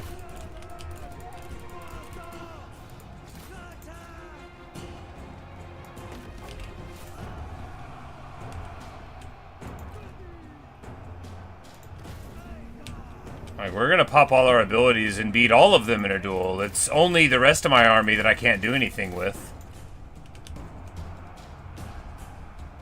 We have killed an enemy general.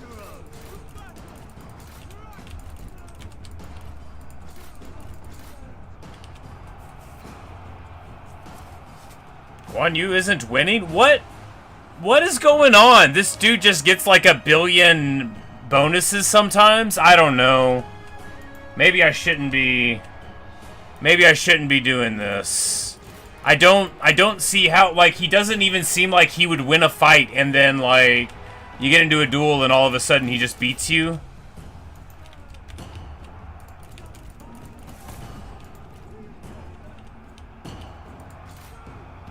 Look, the enemy runs. Raven. Good time has come. This is not going as planned. And Guan Yu dies. Man, I'm so bad. I don't get it. Like, I would have thought Guan Yu would just win, but he doesn't. He just loses. Our comrades fall. Hold the line.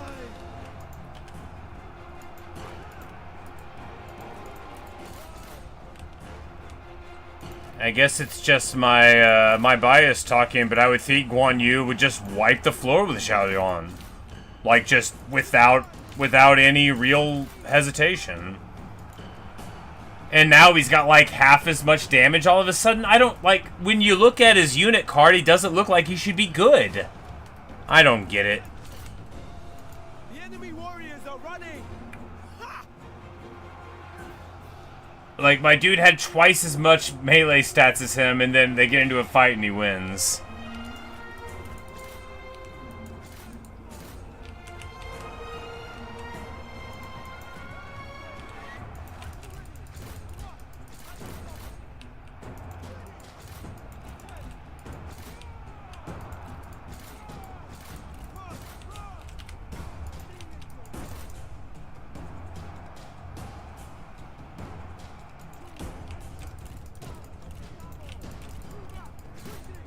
The enemy unit flees. What cowards!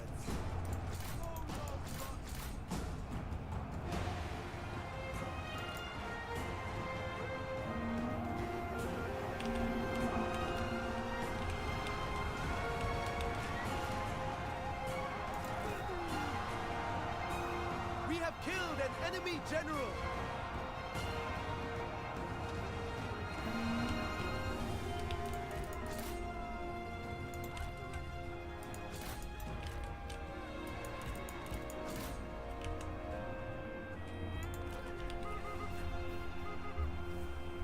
You know, that must have been what I did. We must have won the other duel, and then Xiao Yun got the huge stat boost and killed Guan Yu.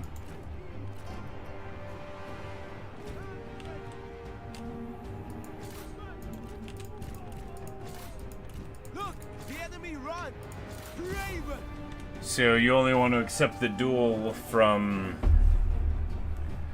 You only want to accept the duel from one person at a time, and you beat the most dangerous one. Because otherwise, if you beat the weak one, then the other one becomes more dangerous than your guy because you win the first duel. That stinks. The campaign, oh, it's terrible, dude. It's going very bad. Be humble in victory. Total War is a hard game. And we're doing terribly. Just very, very badly.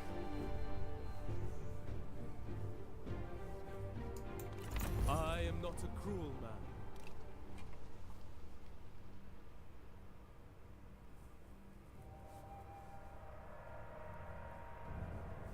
We're playing on normal, and the game suggested to me that I turn the difficulty down. That's how bad I'm doing. So I would say very bad.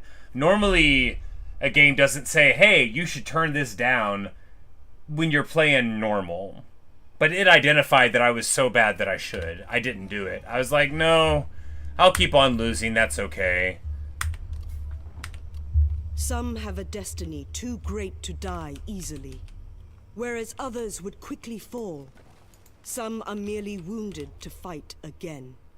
No one is immortal, and death comes to all in the end.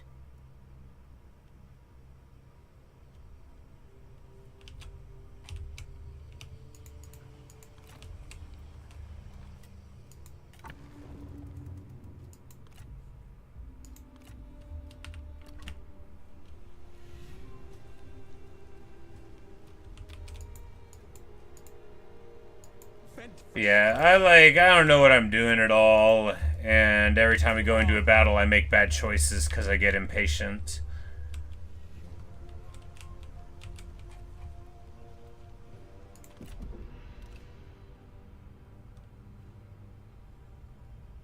Your continued independence upsets order.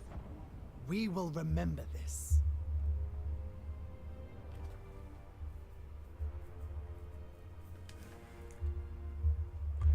But yeah, but compounded on that, I don't understand anything going on the campaign map, really, or anything going on with the places that I've got, or anything beyond the personalities of all the people around, which I sort of know. It's not going great.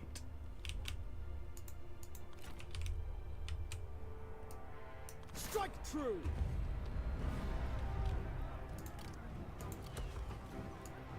For honor! Going forward.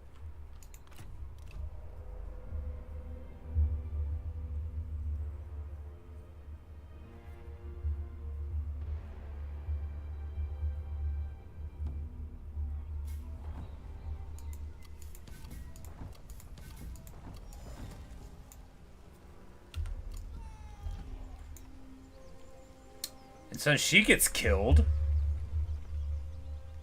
Man. You know, Wu's having a hard time.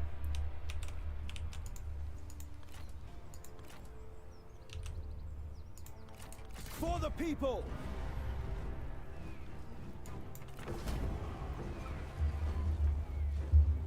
The people's voice cannot be silenced.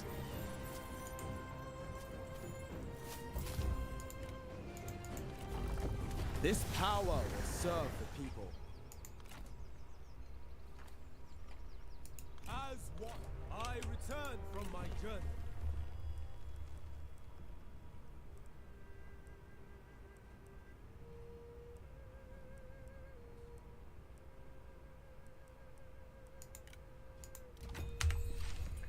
Grab replenishment, I guess.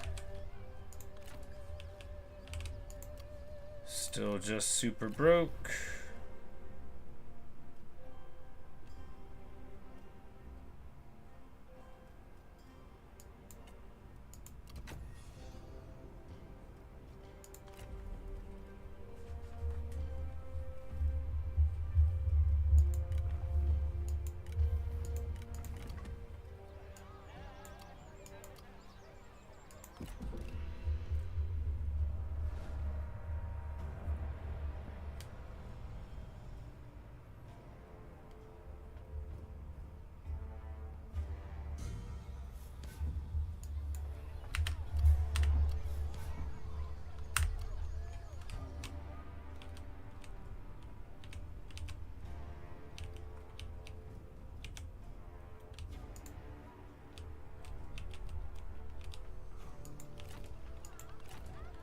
Welcome, my lord. Your presence is heartening. So the longer he fights, it just levels him up. So yeah, and then he gets crazy strong and unbreakable at the end. Got it.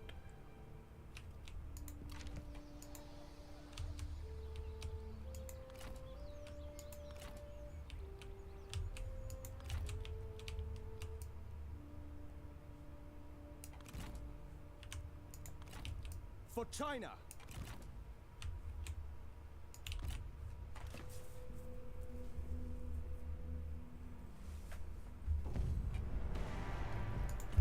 Retreat!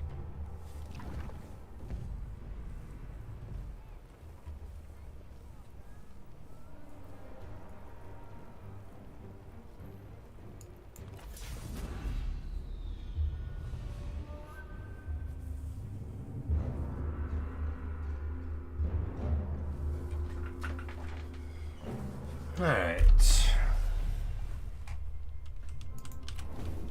Whoops. At last! Our reinforcements are arriving!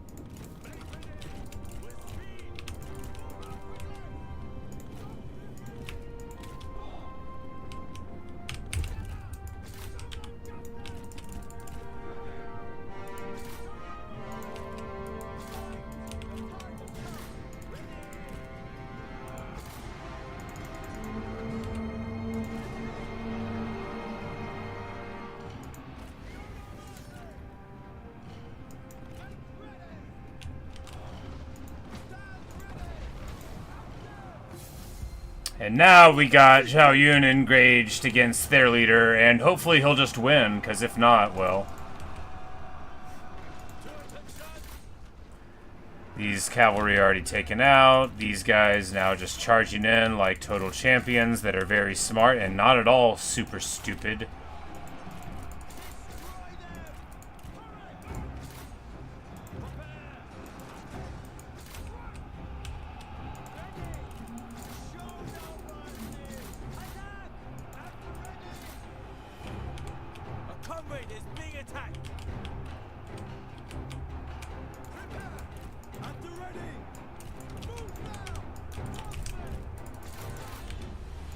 It looks like Zhao Yun is going to do fine here, and that everything else in the whole army is going to lose, but maybe Zhao Yun will just die here, and I shouldn't have done this at all. Well, you know, it's not like I took this fight. They took this fight. I was trying to be smarter, not smart.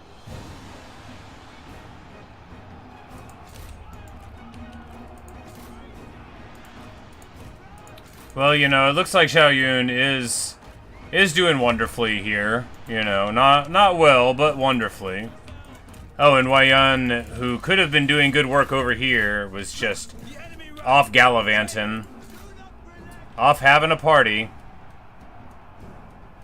But Zhao Yun is now getting absolutely trucked on by Zhao Yun, so at least there's that. Lady Bian wants to duel me, of course!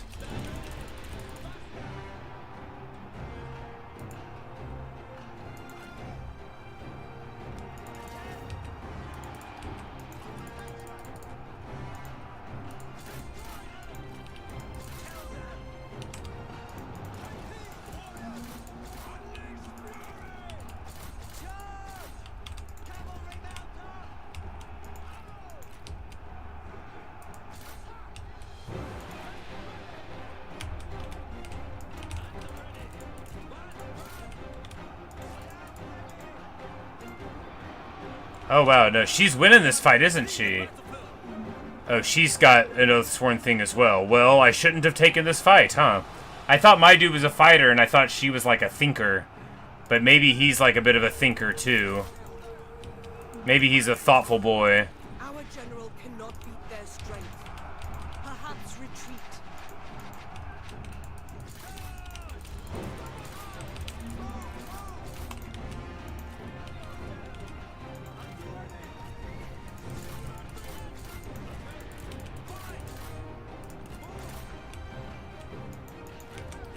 And now their leader is just trucking among our forces and routing all of our arrows. Not good. Yao Chen gets defeated, and now Zhao Yun, who was really cool about that dude being there, is now mad about Fallen Friend. So at least there's that. Of course, now we can't control our generals anymore, so that's not ideal. Zhao Yun has 1 HP and he's running, so I don't know if he's coming back. But, you know, we probably lose the fight anyway.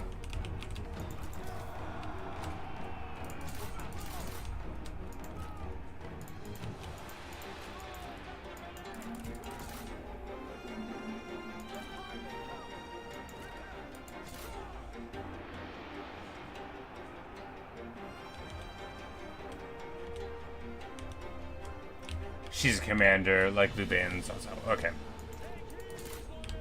I thought she was like a strategist lady.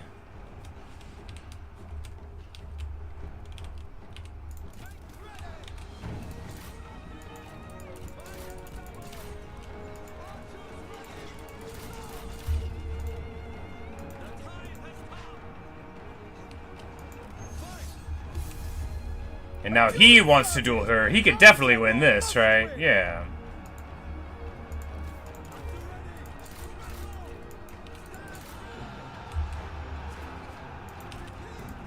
Oh, Zhao Yun got unhorsed. That's what happened.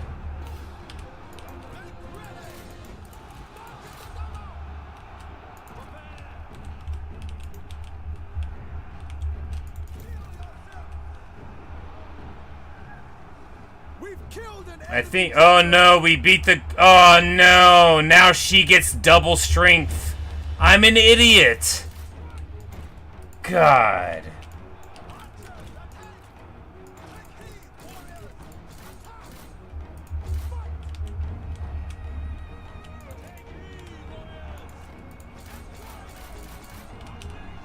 Man, just terrible play. This is not going as planned. I should fall back.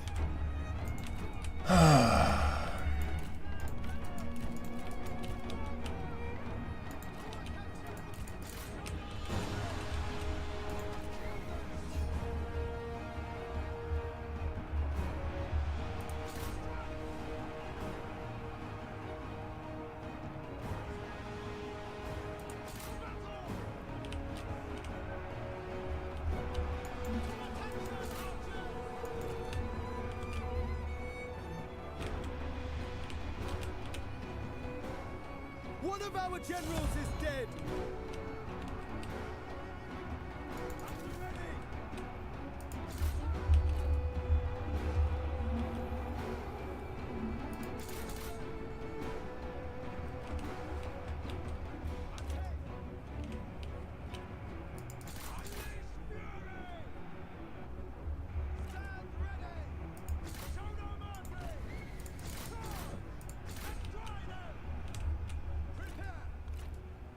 And then these 11 halberds will rout everyone off of the whole map. Yep.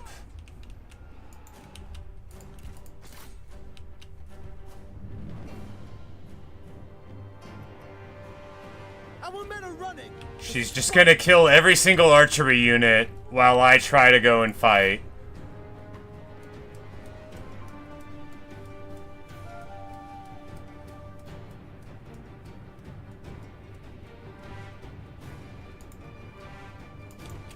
Alright, but at least we take her out.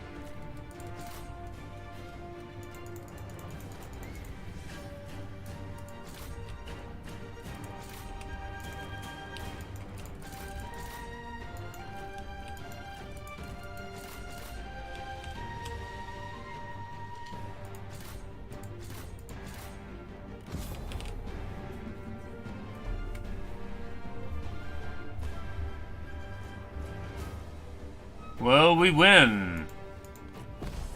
I mean, in a manner of speaking. What bad decision making. Just terrible.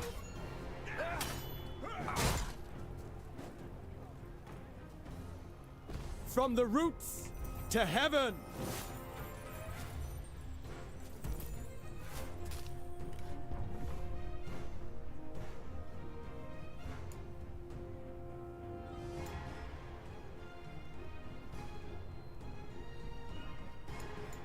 They fought only for their return them to their kin.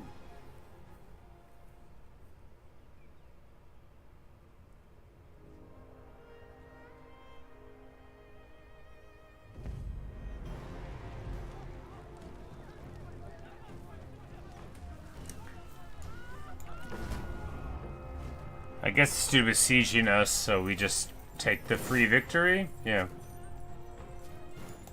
They fought only for their beliefs. They have suffered enough.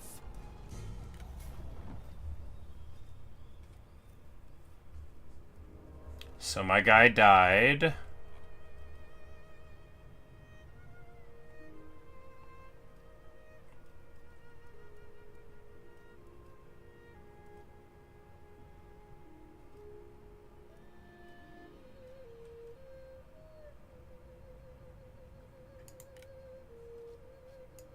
Let desire shape and guide passion. And we've been sanctioned.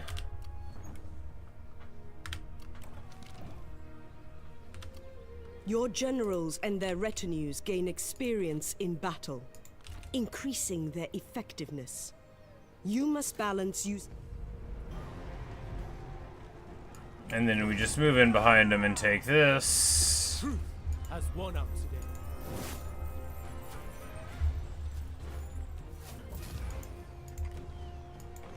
It will prosper for the better under my rule.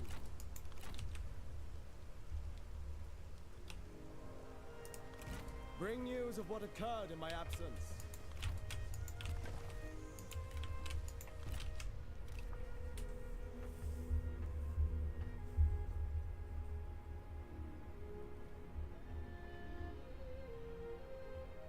Was that really his last settlement?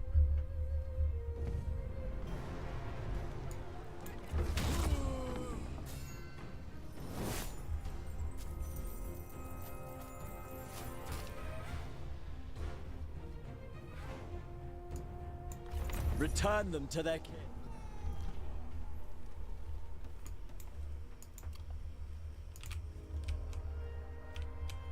Then, do not break. Attack!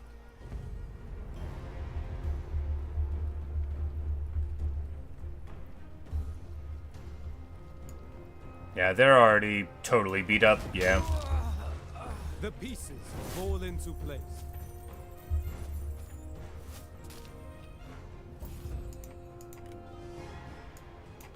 I grant you this boon. Secure loyalty through respect and actions. March as one.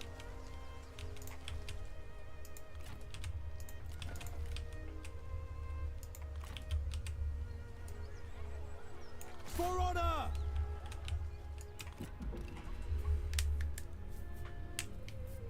He's got another summons on. Okay, I was like, that's weird that he wasn't totally.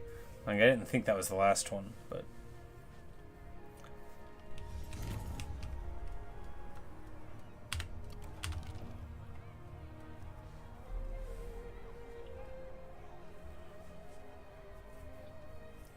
Alright, so the Emperor hates me now.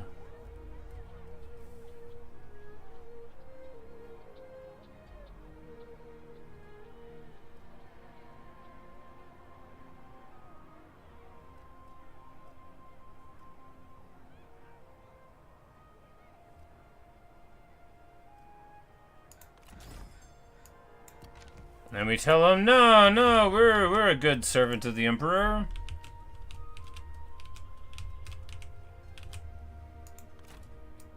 Crush them! Our faith was rewarded.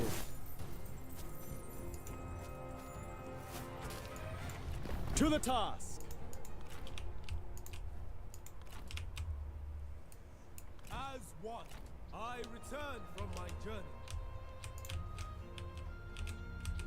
He's got Donghai.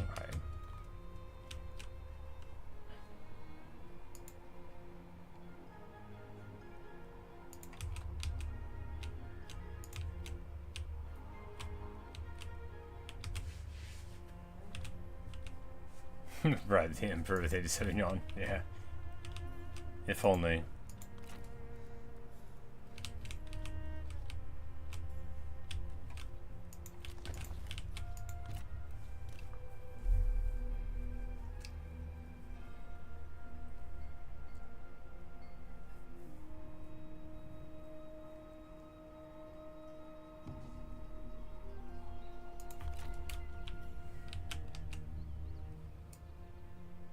Marching! Strike true!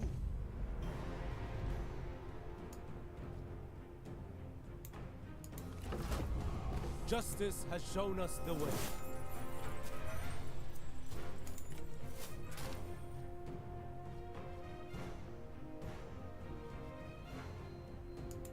Restore harmony. Marching!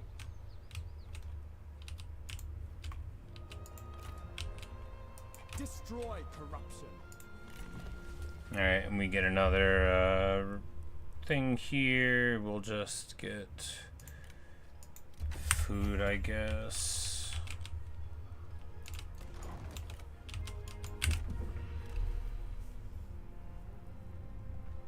Your continued independence upsets order. You reject our generosity?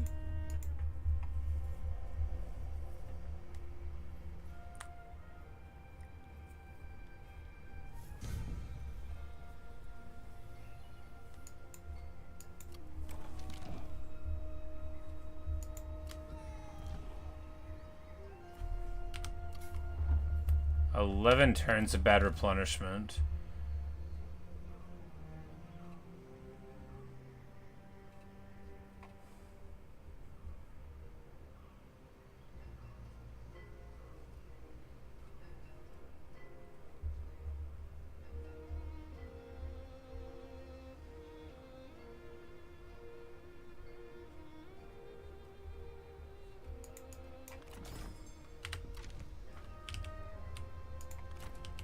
Resist corruption and endure hardships.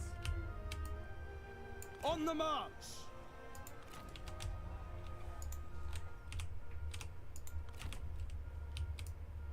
Going forward.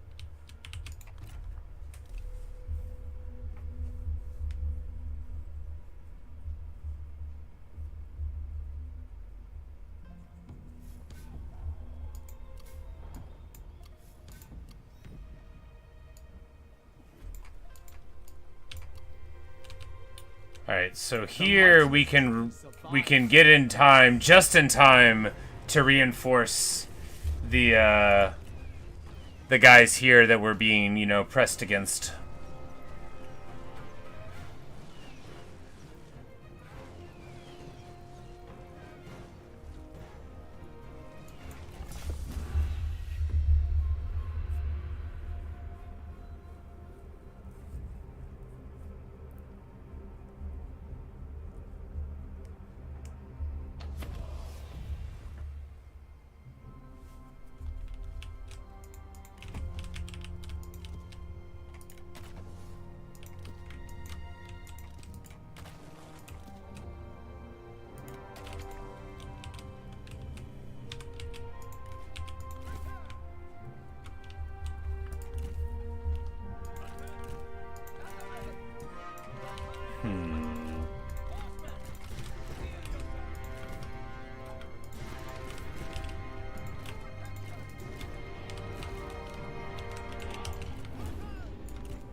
At last!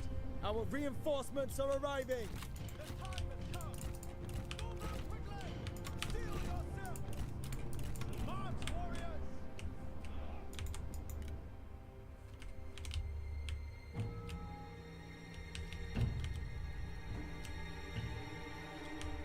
Yeah, because it straight up takes, like... These are big battlefields. Look how long it takes. So fast forward, it's going to take them, what, like... They come across immediately. It's going to take them, like, 2 or 3 minutes of marching just to get to the center of the battlefield. It's crazy. Yes, we are relieving a siege. Very important, because otherwise they were going to take it the very next turn. Which is nice that it gives you a little bit of, like, internal time for it. I'm sure that's a function of difficulty, of course.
Well, you know, they sure feel like, you know, they're happy in this position. We're just gonna go around the back.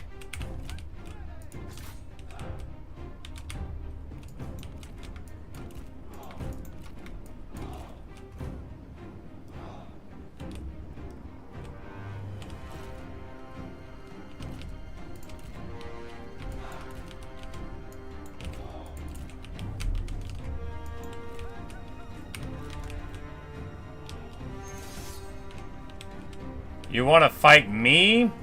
Very well, I accept. These guys are all like healers. These guys are all like not fighters at all. I don't think that they can do anything to me, so we might as well accept the duel. Then we'll be able to kill them, you know, separate it out. Yeah, they, for comparison, I have 1.4 listed AP damage, and they have 18. And they want to duel. All of my generals are going to duel all of their generals, and now we're just going to get into it.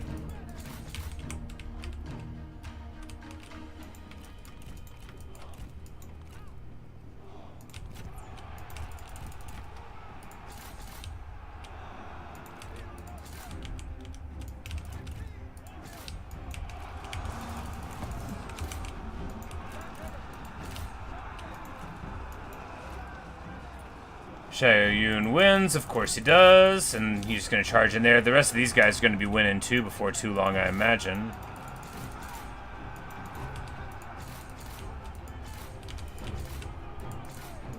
The enemy unit flees! What cowards!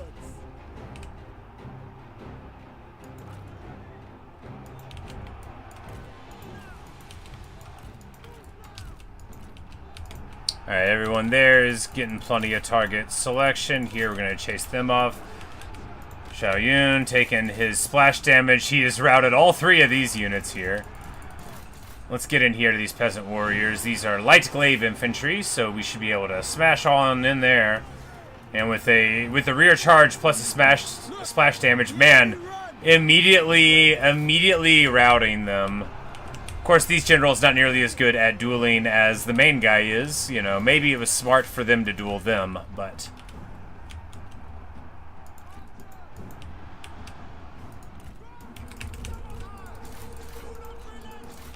What we get here is actually a pretty good assault against this rebellion that's gonna knock it down without taking too many losses on our part. The enemy warriors are running! Ha!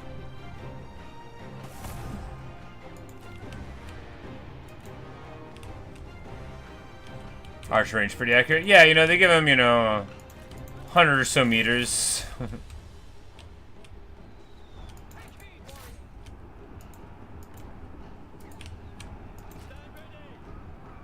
Wei Yan is like doing basically no damage. I thought he was much stronger than that.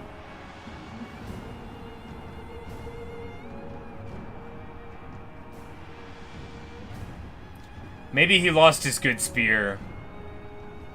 Maybe he lost his good spear when we lost a fight.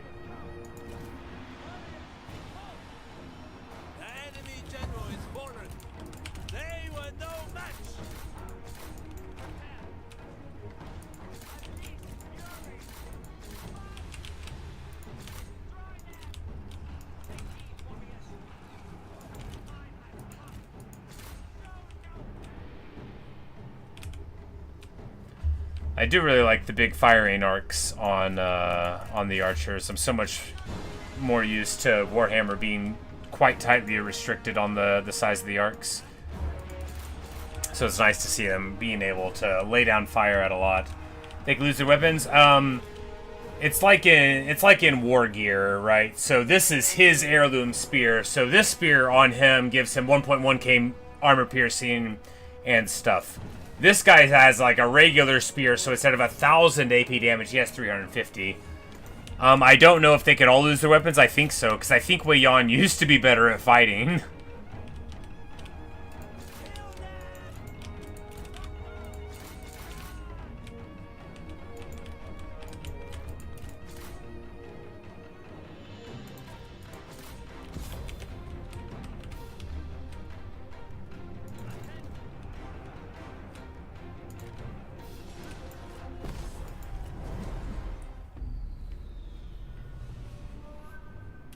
It's possible that some of the items are like heirlooms, for lack of a better word, like it says for his spear. Like maybe they can't lose them, but maybe they can. You know, I don't know.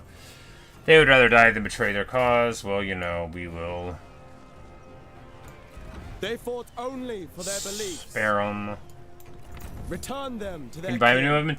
We can give him new weapons because he like has one. So like here, we can go to the weapons that we have access to.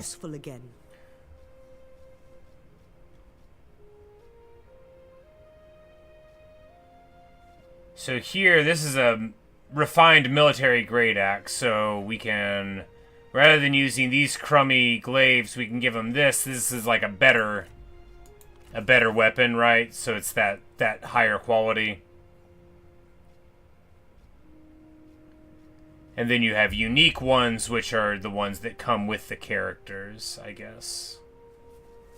Or maybe they're even better, right? Yeah, they're just a better quality than the exceptionals.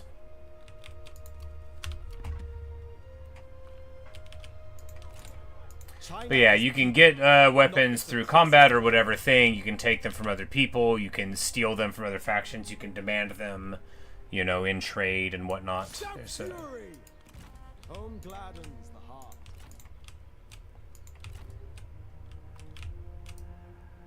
With courage.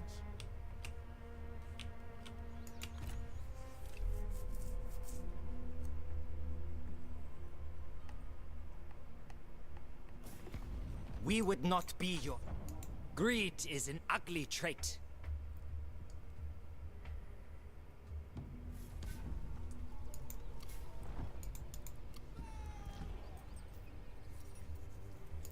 The Emperor is sanctioned to me, whatever, dude. Members to characters inside or outside your faction.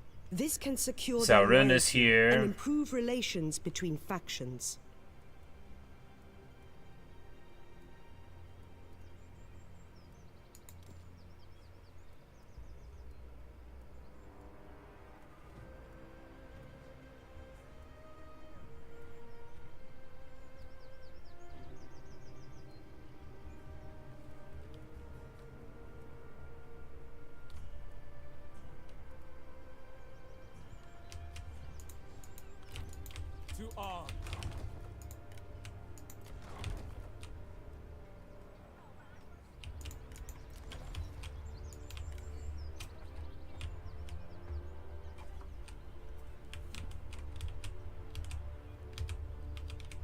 Fengtian spears? I don't know if I know what that means. Might just be a different word from what I know about, or it might just be like the name of some unit, but I'm not sure.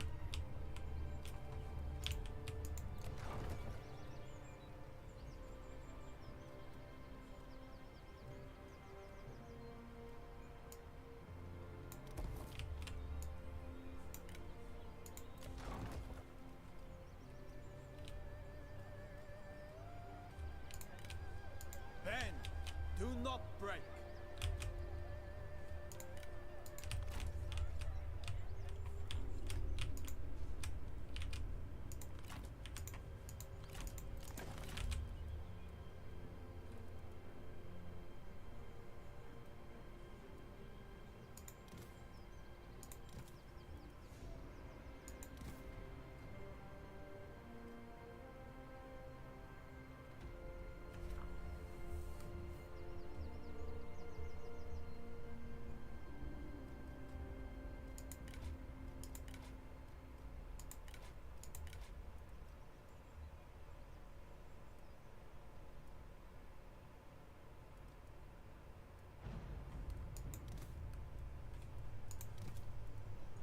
Yeah, all these dudes have just like trash weapons.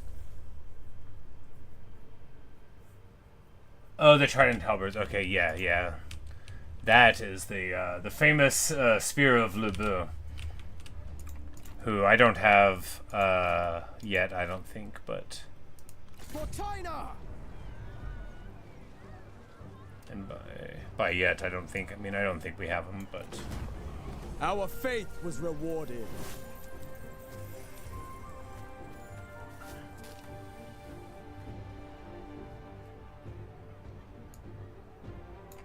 To the task. Your family is the base of your power. Take care of your generals by guiding their progression.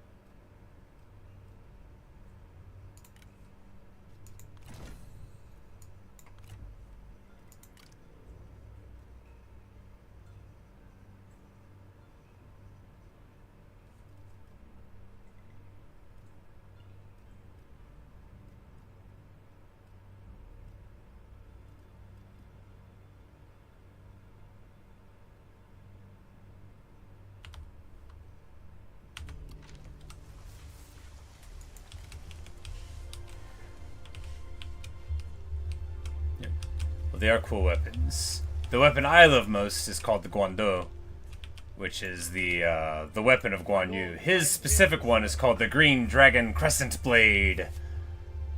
But like what I would call like the Chinese halberd, like that's the Guan Yu, and it's, you know, it's based off of Guan Yu's historical thing.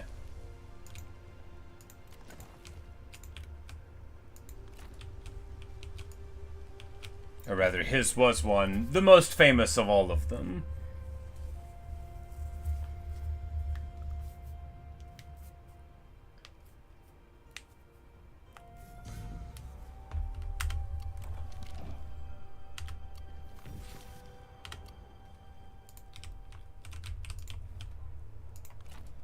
To arms!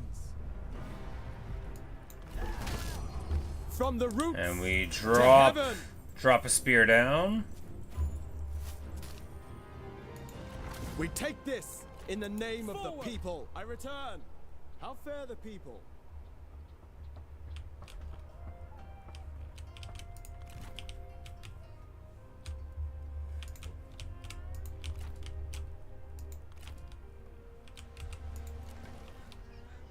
For China, show fury.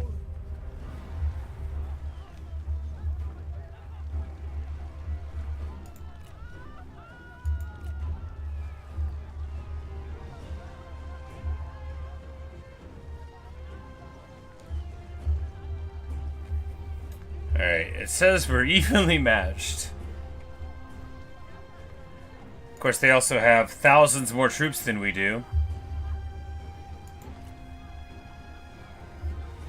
And it looks like, oh, they'll be defending the city as we try to get there from the side there. Leave this to me. I will bring us victory. Can you group you with peace? I'm not sure what you mean. I am proud to call you brother.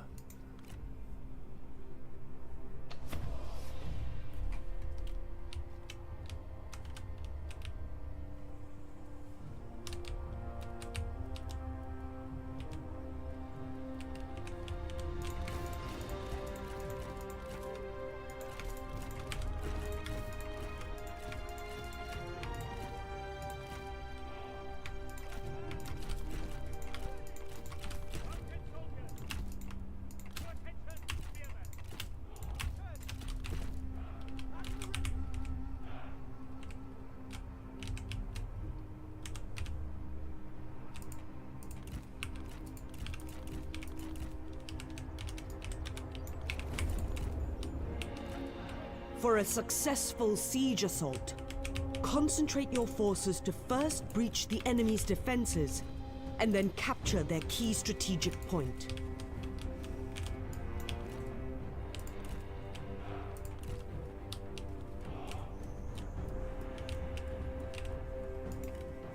A comrade is being attacked.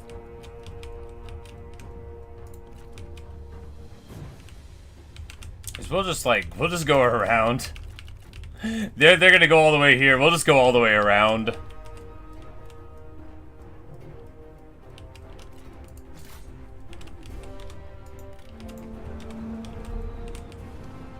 Because all of that stuff is over there, and even if they want to rotate it, you know, they won't be able to do it that quick.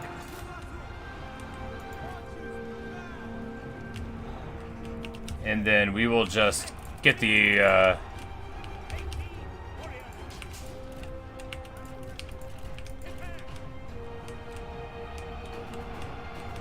And we'll just go all around the side there, and if their cavalry wants to try to stop us, well, I bet they won't love that. And then we'll just get a big old blob fight here and get a bunch of free damage from their towers onto us, I guess. I mean, it's not the end of the world.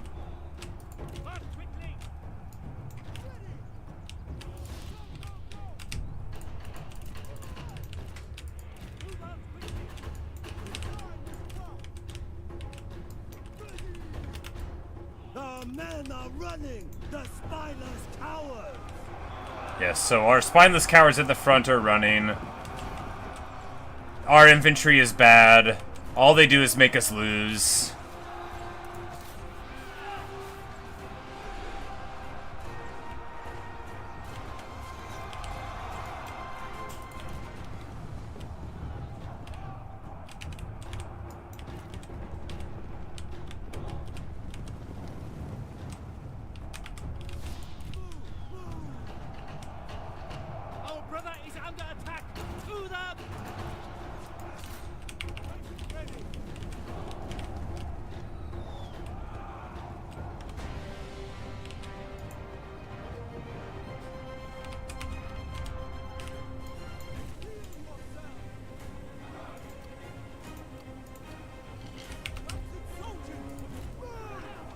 Oh, we don't actually win for taking the point. We have to fight the army. Well, it looks like our entire front here is gonna just die. Maybe we'll push them back though, but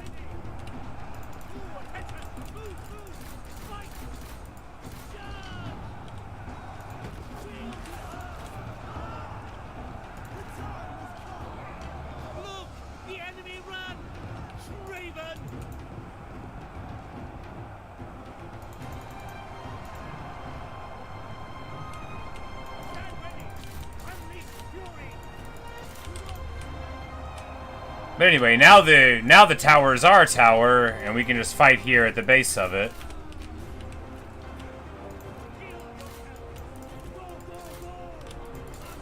Oh, this is a massive block of their archers. Well, you know what that means. Time to get on that block of them and have them chain route. And then this absolutely gigantic splash damage thing that Guan Yu has access to.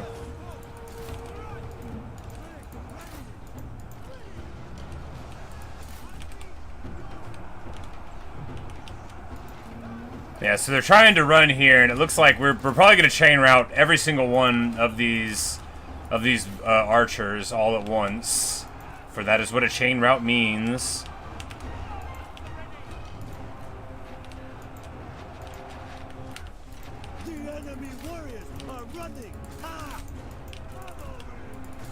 Cao Ren wants to ball, wants to brawl.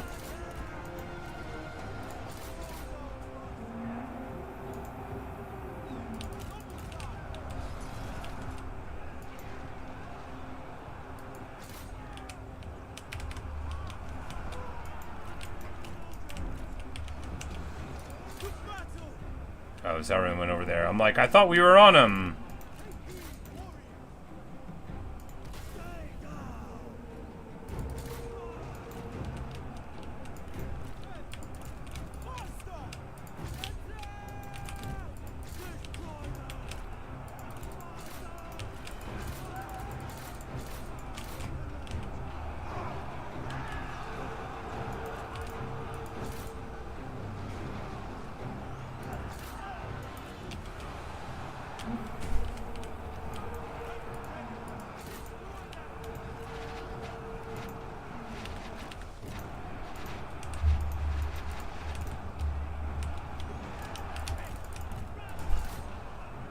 Cao Ren will die before too long. All of my troops will die too? I don't know. I don't know. The enemy general is fallen. Hey, we got him.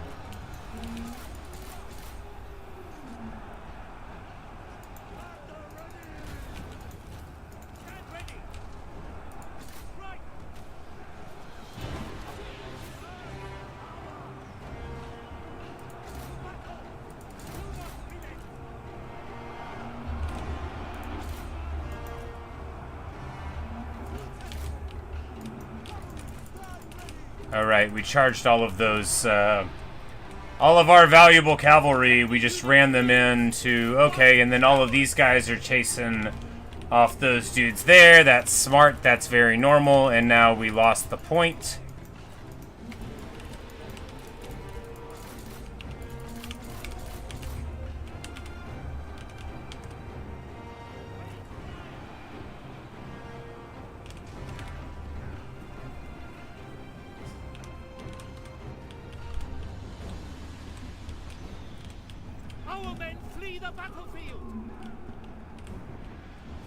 Alright, so I need all those units to not be here because all they do is run. Like they literally don't even help at all. Got it.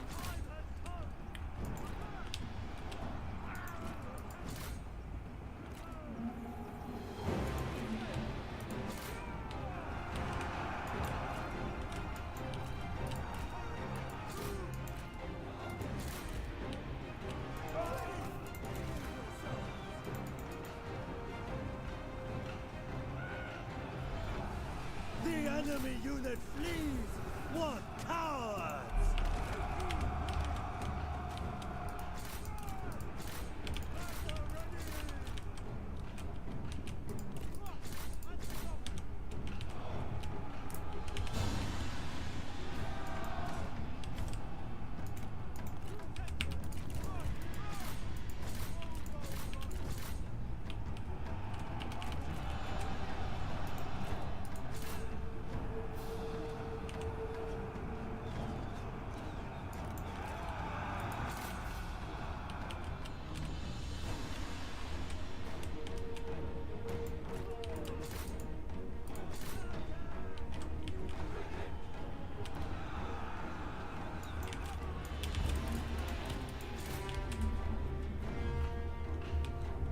The enemy warriors are running!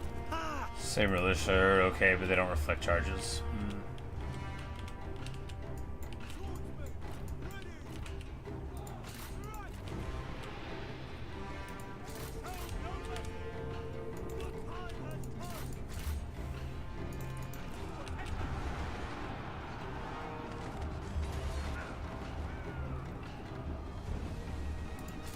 And then the Chain Terror route rolls in, because Guan Yu's real good.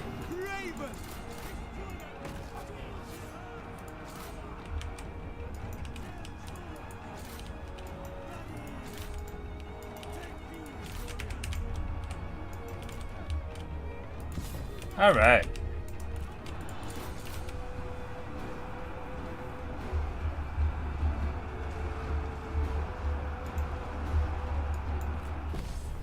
You put him in reserve. Yeah. Like all of my infantry all the time.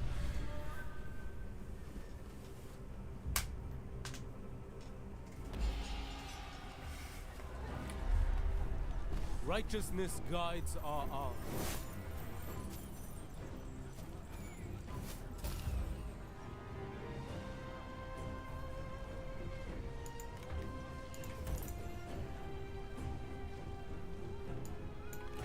It will prosper for the better, under my rule.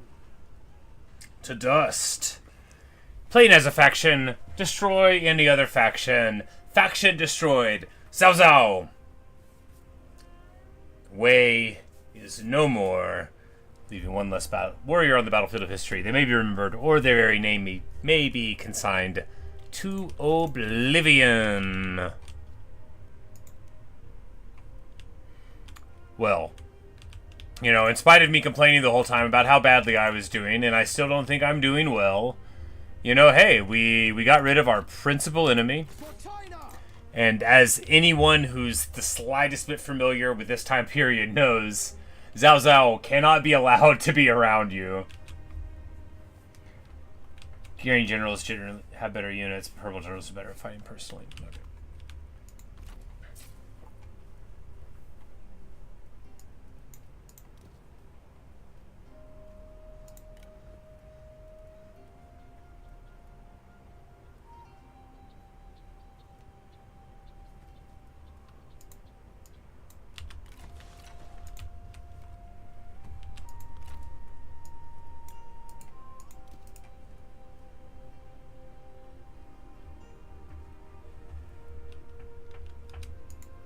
But, yeah. There you go.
Zweihanders or Zonmajan, and this one, John Majan. Are not worth the upkeep. Yeah, you know, great swords are.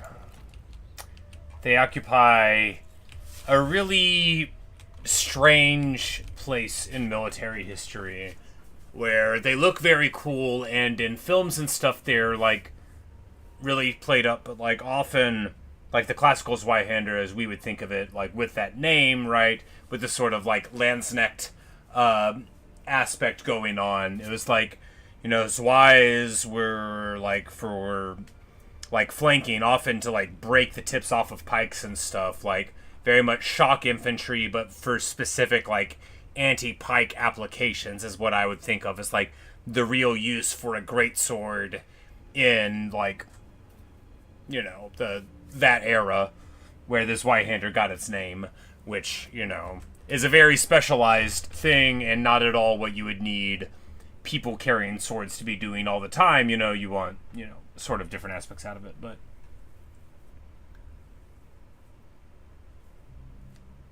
but now, so he can recruit any those Tiger to Leopard cavalry and those units, so those were just unique to him, and now we'll be fighting more normal-ish dudes mainly. Sweet. Well, at least we picked the best enemy at the start. And now, I guess, yeah, so we can just try to deal with the final aspect of the Yellow Turban Rebellion, and then, you know, at the very least, this open ocean is an ocean, you know, so we don't have to worry too much about invasion from that front. Kong Rong, I don't think, hates us. Yeah, he's a nice guy. To improve your diplomatic standing with factions. He says we've done, non-aggression pact to gain, you know, atrocities or whatever, but, you know, what are you gonna do? But yeah, that's good. So, you know, we deal with the Yellow Turbans, and then, you know, regardless of what goes on, then we can just push up, you know, and deal with, you know, Yan Chao, which we will have a problem with before too long, but he's got all these vassals. Yeah. He's an enemy's vassal. Okay, so it doesn't matter if he likes us. Right. One's thoughts must be kept as sharp as blades.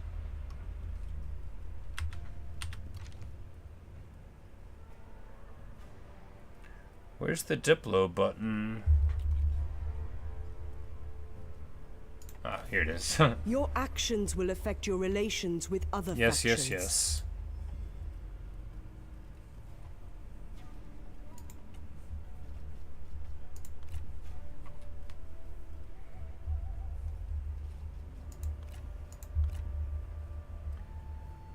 So we could even get a trade agreement here.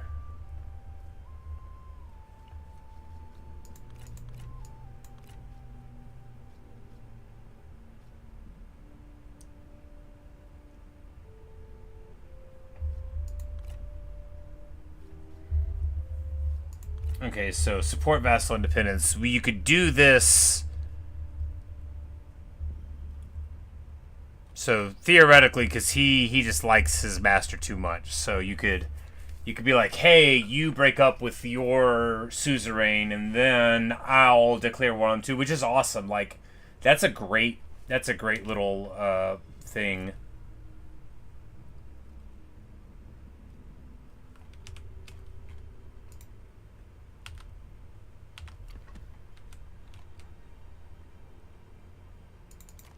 Do we have You will need to deal with other warlords and fact.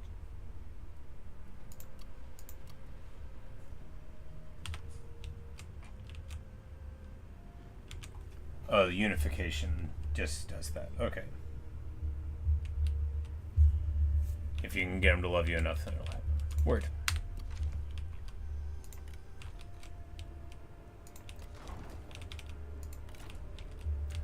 Yeah, there we go. Alright, so... Oh, okay. You can get your unit eliminated, and then if you just wait a little while, it'll, like, come back to the retinue without you having to pay for the initial recruitment again, I guess. So that's good. I am at your disposal, my lord. Infantry are the baseline troops of most armies. They are incredibly versatile on the battlefield, and are best formed in long lines to clash with the enemy. We've got a couple Spear Guard here. I mean, really, we just need more cav. No, but we're broke. We don't need bigger armies. We need... Alright, well, yeah, I'll say so... Yeah, this is fine. Zhao Yun can move down, and then Liu Bei is going to be able to just move over here before too long and deal with those foes. And he gets another level. This will give 20% range block to his own retinue.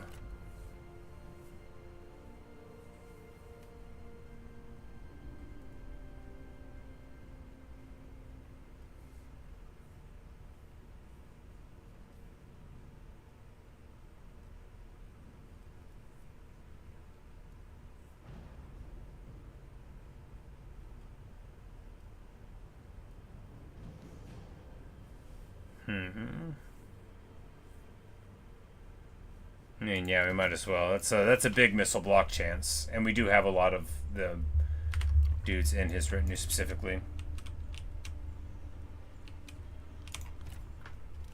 An exchange, perhaps. We have come to terms.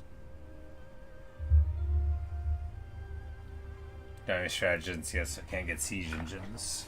And I couldn't afford them anyway unless we just expanded the army. Well, that makes sense. It's the spring of 202. We've been fighting in this war for 12 years, and we've gotten a couple of provinces under control.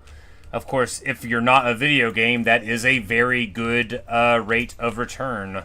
If you are a video game, it makes you look incompetent. Shout fury!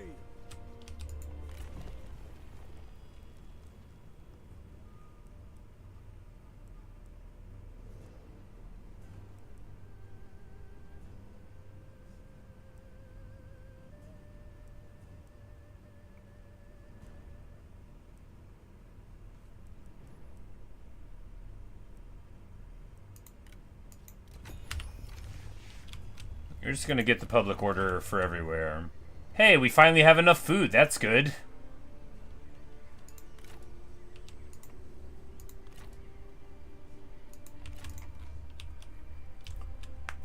Because if we can put down the yellow turbans, I guess, you know, that would be good. Quality armor on 1 stack and then 3 generals. Ah, yeah, there you go. That is smart. Because cavalry is expensive. But generals are generals.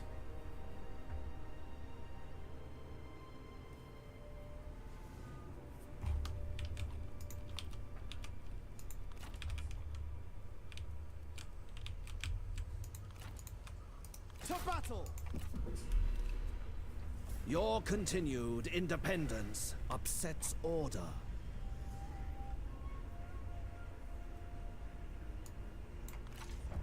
You insult us. I barely even know who you are, man. I had you confused with Yuan Shu earlier on.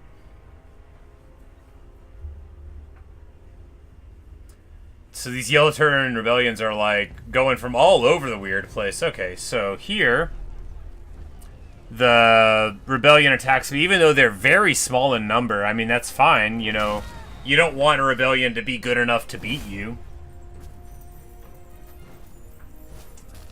And it is a lot of gold. But we would have to be his vassal, though. It's not like it's just peace. It's peace and vassalage.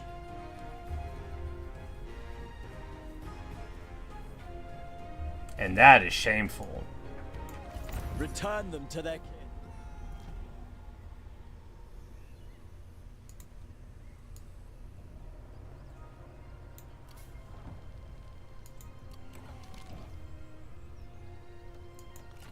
Under one banner.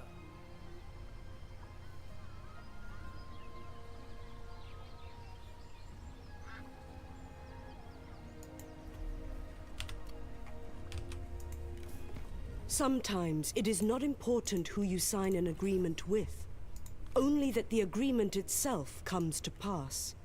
If you have an important deal you want to sign, look for factions who will be open to it.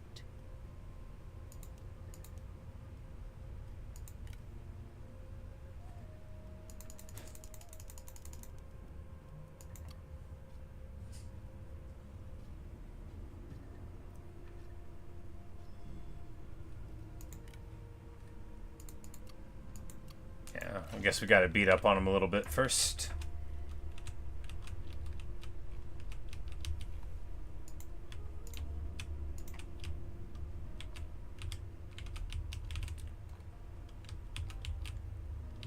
It's like I don't know the geography of China well enough to know where they can walk through and where they can't.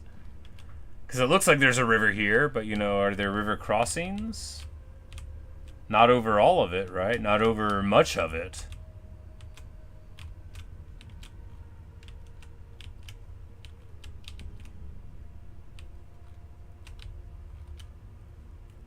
But we used to have that land, so we know that it's, you know, there-ish. You know, we can just beat up on them more and be like, oh, now do you want to be friends?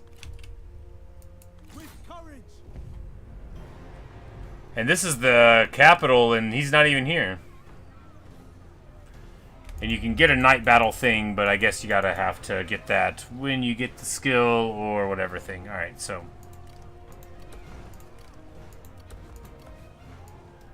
Strike hard.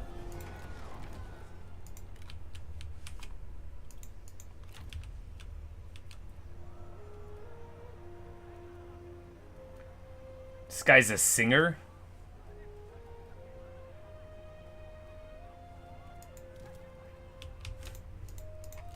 Like, man, they just let anybody run in here, huh?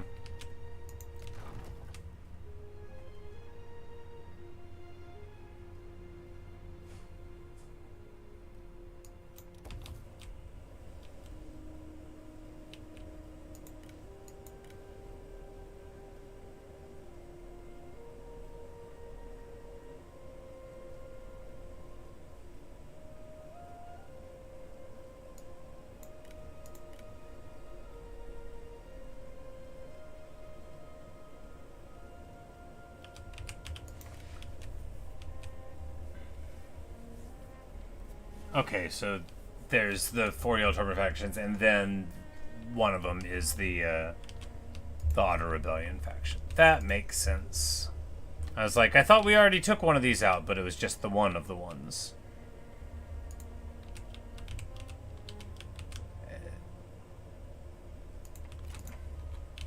Yeah, the two of, like, because they're, like, way far away. If memory serves. Are all of these provinces in the game? And they're just like, someone else is dealing with them? I mean, look, at least we dealt with Zhao Zhao already. Whatever else happens, if we just don't get Guan Yu killed, and if we ever see Ma Chao out there,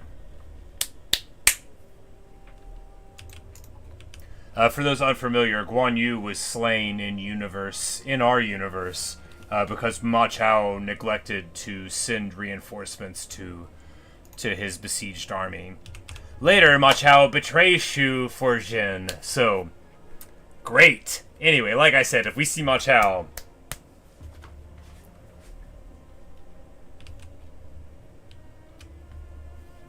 he is probably dead.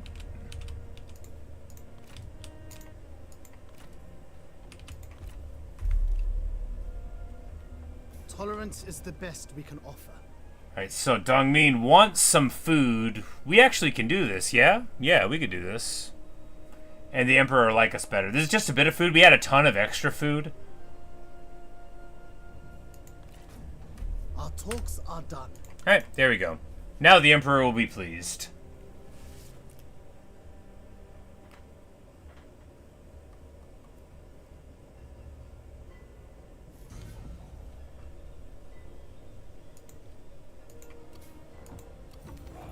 Huzzah! Now, of course, the Emperor demanded peace, and he got it. And Wei Yan got wounded. Sometimes your plans require you to cross the land of a neutral faction. Try to get a military access pact to move your armies freely, without causing a negative impact to your...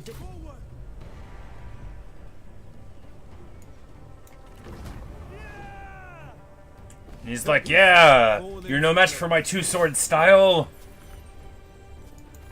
It would be prudent to occupy this place.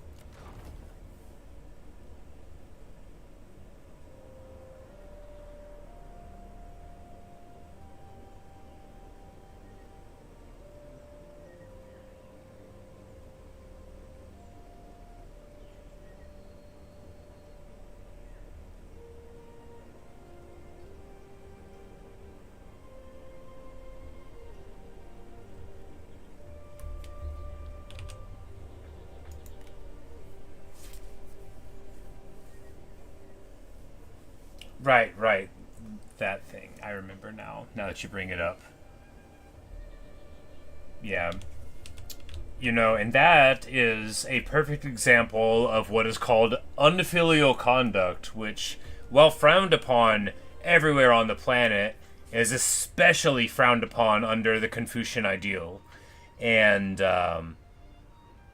you know, if Confucianism had a hell for Ma Chao to go to, I have no doubt that he would be there. As it is, the wheel of reincarnation turns for all of us, and it may be that in another life, Ma Chao's spirit will be able to see Guan Yu, Bodhisattva, and beg forgiveness. And Guan Yu very well may grant it, for, after all, he is a Bodhisattva and knows better than I do who deserves to be forgiven. But if I see Ma Chao on the streets, we outside right now.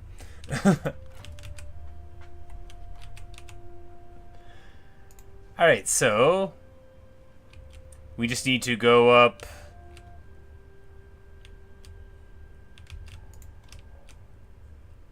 here, I guess? Your treacherous tongue is grating.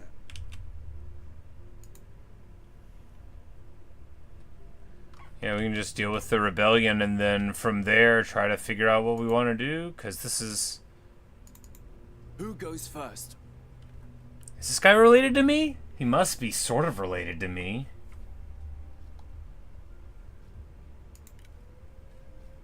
Never!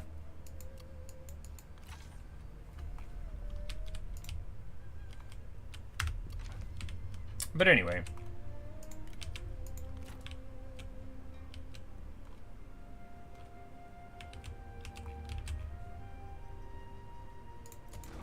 Speak quickly.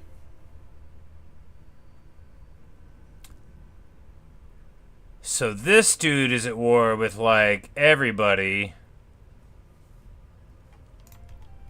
Maybe that'll be the next thing to hit, because if we just hit in there, then that'll help out. We can move our forces to the north. I kind of don't like having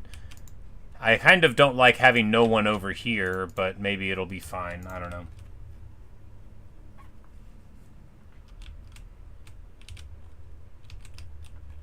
As for what happened with Guan Yu, you don't know for certain whether or not the part was actually true. Added the romance for trauma. Well, yeah, I guess, but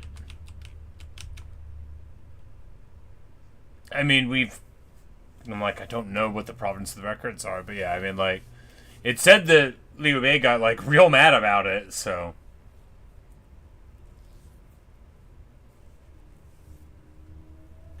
But yeah, Luming, yeah. Yeah, Zhongfei needed Guan Yu around to be a good person, so that if he wanted to lay down like a sack of wine upon the ground, somebody that was decent would still be there.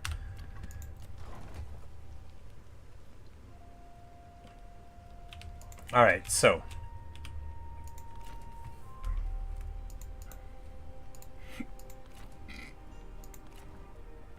Your missile troops are best kept to the rear of the battle, out of reach of the enemy. We're gonna get rid of these G militia. To harass from afar, but they will suffer in close combat.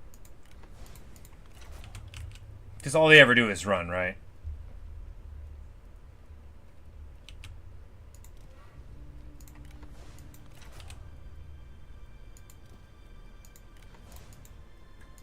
And seriously, just having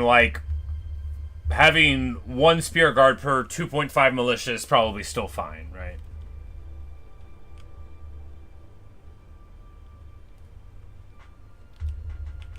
Consider yourself a land of noble, and therefore superior so to speak used regularly. Yeah. Yeah, that was... You know, you get that problem all the time in this era, and indeed in general, like what I would call warlord style governance, where even if the warlord at the top is decent, the binding vows of friendship and vassalage empower his subordinates to behave very, very badly, so badly before any consequence would ever come to them. And that's sort of like the general critique of warlordism, which has been there for thousands of years, right? You know, no matter how good the big guy is, if any guy underneath him that he loves as a brother is terrible, he's probably just going to ignore it. You would have to really, really be able to prove it. He would have to do something very heinous to someone very specific to make the guy at the top say, I'm going to sanction this general that's fought for me for 10 years. This sworn brother of mine. He'd be like, what, you're not even going to bring this problem to me? I'm sure Zhongfei isn't all that bad. After all, he's very polite when we're around each other. And of course, well... Chugging Smith. Yeah, you know, he, It's funny that you get, like, the different distributions where Guan Yu is literally ascending to the rank of Buddhist demigod. Not immediately, you know, it takes some time, but then, like, the Buddhists sort of just, like, latch on to his qualities and say, that's the one out of this whole time period that we're gonna ascend, which I love, you know, like, he's who I would pick too. He's got his beard, he could throw it over his shoulder if he wants, you know. I like how he's always so pensive, thoughtful. On the march!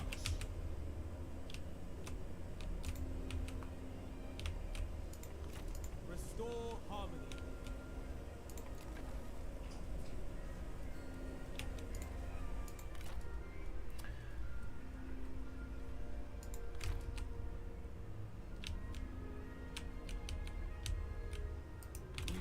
Gather our strength. Artillery can wreak havoc on the enemy from range, especially when targeting walls and fortifications. However, because of this, they will be prime targets for the enemy and need protection.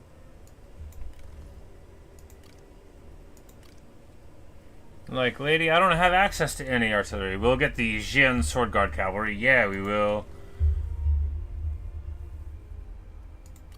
We're gonna be broke.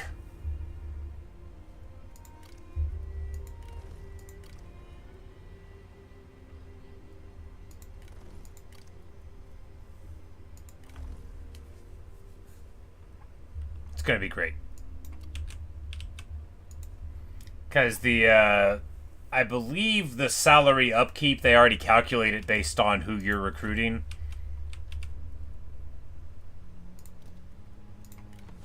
And we just straight don't need these G militia, right? You grant me a kindness in calling, my lord.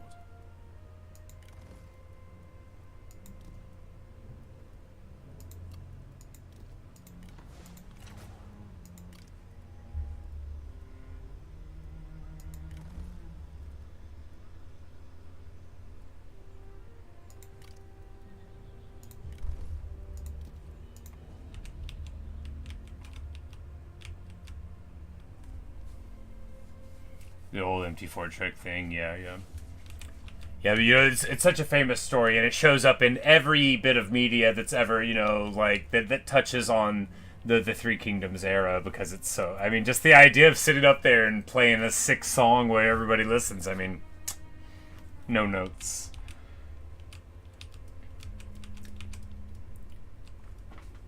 And going entirely behind enemy lines, yep. You know, there's some stuff in Romance of the Three Kingdoms, which you pointed out. It's like, you know, Guan Yu couldn't have ridden that far on red hair because horses don't run that fast. But he did this, and this in real life, and they thought that would be boring if they did them all in a row. So they only said he did 2 of the things. It's so funny whenever you're like so much of a big damn hero that people wouldn't believe it. They gotta make it more believable, which has happened a few times in history, for sure. For sure.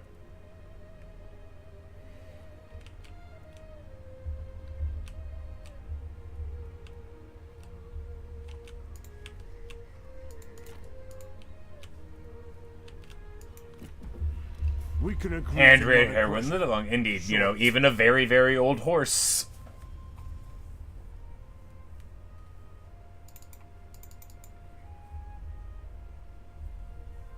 Where's this guy live?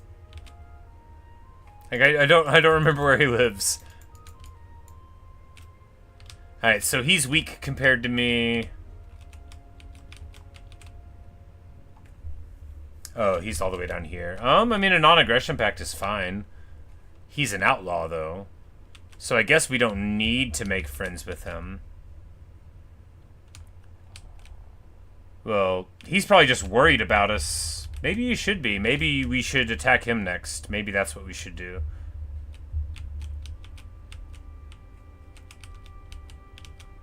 But I kind of want to move up against Yan Shou and punch him a little bit. Yeah, it's not worth 200. We could make him give us more. We could make him give us more.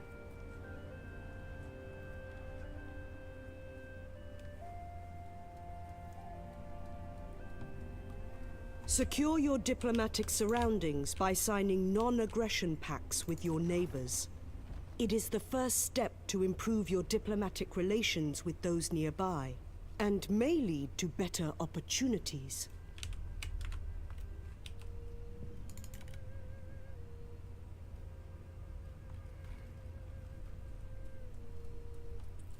And there, of course, is Sun Quan.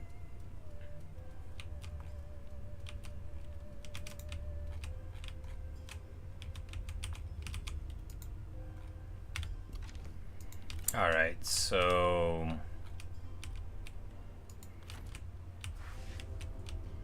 yeah, I think just leaving the south to the south and trying to deal with this is better. Yeah. Not least because this dude's already at war with us. And I know perfectly well that Wu lives down here somewhere. I don't know where their lands begin right now, but I know they live over here somewhere. Right? Because Liu Bei starts like right here, and it's like the worst starting position, because you got everyone around you that's all trouble.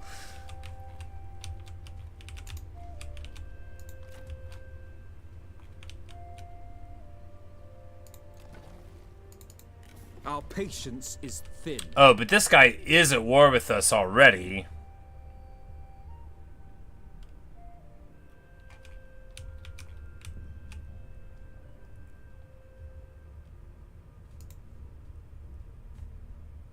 Because he's a vassal of Yan Shou. Okay, yeah, well I guess then, yeah, then this is where we're gonna go fight. We're gonna...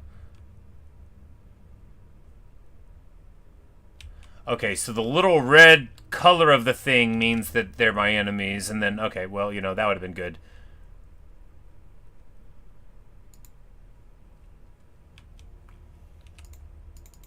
Enter freely, friend.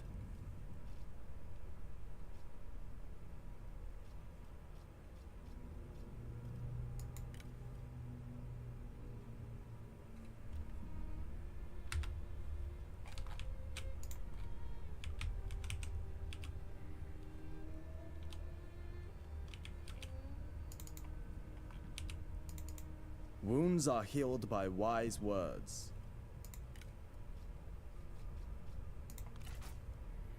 He wants $5 grand for it? I don't want to do that. Can I just go this way? Yeah, we can just go around him. We don't need to go through his land. So we can just move right here. And then right there. We might need to move through it eventually to get across the river. But if we push our enemy back all the way across the river, then that sort of frees us up to think about, you know, like... I mean, we don't want to fight the Han Empire. That's who we're supposed to be helping. Orange, vassal of enemy, but not at war with me. Okay. So they're a little bit independent. Alright, so we're a little bit upside down with money. Not terribly so, just a little bit. I mean, 20 turns upside down is fine, right? Like, you never, ever have to worry about that.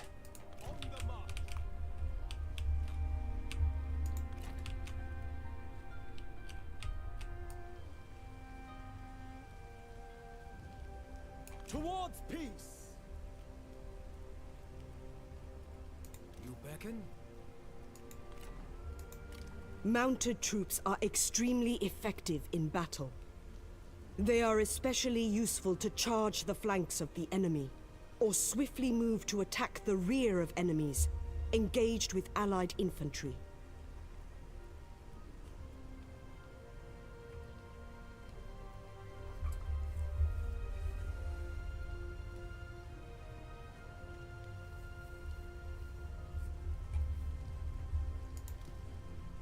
What's this number up here?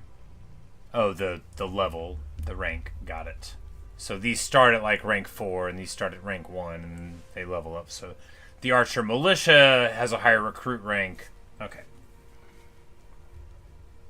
Look at the yellow side of the tree next reform season. Will do. Will do.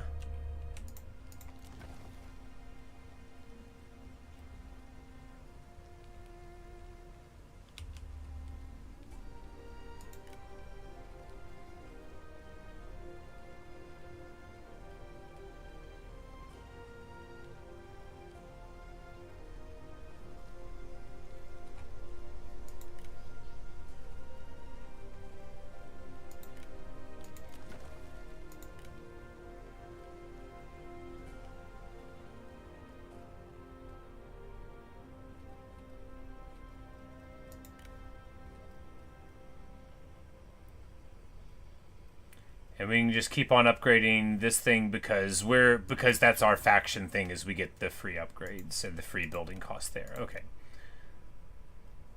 Because everybody just likes Liu so much.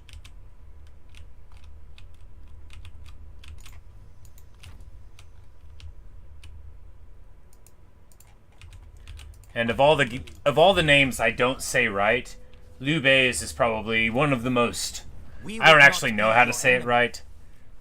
I think there's like a silent A in there somewhere where you have to like imagine the sound of it. I'm not sure. I just know that I say it like Liu a lot, and I think there's something more. I think it's like Liu. Anyway, I just move my mouth around in weird shapes that I never really do, and then it's still never right.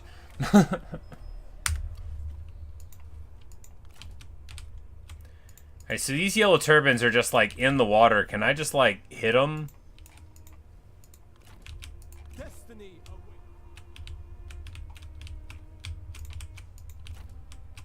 serve integrity.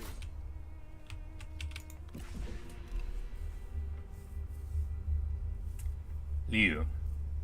We would not be your Liu, where you're like, Liu. Perhaps next time.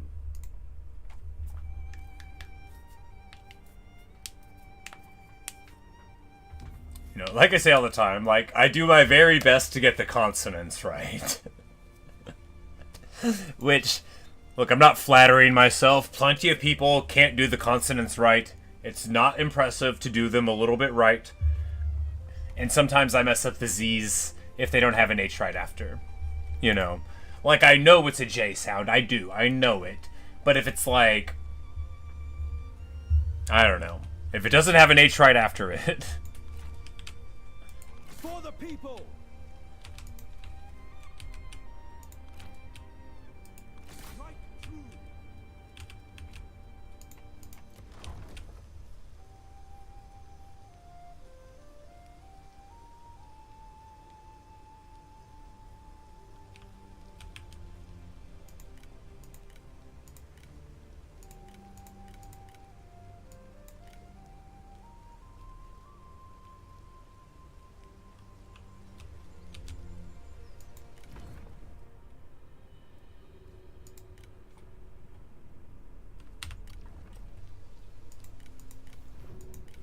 Members of your court can be sent Reform on assignments choice. to benefit your faction.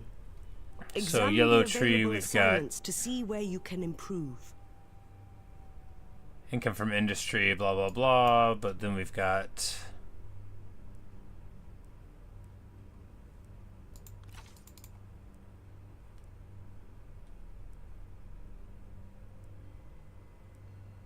income from all sources. I've already got that.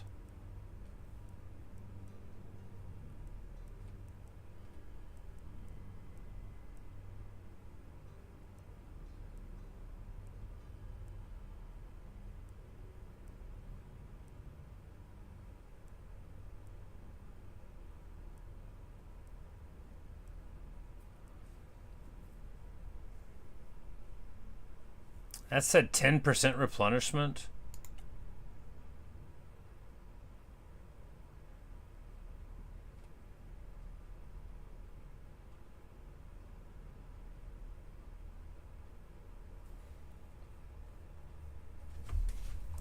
Kongrong is free LC faction, one of your favorites. It's a crossbow unit, sort of like Imperial Palace Crossman. Nice, nice. Makes tons of money. Vassalize yourself to a major faction and then buy their land. That could be fun. That could be fun.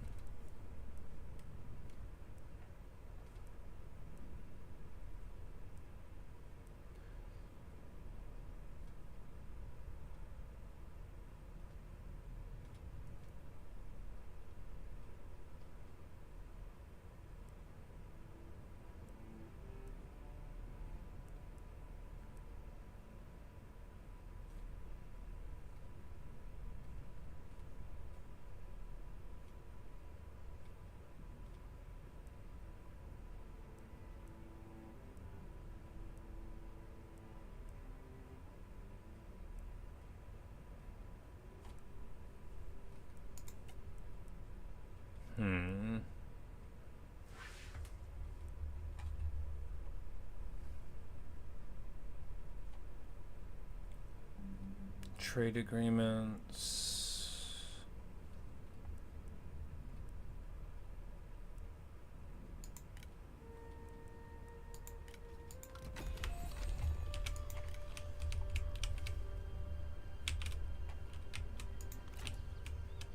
With all your might.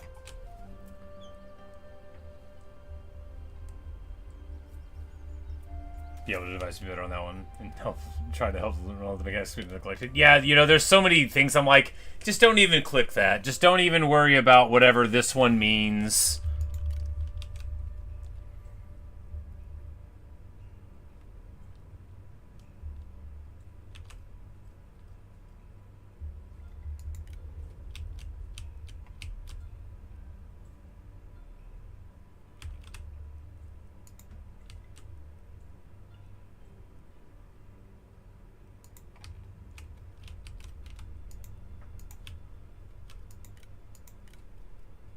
Oh, and then we select the factions over here, so we could send them to, like... could send him over here and then maybe help out our friendship over there. Don't bother with those. Okay, never mind. Whoops. Are extremely useful in battle.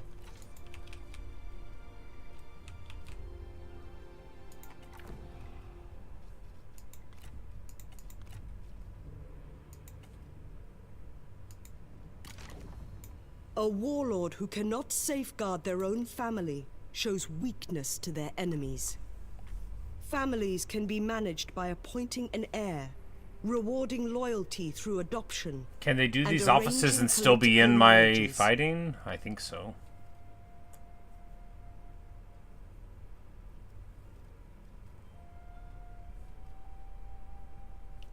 Commander-in-Chief, supreme operational oversight in military battles. Sounds like Guan Yu.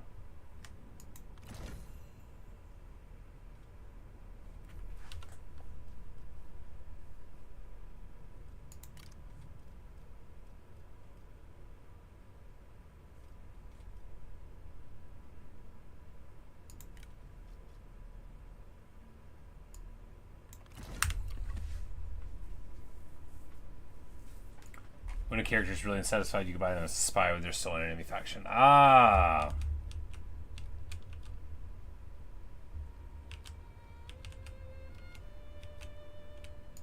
I see. Well. Exhaustion muddies the mind. Focus your rage. We would not be your enemy.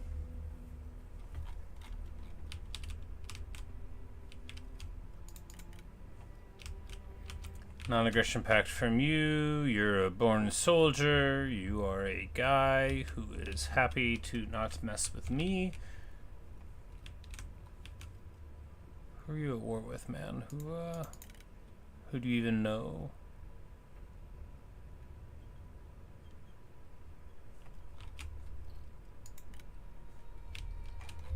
No. As you wish. You say I don't think they'll be that relevant. It's fine. Cool, cool.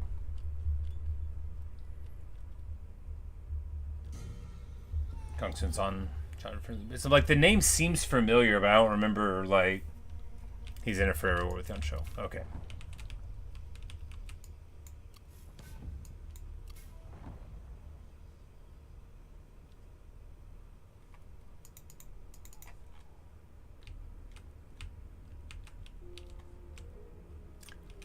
Liu. It's now the Regent of Wei. Is that like the way I know? Oh no, never mind. They're gone too. I'm like, that shouldn't be the name of it. They should have been called Cao Cao, according to what the convention was. He's not really important. The Romans desperately. Okay, yeah. I was like, the name is sort of familiar, but like, not so familiar that I knew what it was. To arms!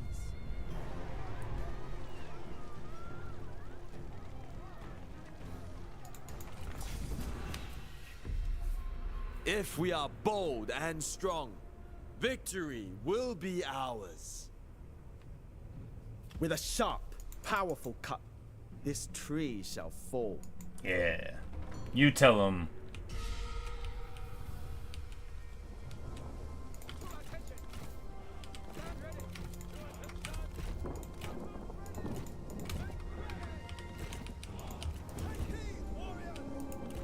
Though retinues can split and separate during the battle, some effects are still shared.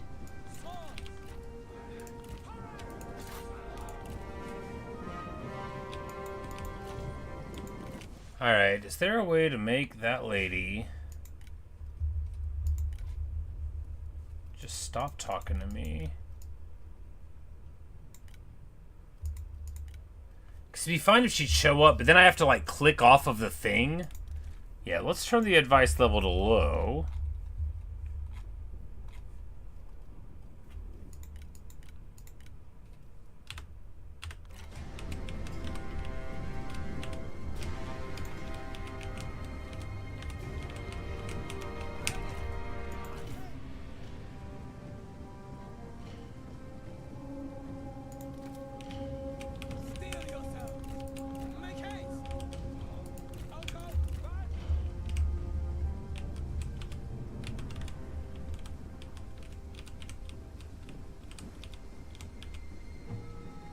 Doing her job anyway.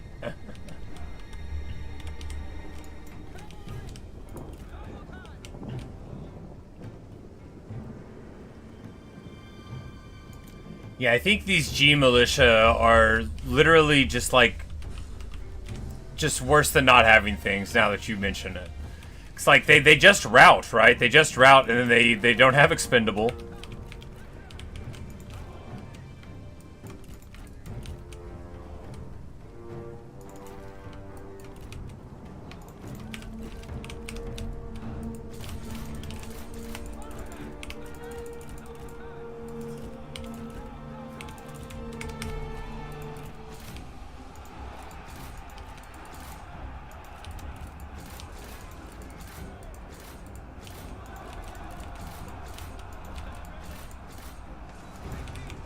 Yeah, and we just flank right around the spears. There's our I've played a lot of Warhammer Total War, and even if I'm not very good, I still can play this game a little bit.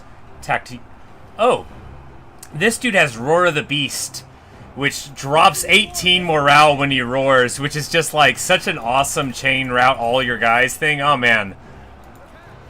Woofoo. Getting it done. We need to rear charge here into these spear bros.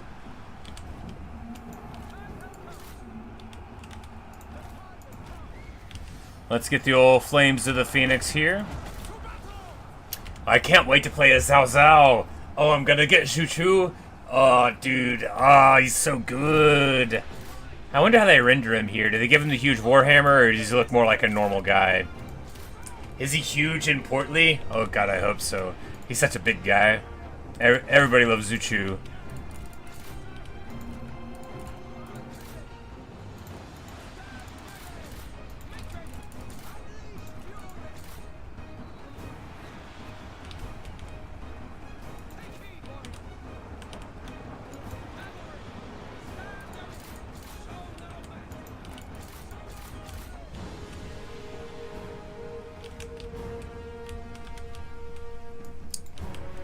In the area, there's Archibald. She used to be the most OP unit. I saw that they only cost like 35 for upkeep. Xu Chu gets a huge mace stuff at though, just buff, just a real big old boy. All right, he's security heavy.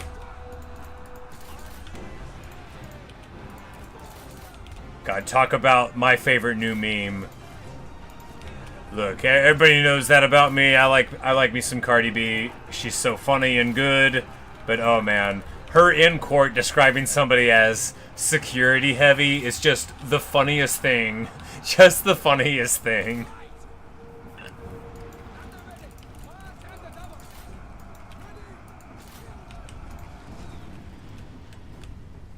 Anyway, as someone who wanted to be a lawyer when he was a kid, I'm always like paying attention to court cases and stuff. And sometimes they're hilariously funny.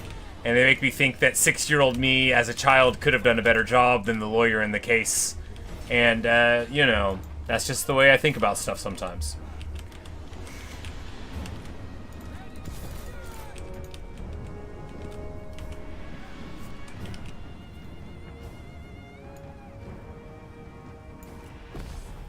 But my favorite Cardi B meme is not anything about her. It's just pretending that her real name is like an extended thing with the initials. So you could do, you know, like cardamom bergamot, for example, you know, like the names of spices. To heaven.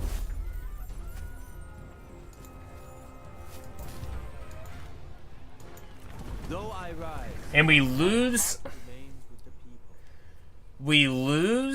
Imperial authority for getting rid of the rebellion. No, that wasn't the rebellion. Okay, that's right. That was the they're on their server. So Kong Zhuo here. He's a peaceful guy. He's afraid of us. He's not at war with us. But yeah, I guess we just continue on doing what we're doing here. Tired of mentioning chain routes? Yeah, for sure. You know, it's crazy how much it happens, though.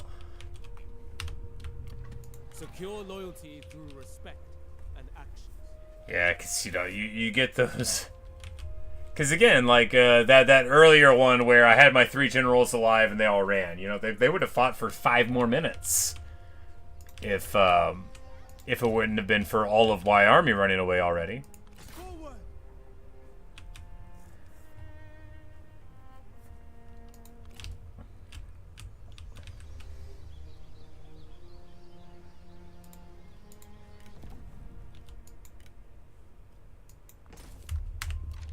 We don't need to pay that guy anymore. Alright, so... Reject corruption.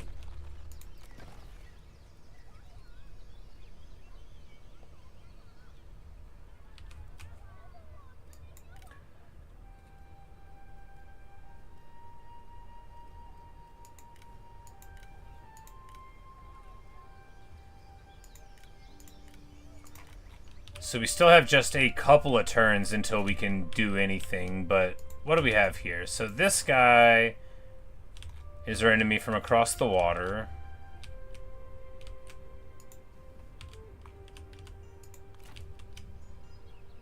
With courage.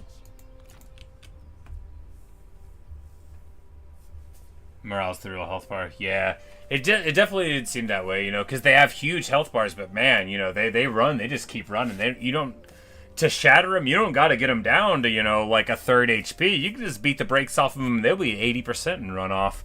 Sometimes I look and I'm like, wait, aren't they coming back? I'm like, no, that's the white flag of true surrender.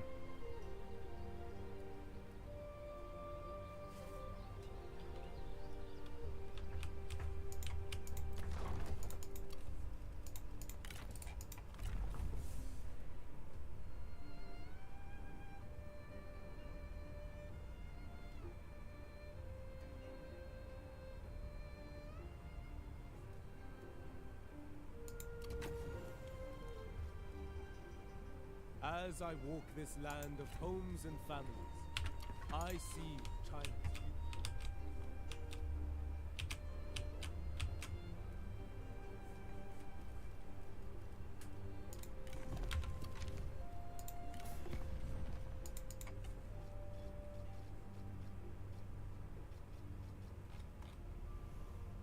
Oh, I don't have any more access to more trade agreements. Right. Jan shows it a maybe?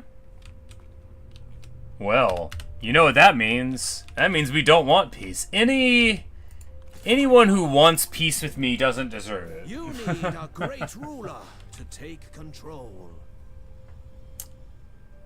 So once again, he says peace, but will become his vassal and he'll give me money. No, dude. No. I don't like you. Greedy. You should be paying me for the honor of me not invading you in 4 turns whenever I figure out how to get my happy behind across this river, buddy.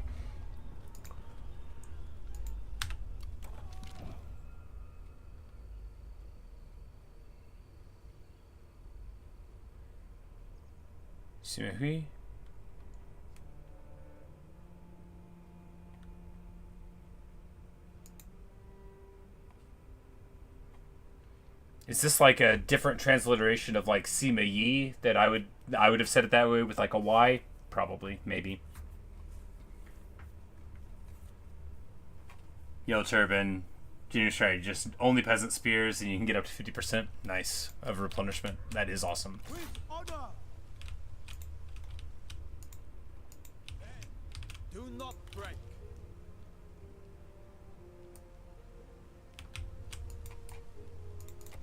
This will be short.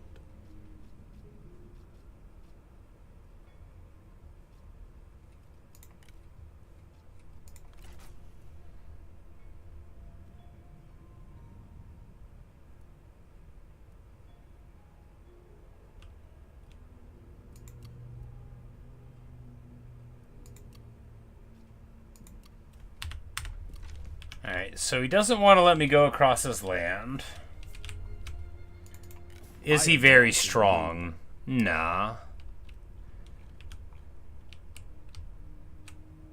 So his land is just what's bounded here with that if we're selected him? Yeah.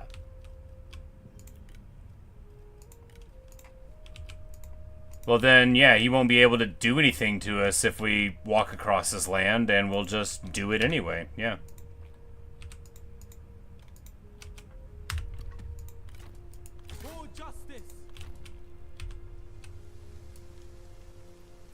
To battle! I mean, sure, he could, like, declare war on us about it, but what's he gonna do?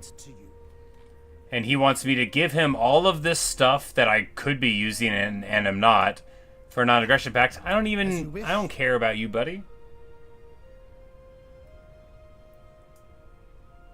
As you own more land, you get corruption, which is like a real corruption, not like a Warhammer corruption. I understand. Yes.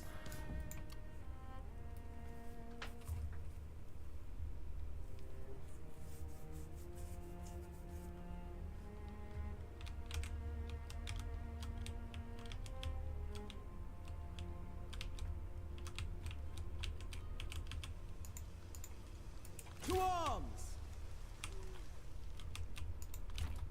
Seek opportunities and act upon them.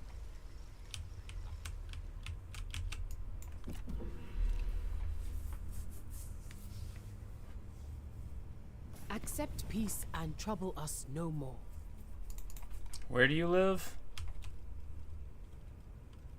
Like, I didn't even know I was at war with you. This must be one of his vassals, right?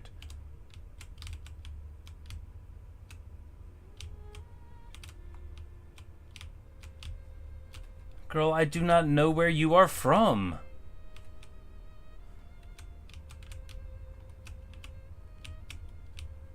I mean, in that event, I guess we do take the peace deal. Why not? 3 grand, that'll pay us for a few turns.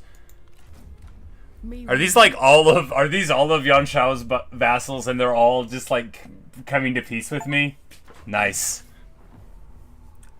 Alright. Land of Milk and Honey. We've made 8,800 income in a single turn. That is, oh, because of making the money on top of the income. Okay. I do know that 8 is a lucky number associated with prosperity in Chinese culture, or at least I believe it currently is. I don't know if it always has been, but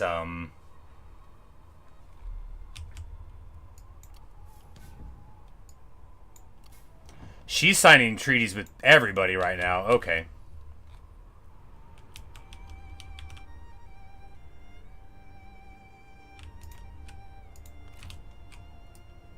Shout fury!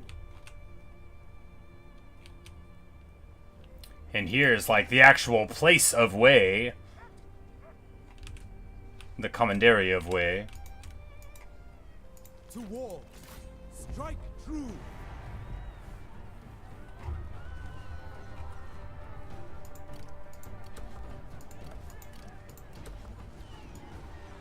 Attack!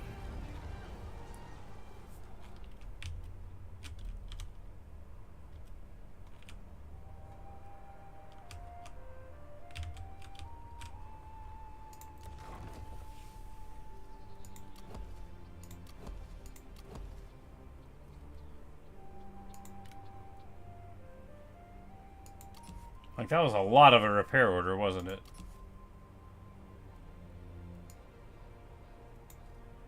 So that'll just, like, get better on its own. That we want to repair because it's free.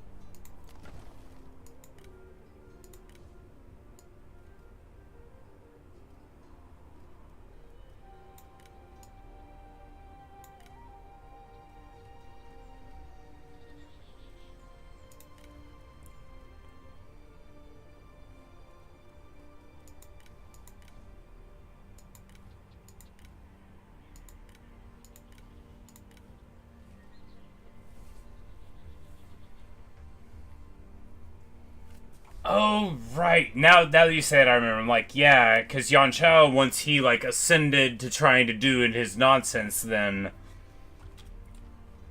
yeah.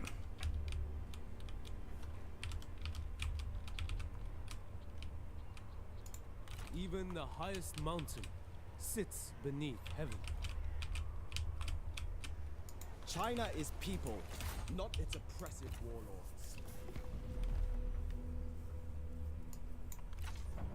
Very well. We shall say no more about it. I like that this dude is like an outlaw leader, is very growly, you know, he's doesn't have a very dignified voice acting. Another branch grows and sprouts.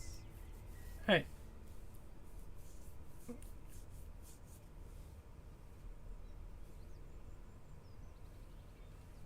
Wang Nong has sworn to the forces of Wu, ruled, of course, by the Sun family. Shu Han, yeah. Shu retrospectively, because Han, after they usurped the throne, and then they had that for a little bit, and then the Jin came in and really quickly rolled over everything. If memory serves, that's generally how it happened.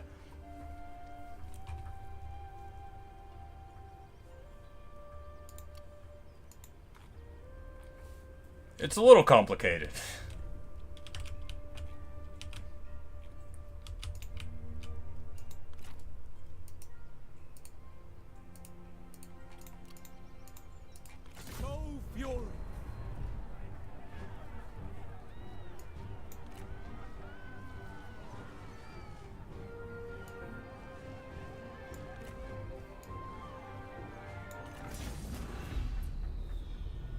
Our goals are noble, truly worth fighting for.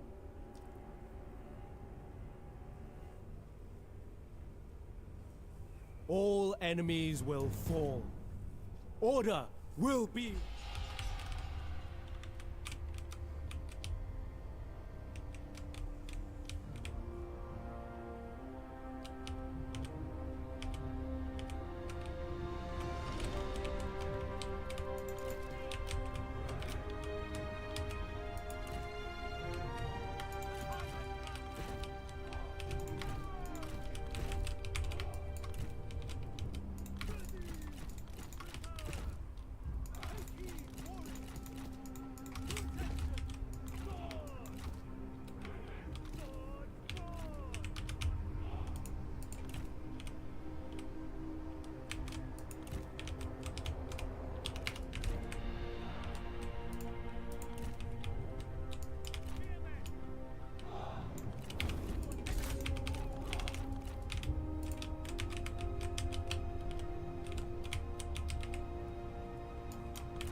Our men are spotted!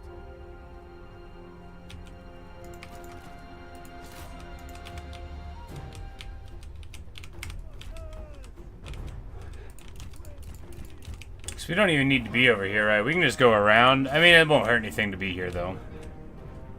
Oh, wow, the towers are just trucking on our cavalry, though. We need to get here underneath so that we aren't taking the fire from it.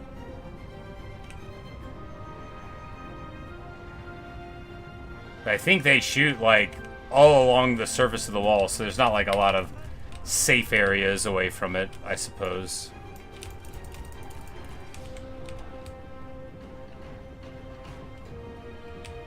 And here we bring the dudes up, but at least this time we send our archers against their archers, so that even if they're shooting at the battering ram, at least somebody's helping them out.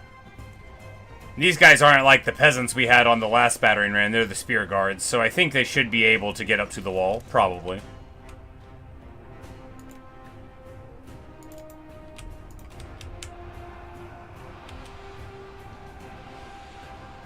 And of course, it'll take like 10 years to get through the gate. That's okay. This one, as soon as they hit it, it'll go down quick, I think.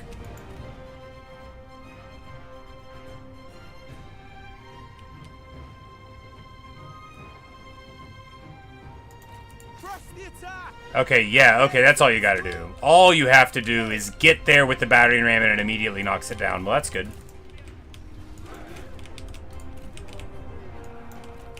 And we'll just leave these guys over here for like a year, getting shot by towers for free.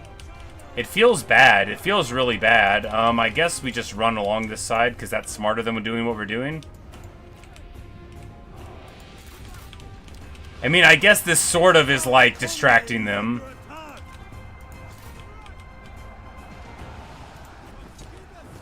And we could be doing that. Oh yeah, you know, why don't we use this on the way in? It gives us 100% range block chance, so we could just use that on the approach. That would be good.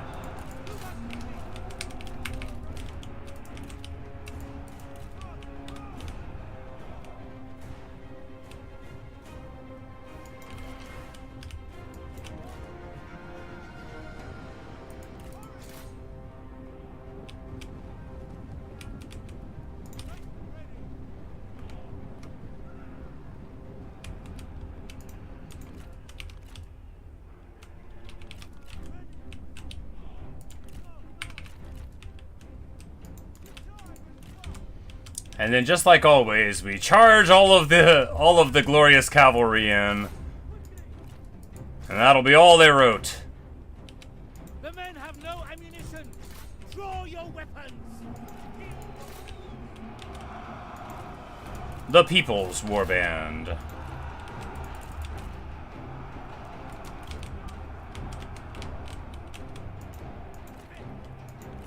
You want to go? No, she doesn't want to go.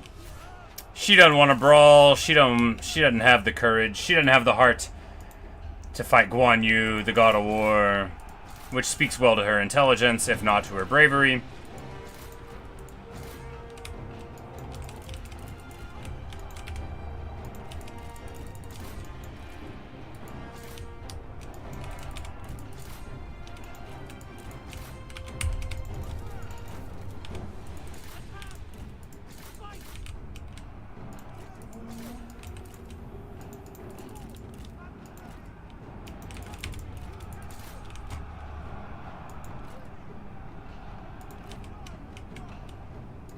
Enemy unit flees! What cowards!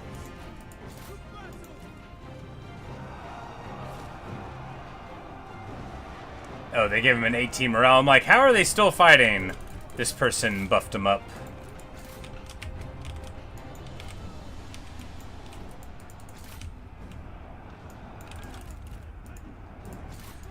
But we are wrapping it up here. These yellow turbans are a wish that they were wearing a green hat.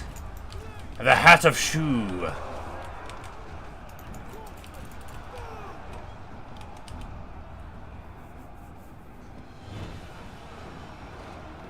Look, the enemy run.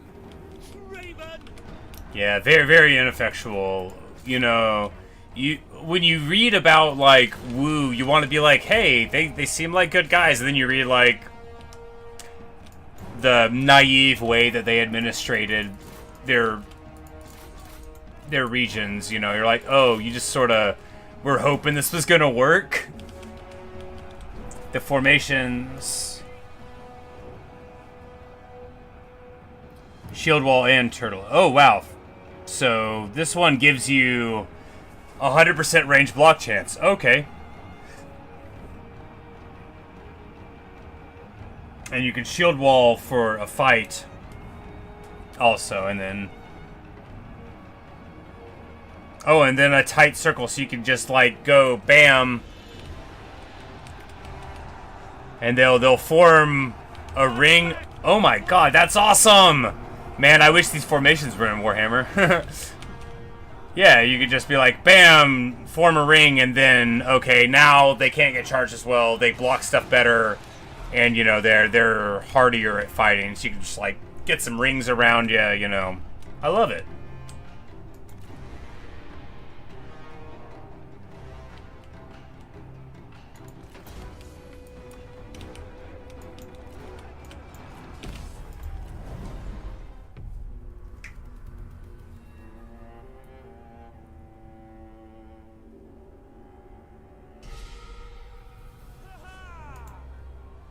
Truth has won out. There we have it. Even with some losses, I think the auto would have taken away more than we lost there. We have captured the local leader of Dong. Bao Zhanggrui. Zhanggrui.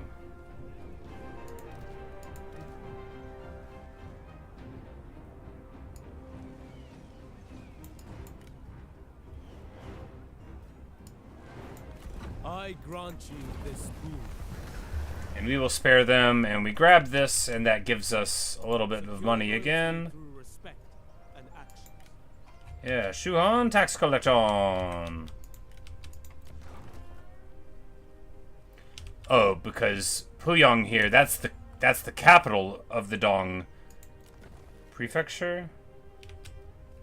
Commandery. Prefecture probably is still a proper word for it. Reject corruption. Shout fury!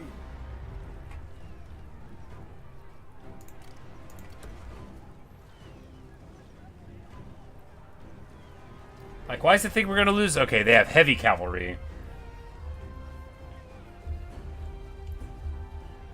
Guan Yu, noble cavalry. Well, I bet Zhao Yun can beat him in a fight.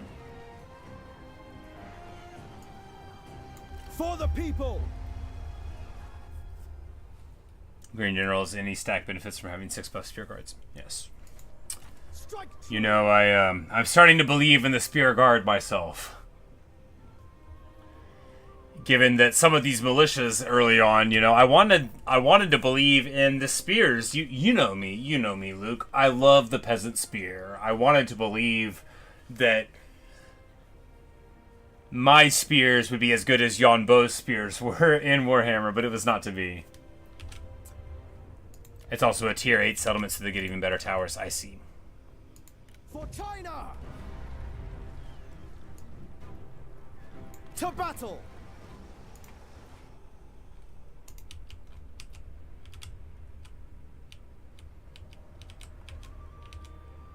Okay, so we don't even know where his, like, capital is, right? Your treacherous tongue is grating. But we do know that we've made peace with all of his vassals except one so far. Nobody likes you. Oh, and then this trade agreement is suspended because of the war. Well, you know, this war's gonna go pretty well for us, and Kung Rong downgrade it, yeah, because otherwise the food, right, will get too wonky. Because we have like some bonus, but you don't want to go too low. We have 7 turns, 8 turns of trade before we, or of money until we run out of it.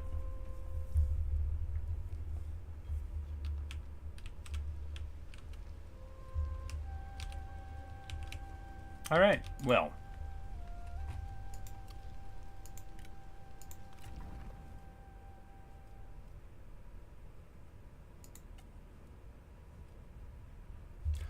Oh, it goes in a...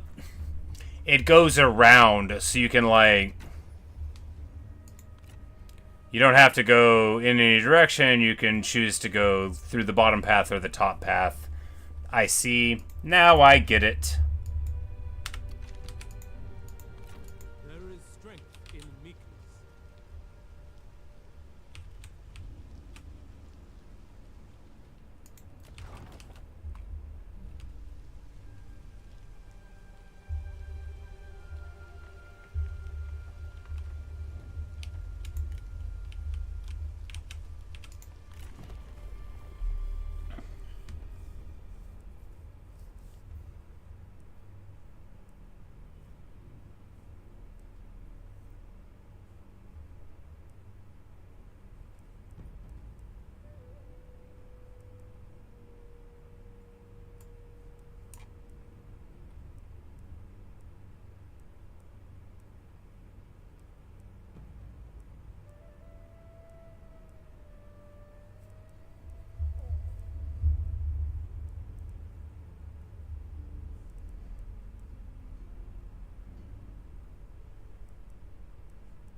Your future is brighter with us. Get rid of any of the upkeep costume blue buildings.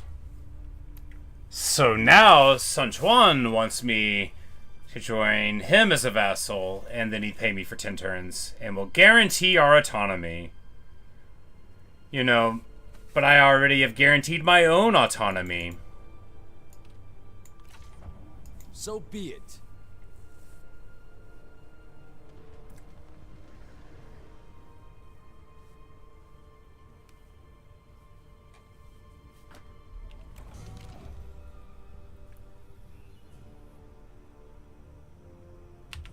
Subject of scandal.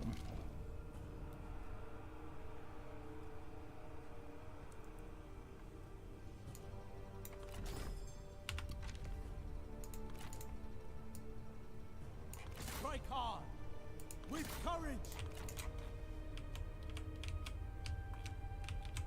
Crush them. Attack.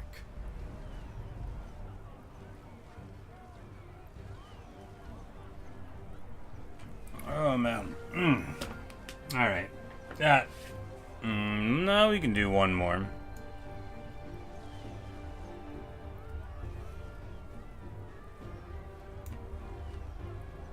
Focus your ray. Tax collecting. Yeah. All right. So it's like it's tricky because like I don't even see.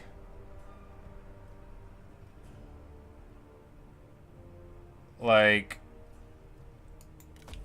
what you can build, so I guess it's just like these buildings are taking up slots that I don't even understand I could build different kinds of buildings in.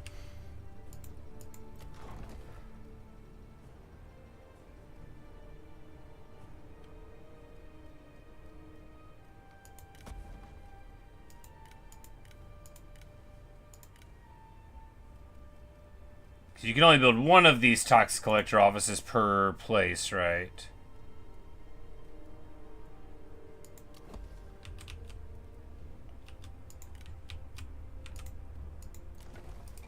Oh, there you go.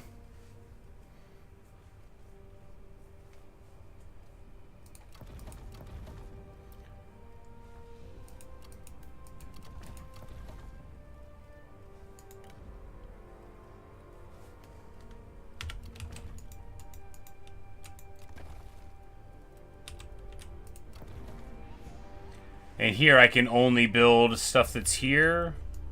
Because it says locked, so it's like if it says locked, then I can't. I have to build just these livestock lines in this place. But if we're like here, then this one and there it just says it's the tax collector's locked because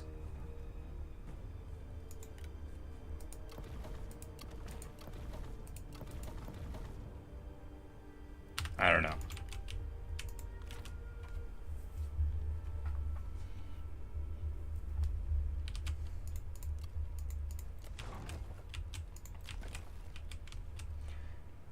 Yeah, dude. You know, you gotta lean into your faction's strengths. After all, that's all you have. And if you're me, that's, I mean, it's literally all you have. And we are just so close to running out of money all the time.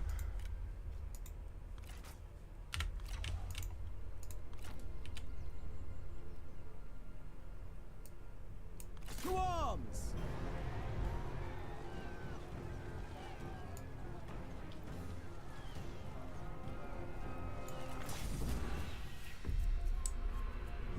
Lock because no build slots. Okay. Action. From action, victory. Now, China Watchers.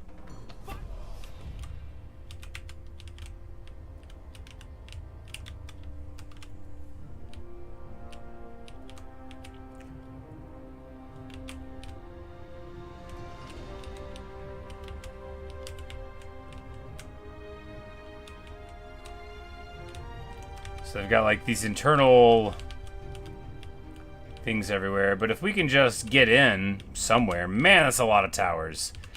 If we can just get in, like here, no, here seems better.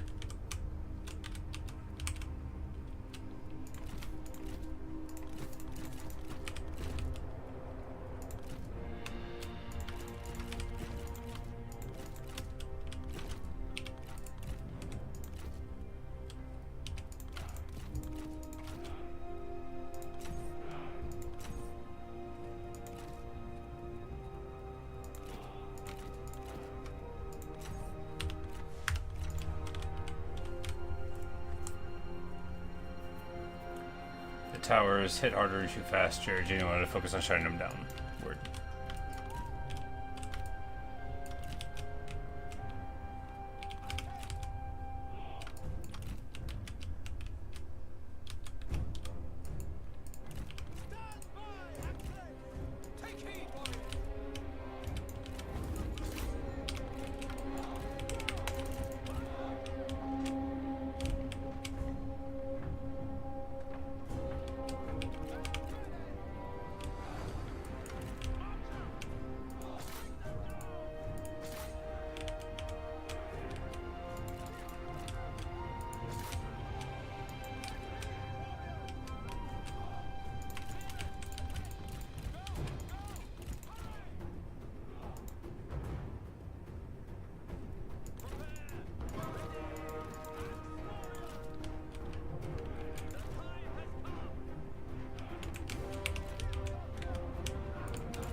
comrade is being attacked.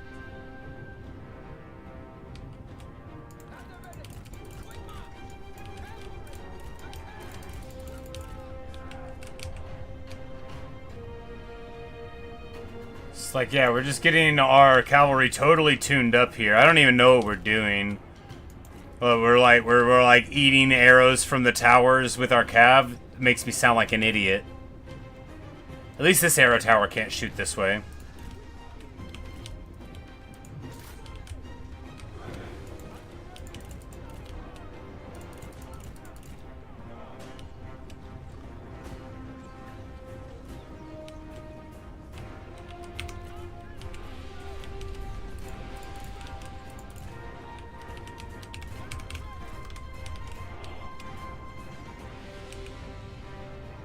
Oh, that tower shoots that way too, so this... You know, no, it's got a thing there. So I guess they all shoot, like, 1 arrow per quadrant or whatever. Please hit the door. Just run into it. Come on, man. Just run into it. I'm begging ya.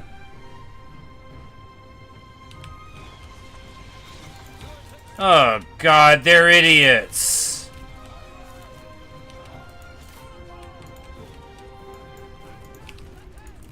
And I'm leading them.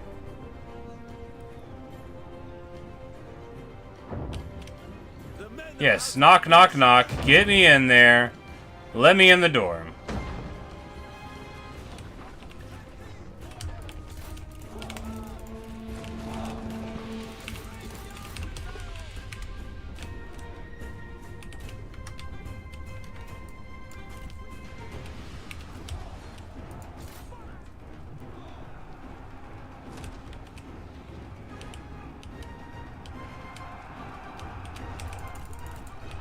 And then you take the internal towers, and then, of course, the whole dynamic shifts. We have taken control of their tower.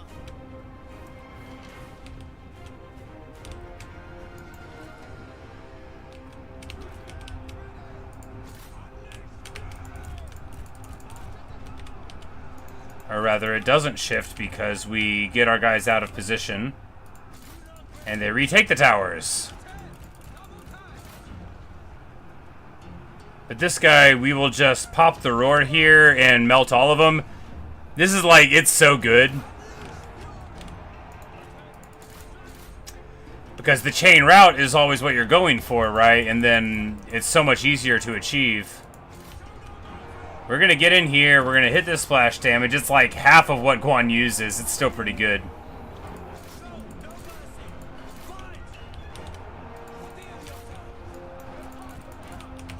And all of our archers are out of ammo now, so we'll just go sit them in the back.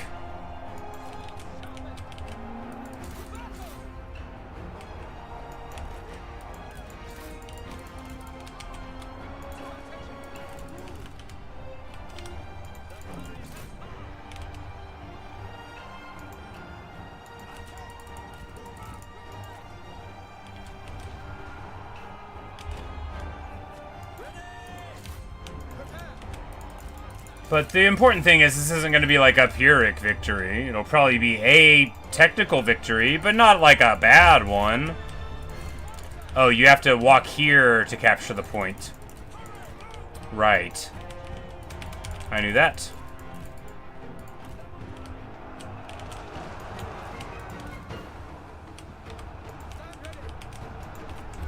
We're going to hit him with the roar here again.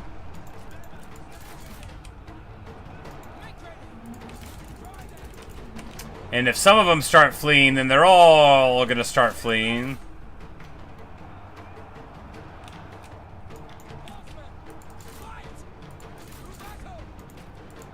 Well, I hope that'll be the case anyway.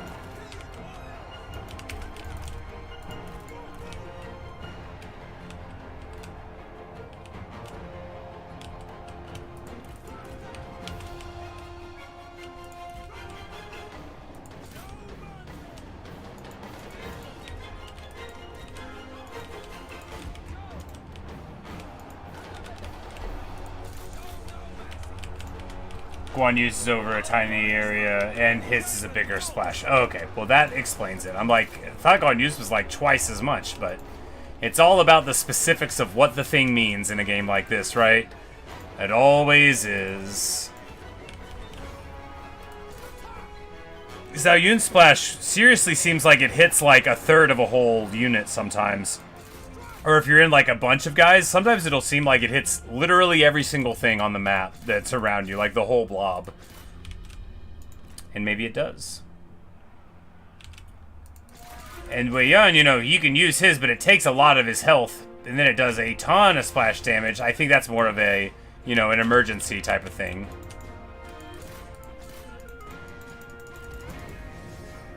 And, you know, getting to do this ability every 30 seconds, pretty dang good.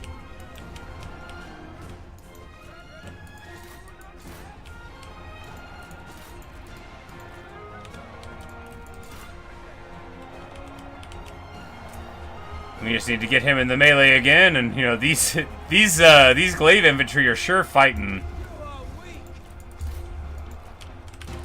They sure are. The enemy warriors are running.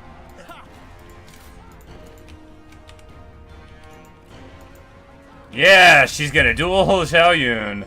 Well, that'll sort that out. Yes, and it will.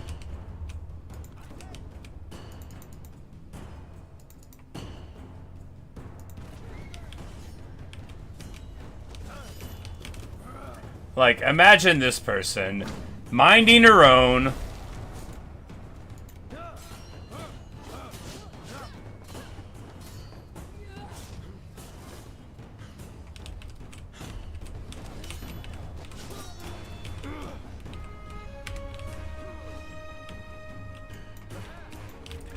And over here, it looks like they're in totally full rout everywhere.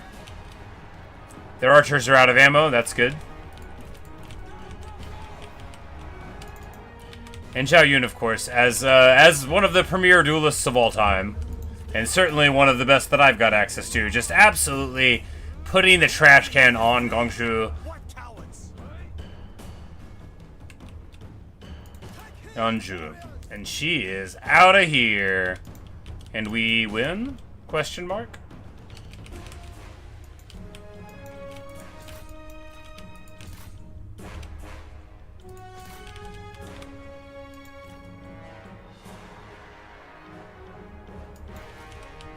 Oh no, and we're burning down a bunch of the place now. That's not what I wanted to do. There's got to be a better way, and we win.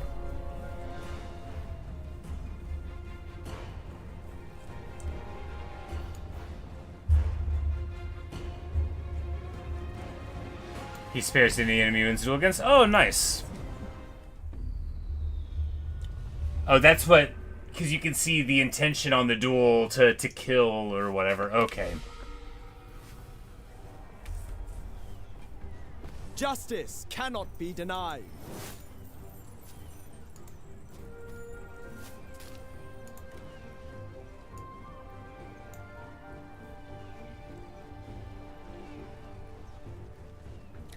Here, do we just loot and occupy it? It would make people not like our faction, loses Imperial favor.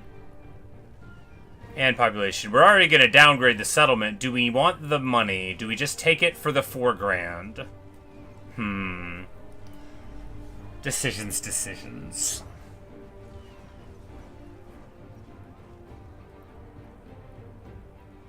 4 grand's a lot.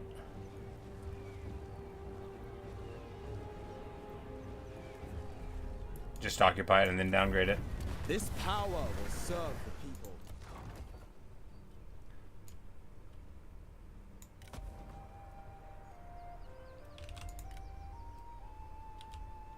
Generally not worth it to loot. Got it.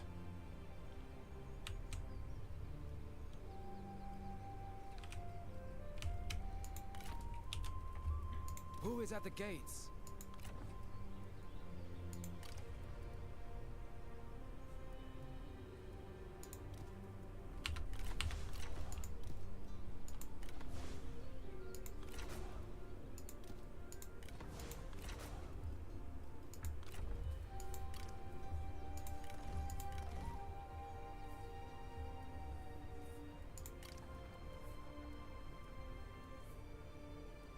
Oh, the Yi marksmen are like the next level above them, so they're even better. They've got more armor on, slightly more arrows. Looks like they're mainly just armored.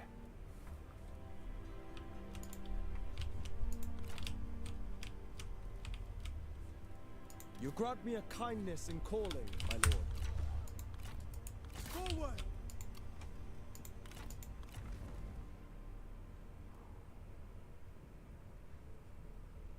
Mighty knockback? Yeah, might as well.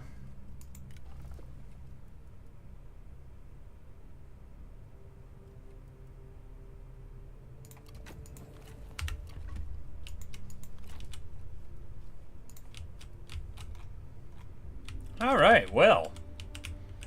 Marvelous. Now all we need to do is not let Xiao Yun die, and, I mean, like... Ah, his capital is here, at the capital of Wei. Well... he's sure gonna feel sorry about all this, then.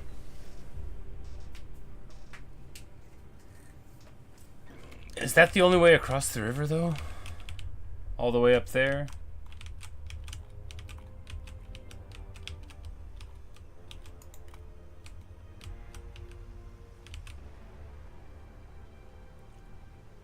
There's like the little land bridge thing, the navigable river. I guess we could try to like get on a boat and boat across. That'll probably work too. Archers, yeah. The marksmen, it didn't look like the, you know, they were a lot more expensive, and it looked like all they got was armor. Like, mostly what they got was armor, and that they were a little slower. There's another crossing your dong over here somewhere, maybe. Alright, word. Good deal. Oh, right here. Right here. I see it. There is strength in weakness. Together, we must restore order. The coalition of the Great Plains.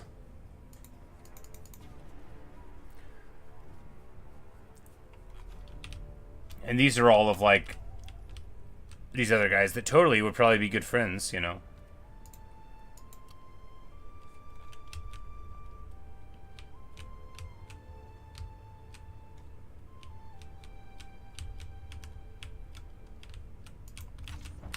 It is your choice. But we will reject it. Mainly because, you know, you always want to be able to squeeze something out of your diplomacy. Oh, really? Oh, that's so annoying.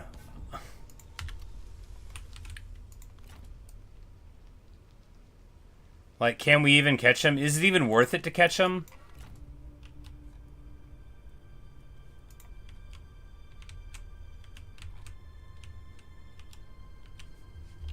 Abandoned and two functionally dead factions. Yeah, I'm like, yeah, let's get a coalition there. That's great.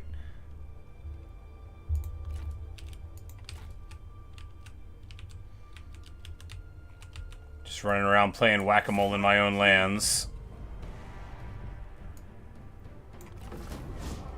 Justice has shown us the way. But hey, I mean, it's a little bit of money. I am not a cruel man. Towards unity.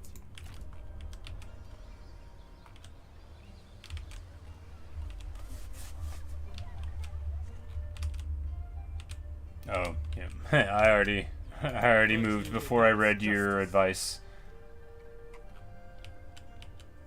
Tired hearts are vulnerable to vices.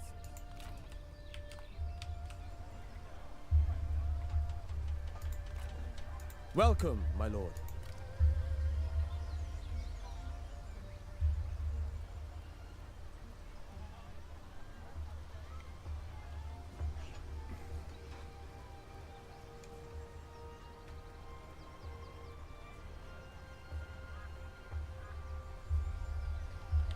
March deluxe replenishment. Yeah, I noticed that earlier. That's why we didn't march here, because I was like, we still have like some of this we need to get.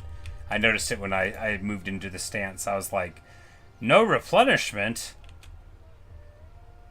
I mean, it does make sense.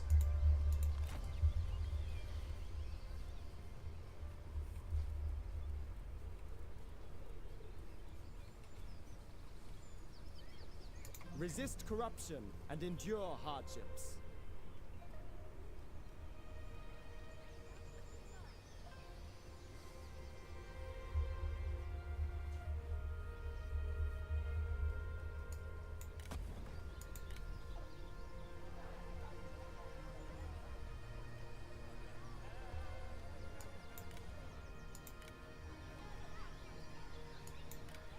Tax collection.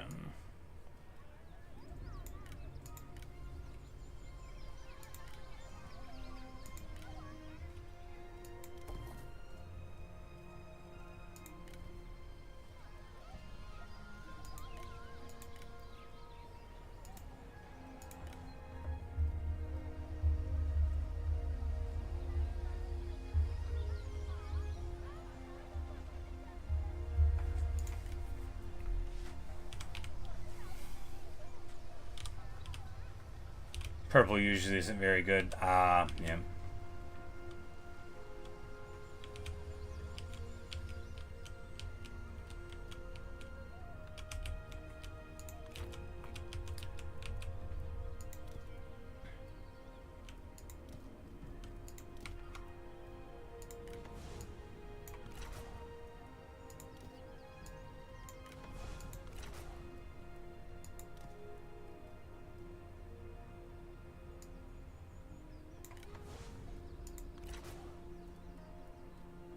I am at your disposal, my lord.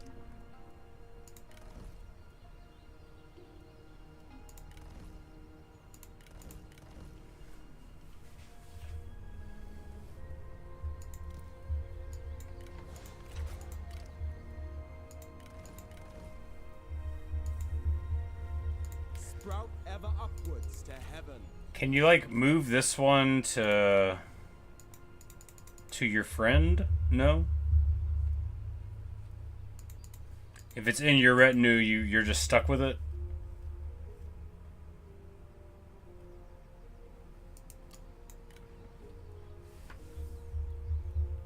And then you could move it into a different kind of unit?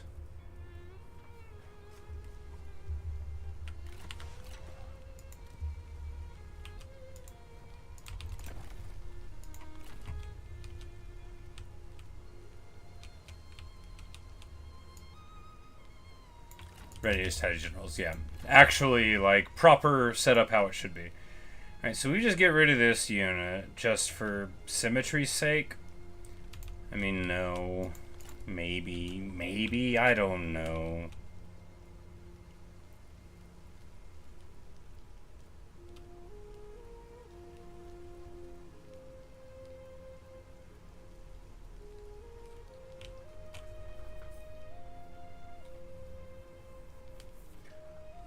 Oh, keeps the unit health. Well, that's good, you know. Or at the very least, neutral.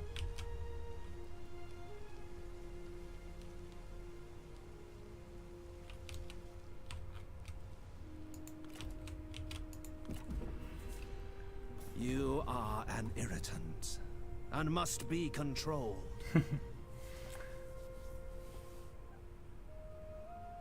He would give me this family spear? Is this from Wei Yan? No, he wouldn't have been able to take it. You know, he wants us to become his vassal, and he wants to get... Yeah, so he would take 20% of all of my stuff, so even if he pays me a little bit, yeah. You are too greedy. And it kills her veteran. Okay, that makes sense.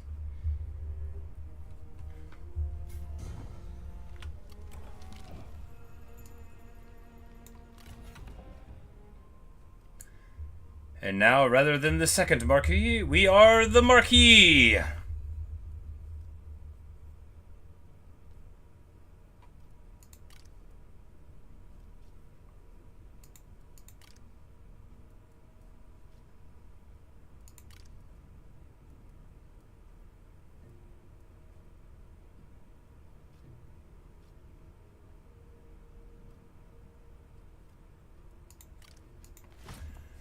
Get another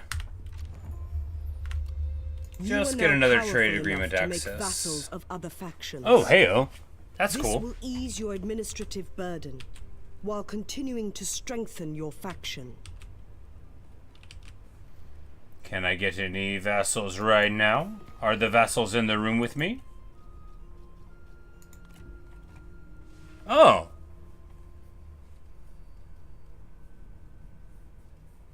We actually have quite some people that might be willing to.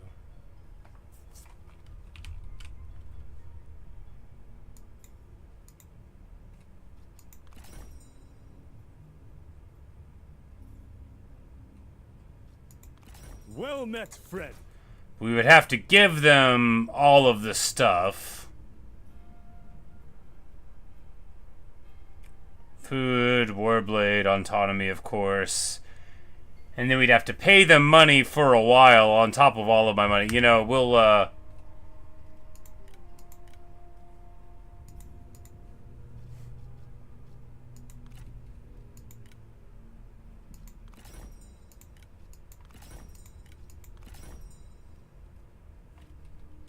So this guy would be much more willing to do it, but yeah.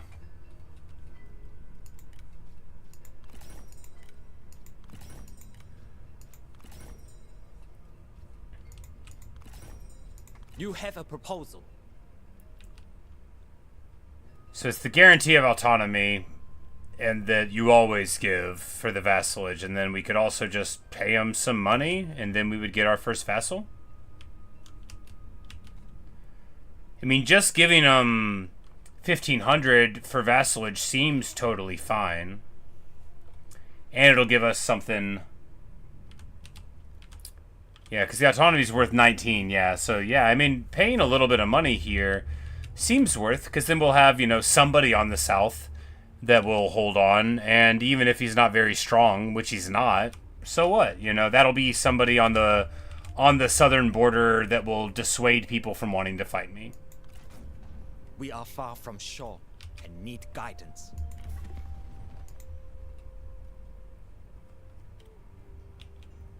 Alright, so now this person, we will mediate the peace, and they immediately agree Very well. to have peace with our person. So yeah, wonderful. We've got a vassal. And they give us 250 a turn, so actually they'll pay us what we paid them to join up before too long at all. Yeah, marvelous. Wonderful. This is really living, you know?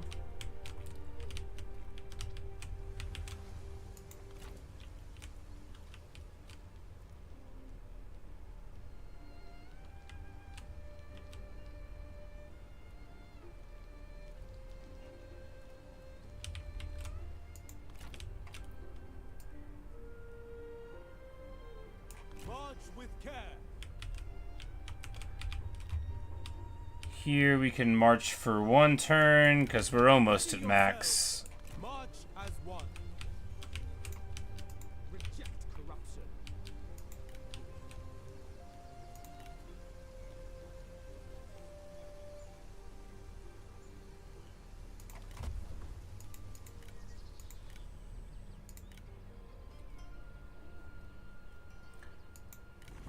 Alright, so the reform that we need for this one is... Oh, this is the level 4 building, so the 5 punishments.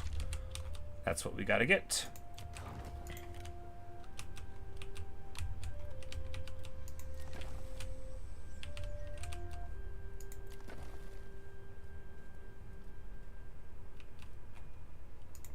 Yeah, wonderful. Who else wants to be my vassal?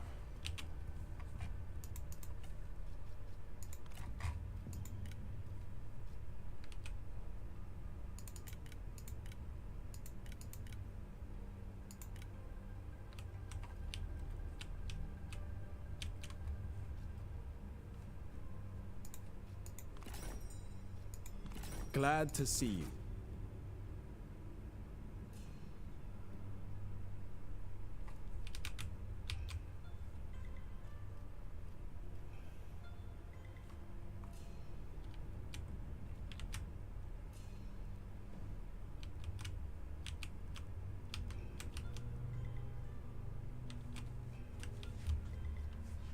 Sound Donghai once the corruption creeps up a bit too much. Cool, cool.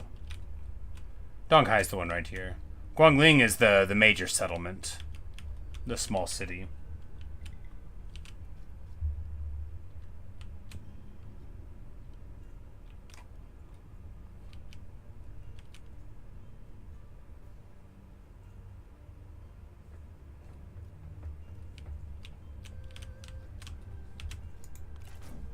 Endured hard. Huzzah! Another vassal is mine!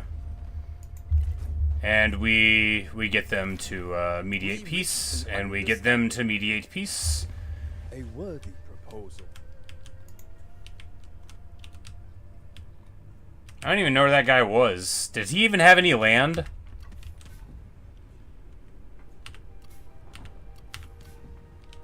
Did he even have any land at all?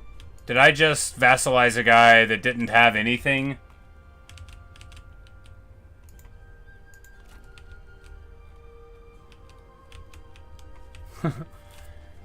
I think that dude didn't have any land.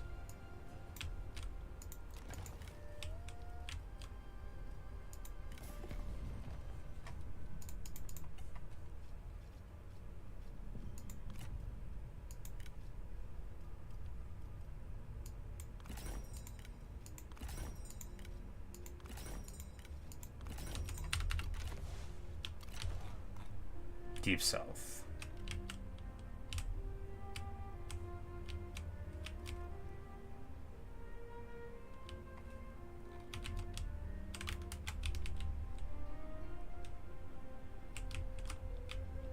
Well, if he's my vassal, I sure don't see him anything. Oh, we'll see where he lives next turn. I understand.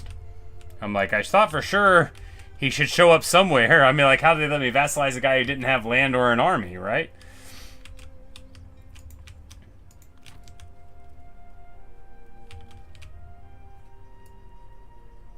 Exhaustion muddies the mind. We would not be your enemy.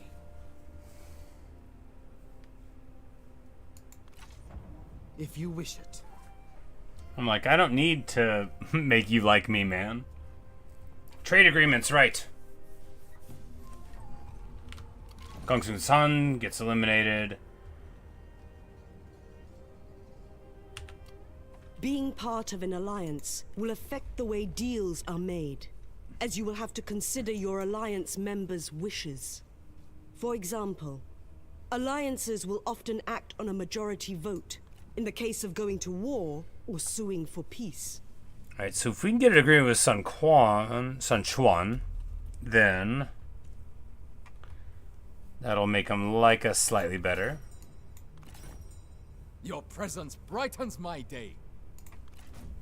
All will benefit. And we get a big old chunk.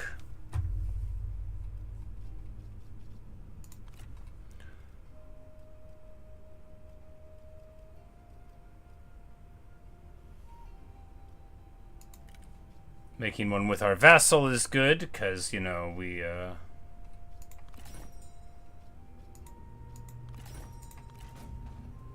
we could have made it equal, but, you know, that's fine, too. This person doesn't even like us, and they would do it.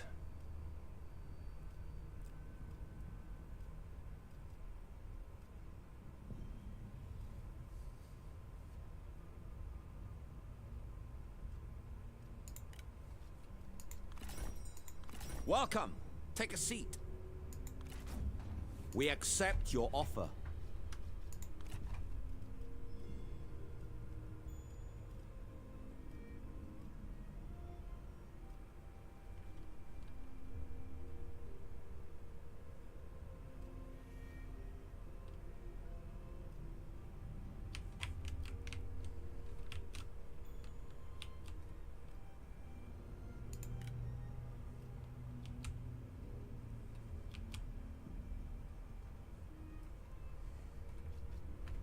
Somebody really wants to do a non-negotiable trade, then you get the vassalage. Ah, yeah. So this guy, we could be like...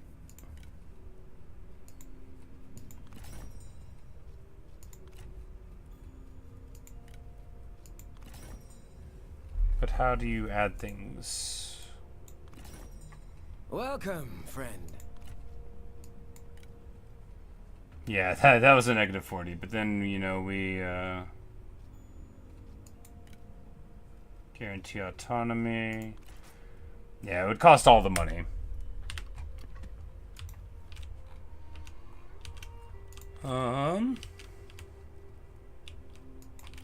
Resume standard positions.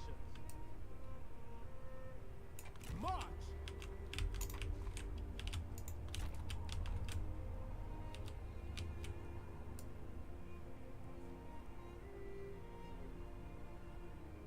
To arms!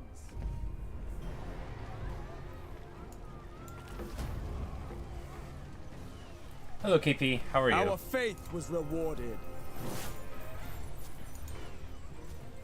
Oh yeah, and now we're making a ton of money off of all that trade. Okay, yeah, we're finally, like, pretty revenue positive. We will bring righteousness to this settlement. Which feels very excellent indeed.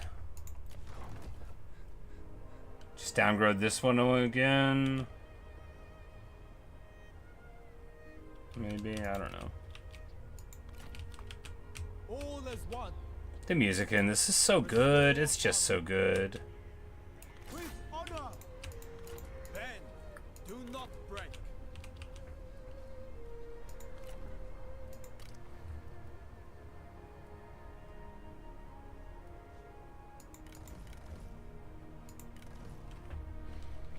And we'll just give a bunch of the Saber militia in there to run around, and no, he wants... This dude's a red guy. We want red one. We want mounted Lancer militia, because they're the ones that are... Actually, some of both of them would be fine, huh? Yeah. He just starts with the bandits, because the other guy that used to be that general was a bandit once upon a time. But he is a red general, I remember.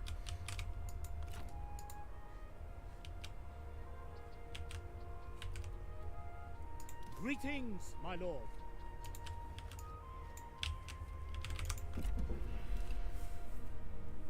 KP, this is one of the games I got. So, yes. This is, like, how I'm always playing the Total War Warhammer. This is the Chinese historical version of that. With some literary spice attached. Very well. Goodbye.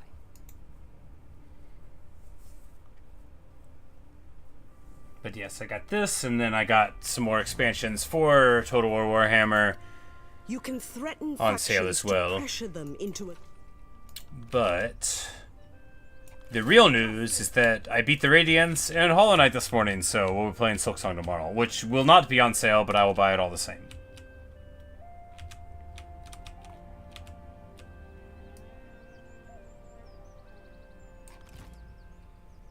Persevere. Yeah, I don't even know where this dude's, like, armies are at, but man, is he in trouble.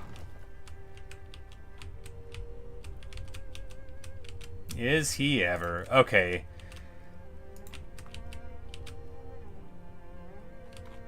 Oh, we have the agreements with them. Alright, so here is where this other vassal of ours lives. Good for him. You know, he's just having a party down there. Is this like...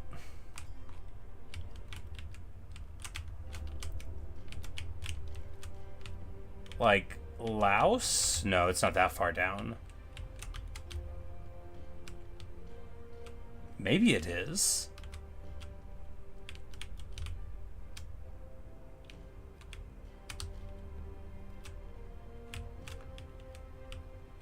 Yeah, maybe right in here is...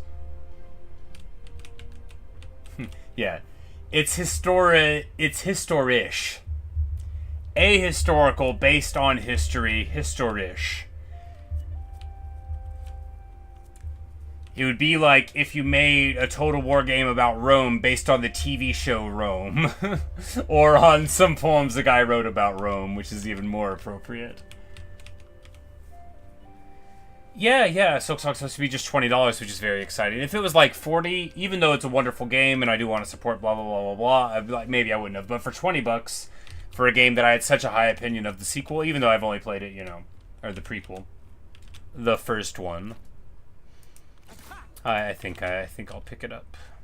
Plus, I said if I beat the Radiance, then I'll pick it up, and then I beat the Radiance, unlike what I thought was going to happen.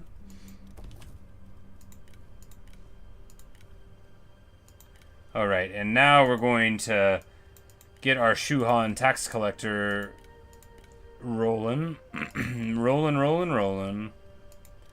Of course, it's free to upgrade and gives me money, so why wouldn't we do it? Because I neglected to get access to them for too long.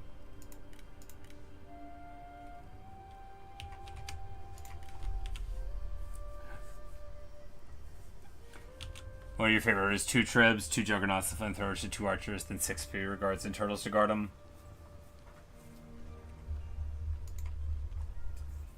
The 3rd General for 4 Cavalry for extra infantry to defend the flanks. Nice.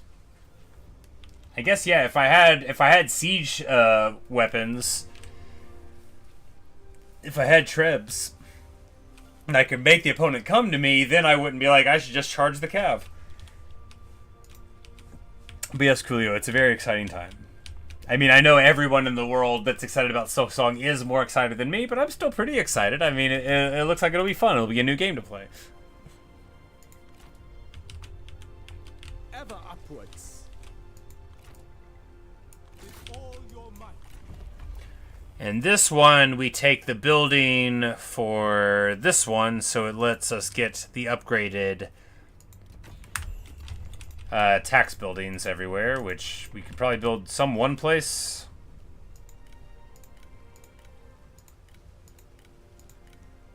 Yeah, here we go.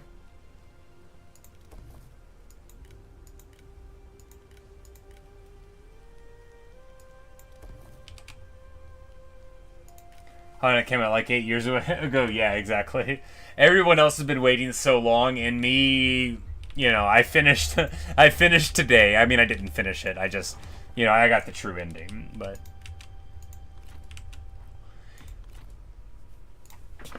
Which, you know, right on schedule. Right on schedule, isn't it? Trade will benefit us both.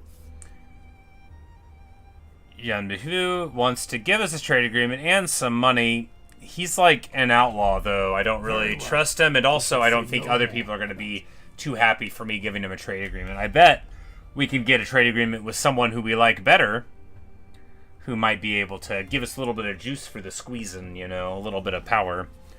Nighttime raids, so... Destroy corruption. Strike hard. And we just roll over this. We must be humble in victory. Humble in victory? That doesn't sound like me. I'm like, yeah, never should have come here. My ambition reaches to heaven.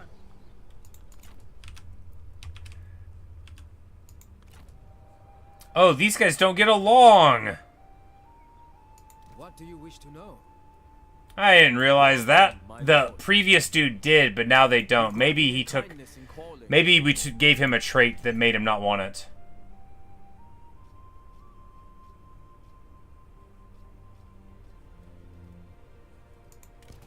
Oh, we could also give him these ancillary things. You know, why don't we start doing that?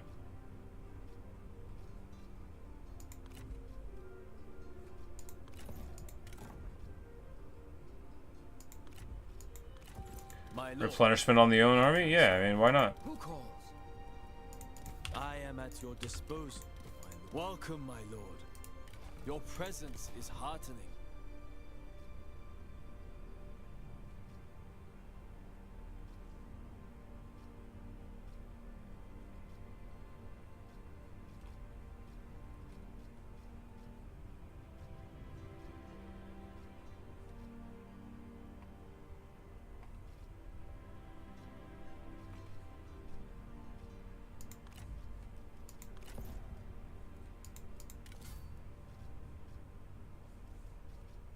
Answer your request.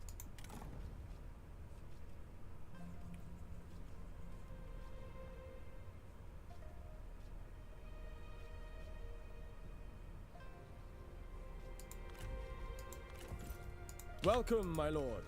Your presence is heartening. Alright, so we can get these followers, so we can do that one because he's the commander. And the accessories, we can give him campaign movement range, yes.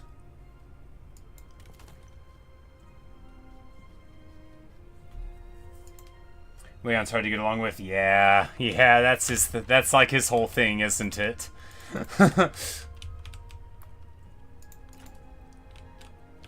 Because I remember, like, in Dynasty Warriors, there were some generals that if you, like, got them around other ones, they would throw a fit. You know, you would supercharge an enemy general if they came around. Like, your general, if you brought one of the ones they didn't like around, you know, they would bolt. They'd be like, I'm not fighting next to him. I'm gonna take my ball and go home.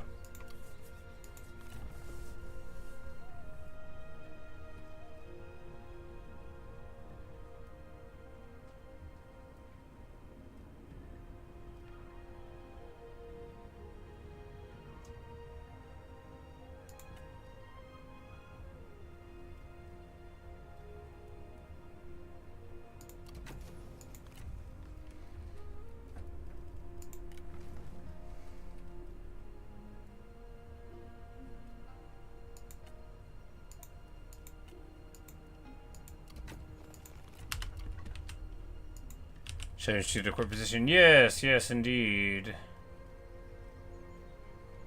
Which we do somewhere?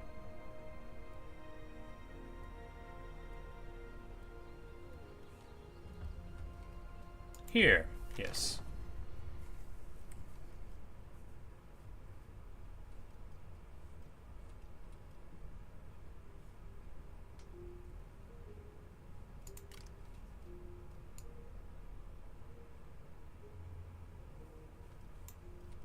Top left. Prime Minister, we can't get it. Oh, you were telling me where the button is and I'm reading it late.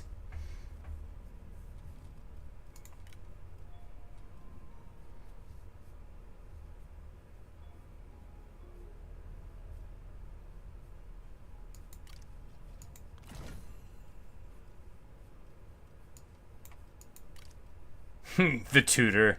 Yes. Zhang Fei will be the grand tutor of the whole place. Ridiculous. Oh, and they don't get along with the other people that are up here. Xiao Yun gets along with everybody, but he doesn't like them.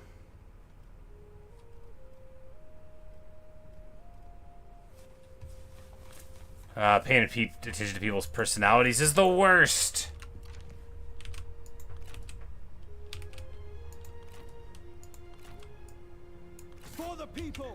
Like, is there really no one here? Where's all his stuff? Where is this man at?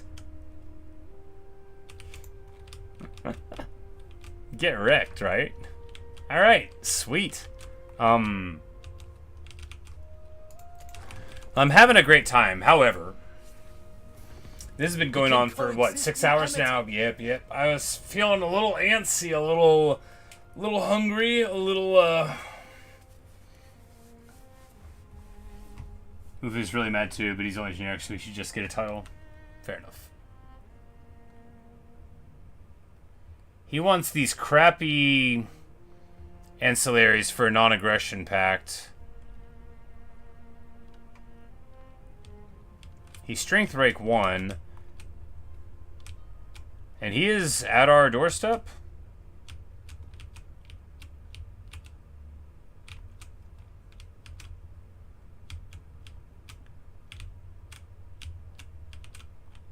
No, he's like all the way over here. I'm like, where is he?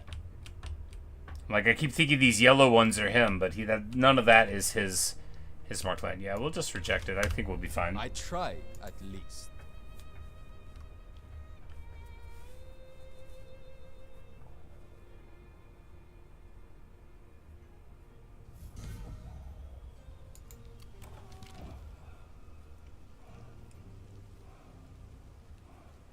Zhu Shu. For the people. That's not Zhu Chu. This is just a guy. Yeah, I'm like, that last name should have a C at the beginning.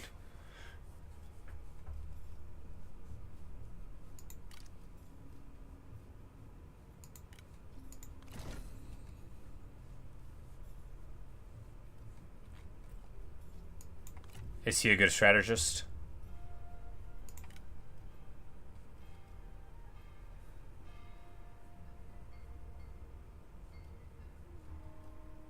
We can make him the tutor.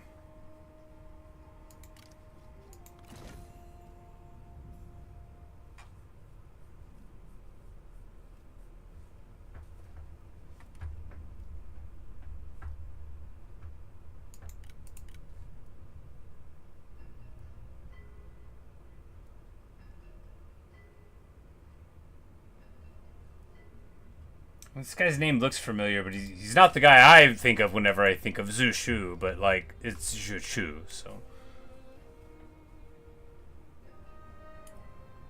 He's his first good strategist. Okay, yeah, I was like, there's something going on. It's like, I'm trying to think of like Destiny of an Emperor, which is that RPG on NES, and I'm like, no, because you find a few strategists, and then you like go in and you do all these quests to make Zhuge Liang like impressed with you. And, like, there's all this stuff going on. Alright. For honor! And this... yeah, I mean, Crush them!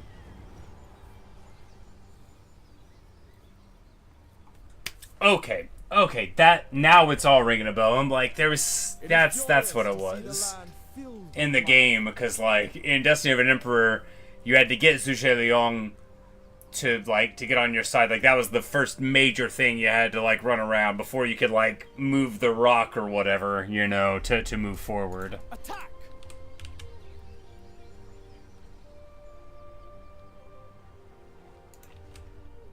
Fortune favors the vigilant. To war! For China! Strike true!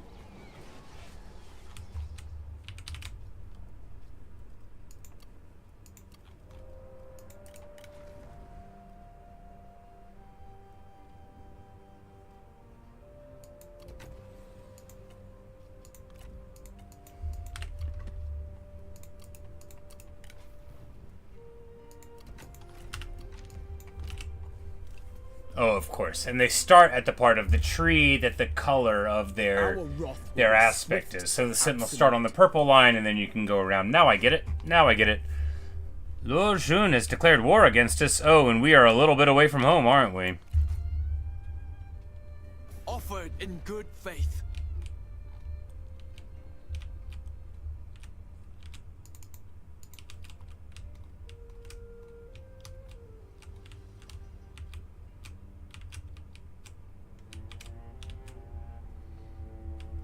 No, I kinda think we might have to fight you before too long, though, buddy.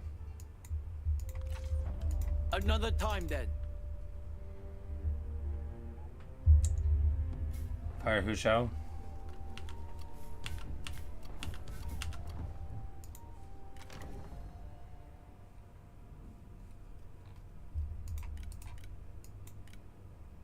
How do we fire them?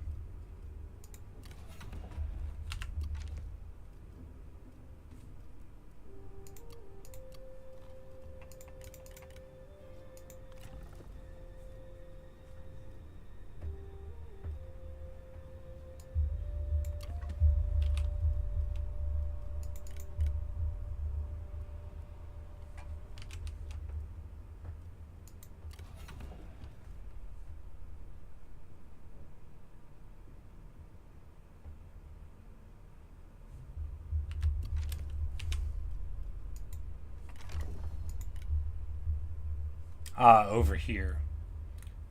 So you can banish them to make everybody like you less, but then you take their money. Or you just release them from service. So anyone who, like, joins up, we still have to pay even if they're not around. And then these candidates, oh, okay, so you could purchase them for the money, and then you've got to keep on paying them. Got it. 2,400 positive, man. To battle! Shout fury!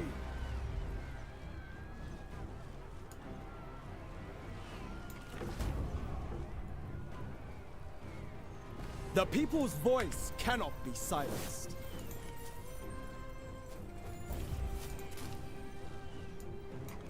In time, they will thank us for this. Seek opportunities and act upon them. Oh, that's right. That's the guy whose land I walked over on the way to do this. And I was like, whatever, kick rocks, buddy. What do I care? Secure loyalty through respect and actions.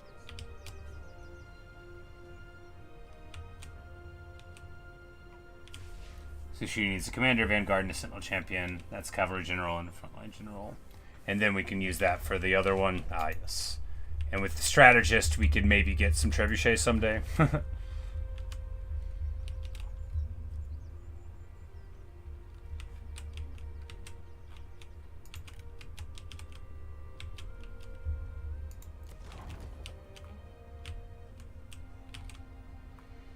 So do we raise an army like here?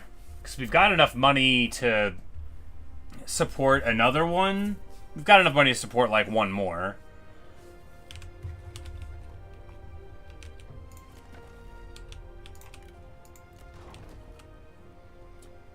And this would be at the capital of this place, which might hold them off a little bit. They're the only general that gets siege agents. Ah, so you basically always have to have a strategist in the army. And the siege is what makes them valuable. I see.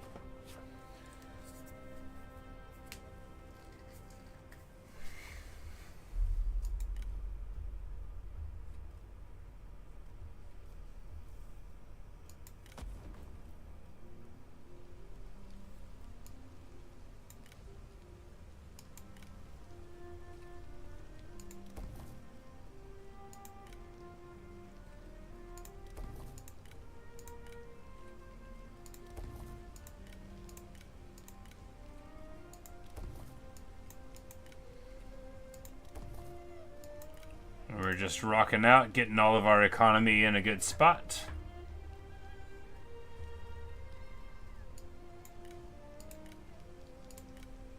Alright, jolly good.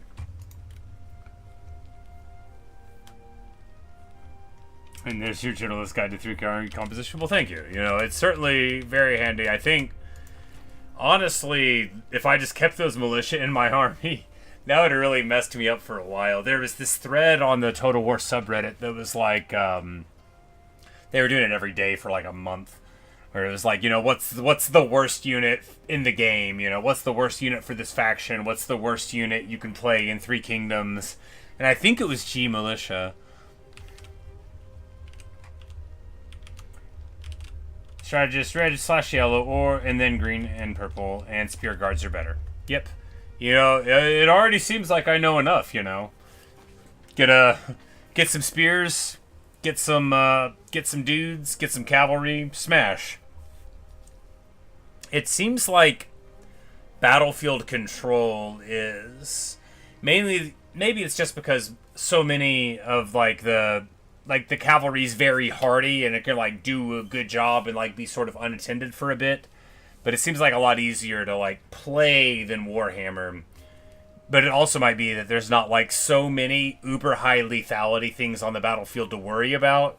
That sort of like gives me a little bit more time to think about how we do, right? Maybe that's some of it. Because in Warhammer, if you don't react to the danger, it's over. And here it's more like, oh, if you make a bad call on the duel or whatever, it's the same sort of equivalent. But it definitely feels like I can just run all of my guys into the back of a blob and be kind of fine for like a minute, which is a nice difference in feeling. All right, do we need to recruit any more people here? I mean, this army is a little bit too cavalry heavy, isn't it? But I mean, you kind of want to keep the 3 of them together, don't you?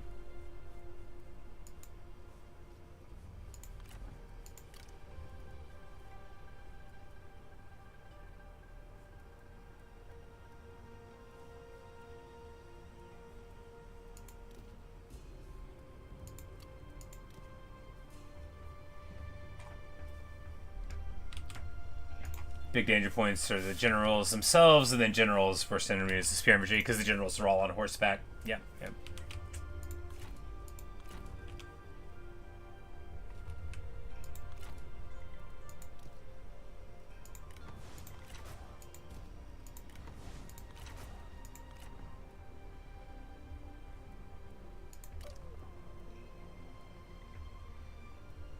And then they have heavy spear guards as well, which are probably just very barely better at taking hits and cost 50% more? 40% more.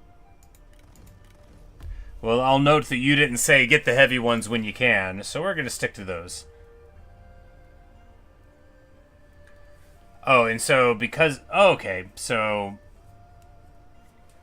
Zhongfei can't even get the spear guards because what you get is, yeah, once again, it's restricted to the color that you have, so the retinues are balanced that way. I guess we can take 2 more archers here and then just have, like, a heavier cavalry army than we would like. Alternately, what, we get rid of the cavalry on Liu Bei for it? They're bad to keep together because they're both cavalry commanders, yeah. And because they stop you from getting a strategist in the army. My lord, you requested me?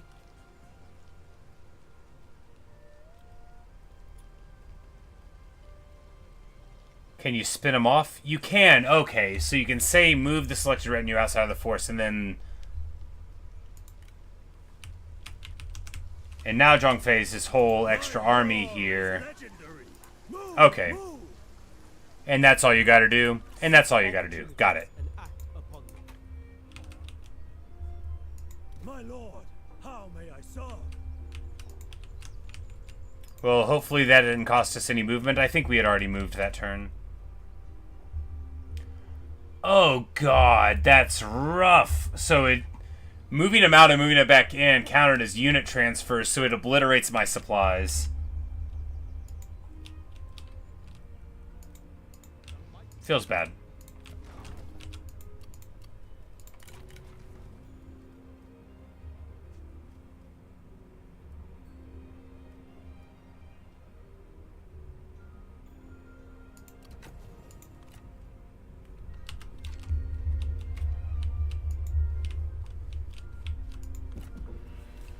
Tolerance is the best we can offer. Hey, look at that. Now we would have peace. He'll pay me 2,000 a turn for 10 turns. And, moreover, I want this war to end because I want to bash this dude now. So, yeah, bet.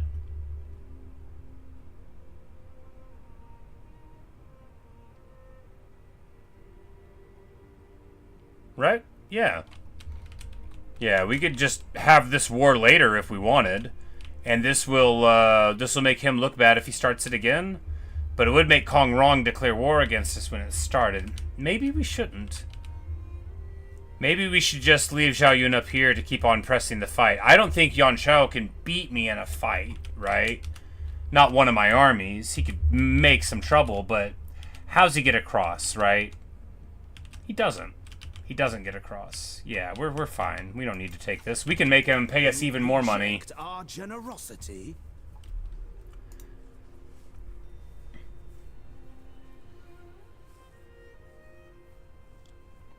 Like, I bet I can get even better terms later.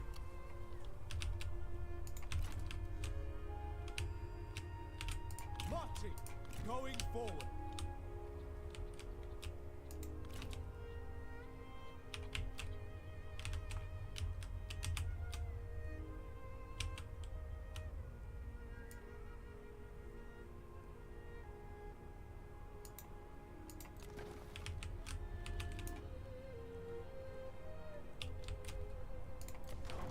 Honor your ideals.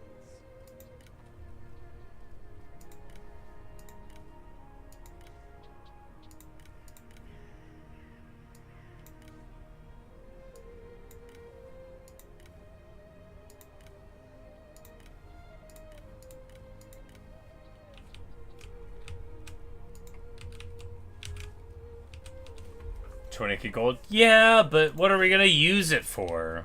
We can just make him pay us 20k gold soon.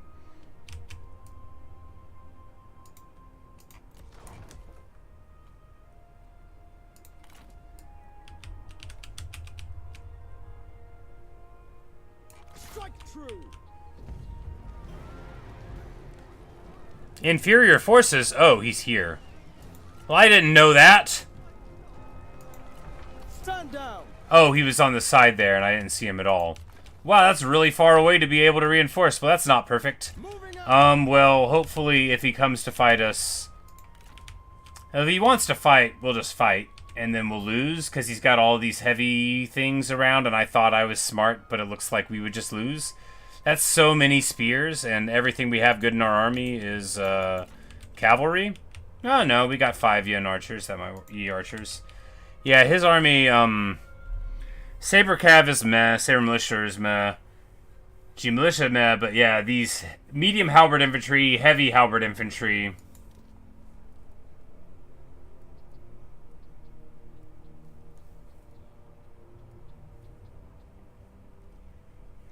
Very rich archery, yeah. We can just hold back because he won't have the cavalry to push through ours, right? Because we have 2 half-strength units, but then like 5 full-strength units of cavalry, and our cavalry, we've got like mounted lancers for several of them, which will match up very well against his saber cavalry that don't at all want to be fighting lances, right? And then he's got a little bit of we'll just stay there and see what happens. Shouldn't have moved forward, but what are you gonna do? Go back in time? You're not. You can't go back in time.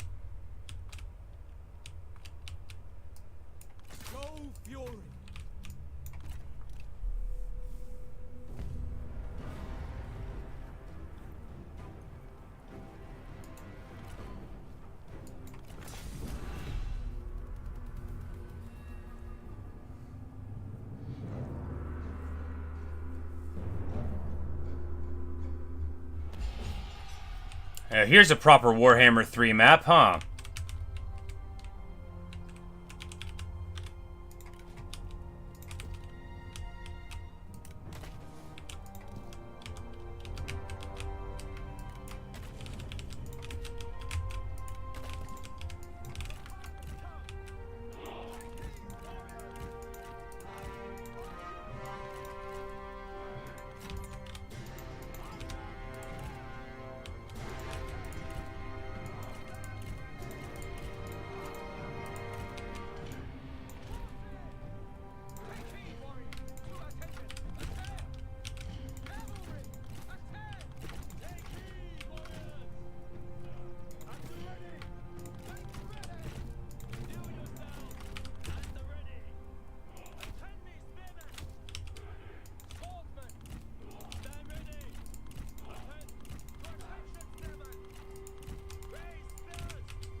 Burn the forest down? You're joking.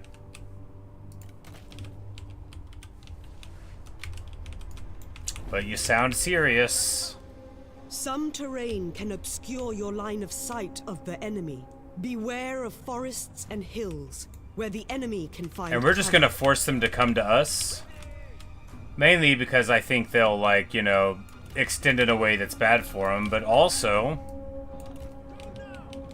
because it'll cost them vigor. They're the attackers, so they'll have to move, right? Is that how it goes? Is that how the game works? Yeah, we'll just make them get bored. And then when the time comes, when the time is right, we'll fire at these oil. We'll fire at the oil.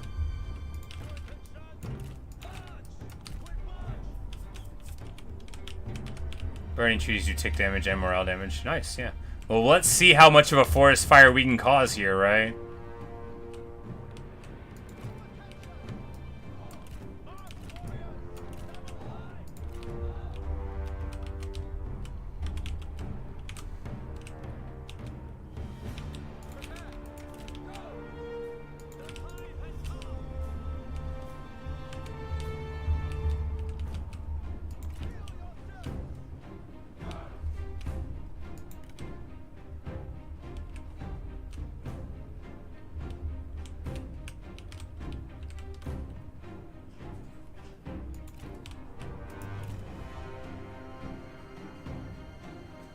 Oh, you don't shoot it with the regular things? I thought it looked like we did.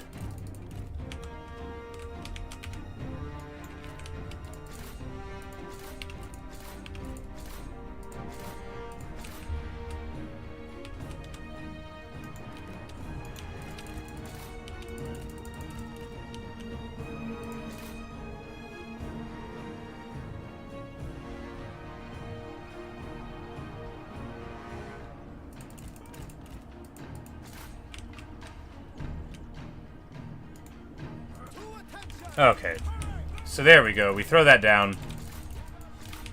The enemy warriors are running! Ha!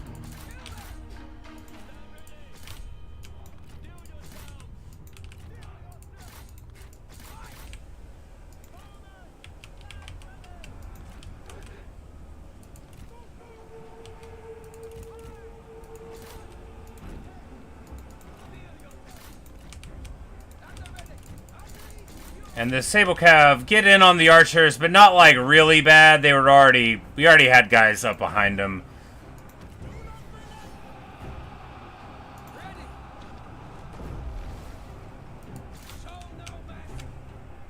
And you know, the trees are burning on them. That's pretty good. That's pretty good indeed. The Cav is getting absolutely trucked on. Heavy sword cavalry. Yeah, let's get them.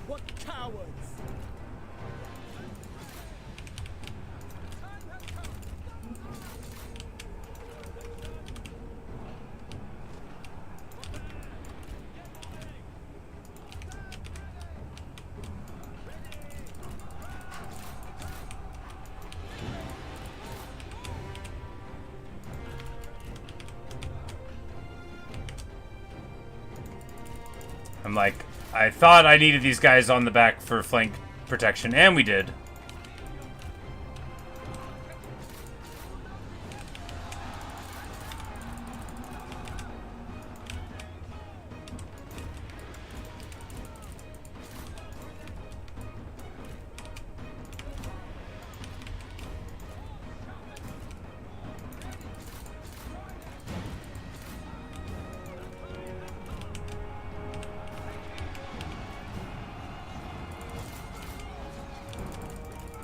And these halberds are trying to get me to charge my cav into them. That's not going to happen. We're just going to shoot them up. We're just going to shoot them up. We're going to...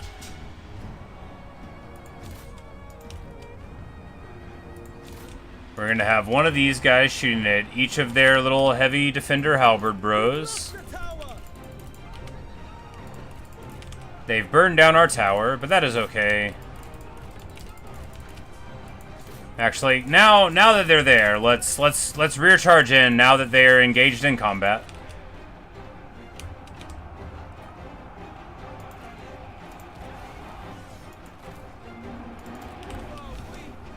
And we pop them with the real goodness, with the roar, and get them fleeing away a little bit. Let's go ahead and move these into the gap. The enemy run!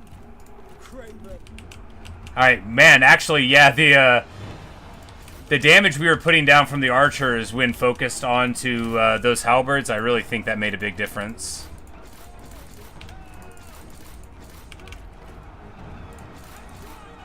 And Yan Shao's just hanging out there in the back. Yeah, get wrecked, buddy.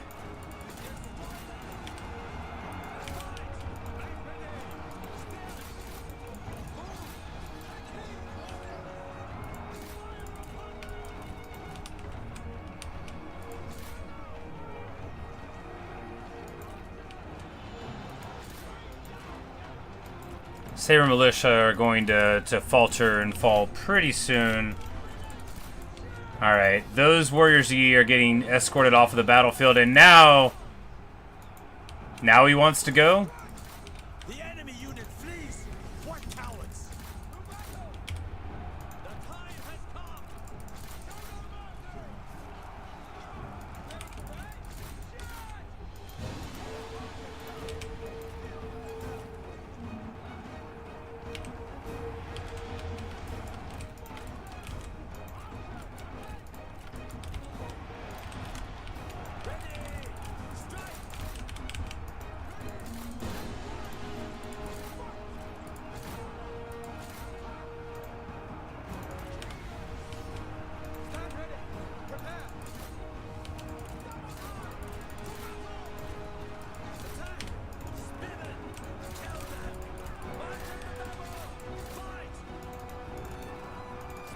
Alright, those spears are running. These spears are chasing stupidly.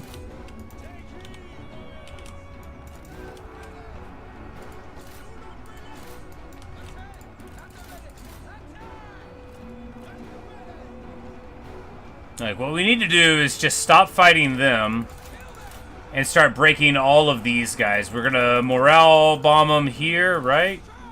Why does this still keep going down? It's like, it goes down and then it goes up to 3 again. Please just continue. There we go. Boom. Xiao Yun is so beat up, I don't know what is killing him, but something sure is. Our men have no ammunition. Draw your weapons.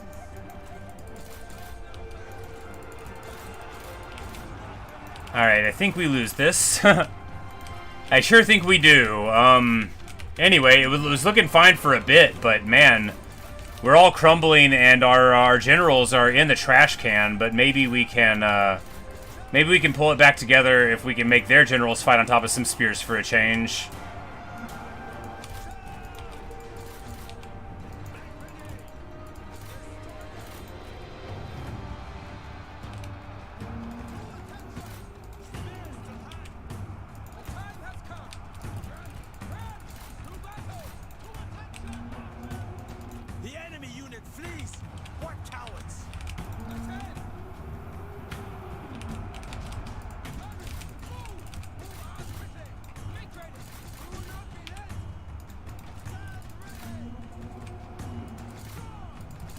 I think we're doing alright here, though, because now their leader is running for the hills. I don't think there's too much left on the battlefield for me. I don't think we're at too much risk of getting army lost. We just need to get our... Actually, like, we need to get all of our archers out of this melee combat, because that's the real danger, is that we're going to lose a bunch of forces to that, right? Because right here, I think, yeah, did we just take out Yan Shao? Yeah, we did. Yan Shao.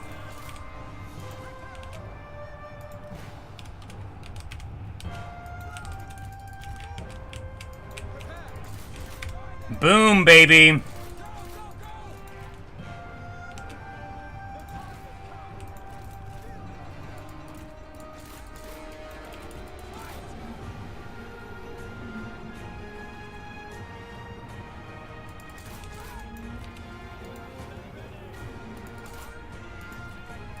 Our men are running, the spineless cowards.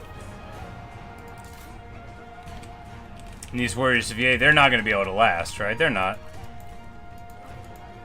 Oh, these guys still have a little bit of ammo. They're actually passable in melee combat? Okay. That's good. I mean, they can beat these Vanguard crossbows. Oh, yeah, what a battle, what a battle! Yeah, baby, yeah! Aha! The heroes! The veritable heroes!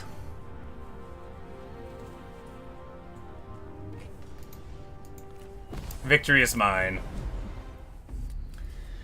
And as Pyrrhus of Epiros said, too many more victories like that and we will not need to be defeated. Bam! Spear right through the face, get some! Our faith was rewarded. Our faith was rewarded. And Yan Shou's ruin was smote upon the mountainside. If we kill him, we get this really nice sword.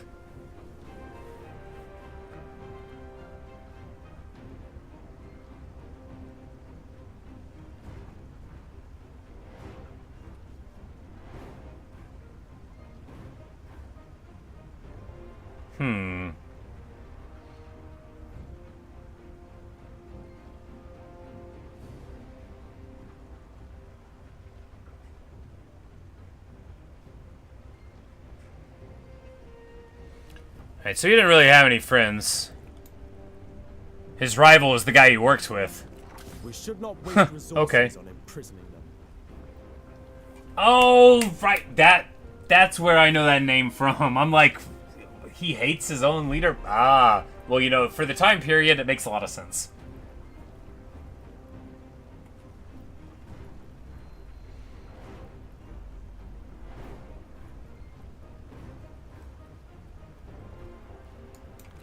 To work! Read and discuss. And Dongmin wants me to pay him to join his coalition. He doesn't even have a real coalition. He just thinks that I'll join him. Ridiculous.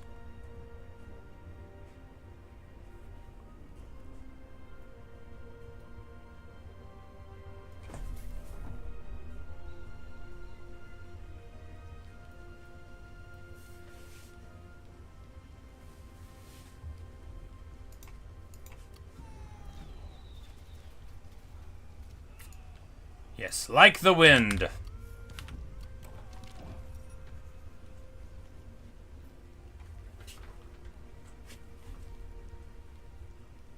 Okay, so this dude has just pledged to him. It says he gained 5 of this character. Maybe it's just 1.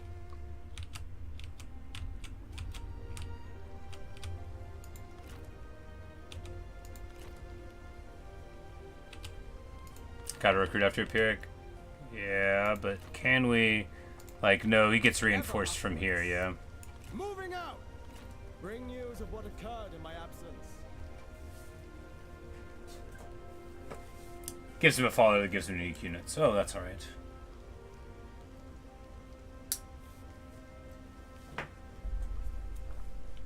Alright, well. Magnificent.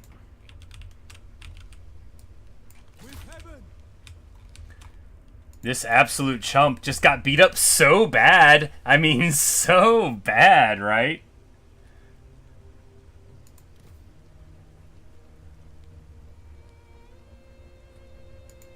And sure, so did our army, but we'll be fine in no time.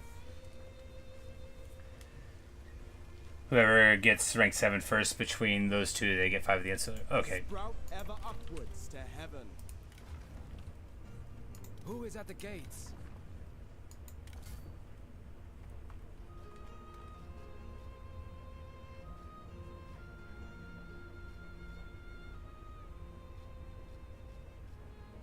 Oh, and he can't equip that because it's too good for him? Maybe it's just not the right kind of... Because he's supposed to wear... He's a guy with a spear or a halberd, so he has to have them. And only people that are supposed to have swords are allowed them. Well, no, because he could have a noble sword.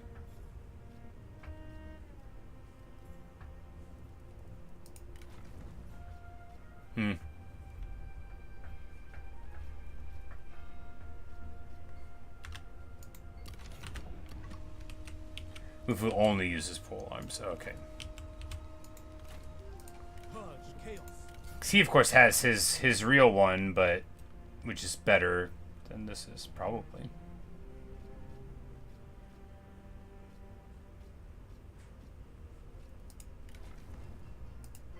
Of course, these guys have their legendary swords. They have no call to be using anything else.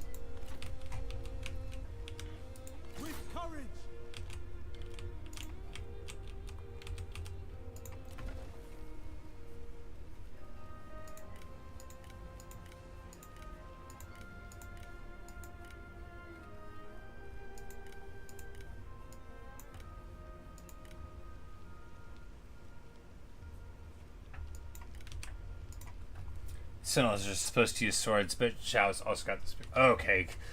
Probably just their way of spreading out the colors of the classes through the main guys that you would get early on in the faction. You know, they wanted him to be a sentinel type, so they're like, well, he's got to have the spear, though, type of thing.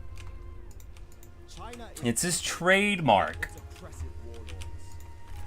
And we get a reform choice. Is it to go to level 5 in taxes? I mean, probably.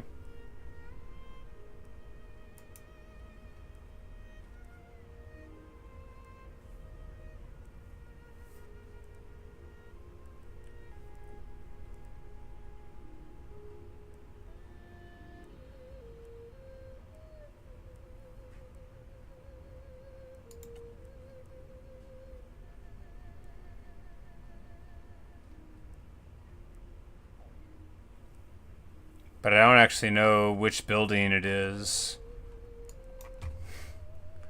I'm like, it won't let you look at what the buildings are. Okay, no, you just gotta click on it first. That's what I get for lying. Alright, yeah, so there we get this one, and there's the level 5 building, which I don't even know if we can build, but yes.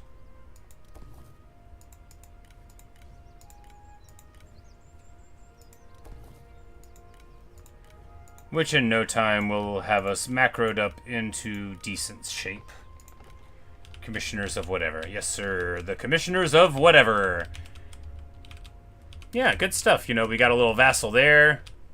Got a little vassal down here.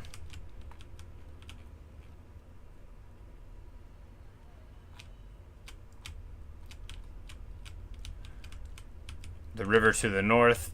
Things are fine, yeah. And that beating that we laid onto Yanchao, like, awesome. Awesome. Your treacherous tongue is grating.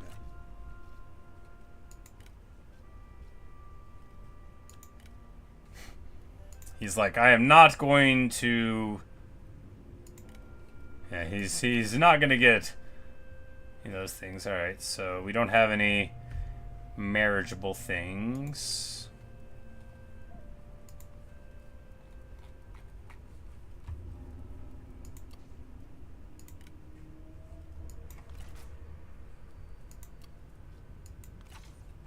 It's like, well, if you don't want to give me your stuff, I guess we'll keep on busting you up, buddy.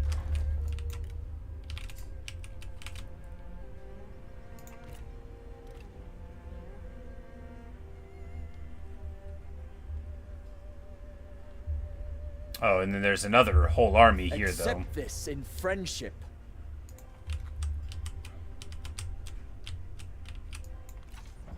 Ever onwards, regardless.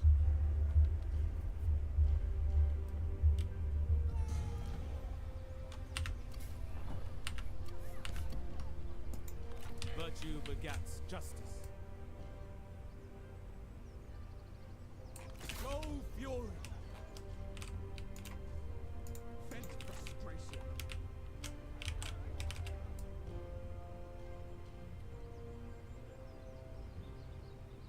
To arms!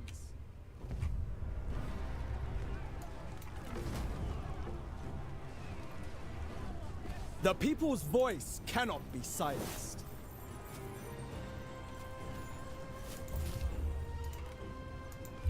In time, they will thank us for this.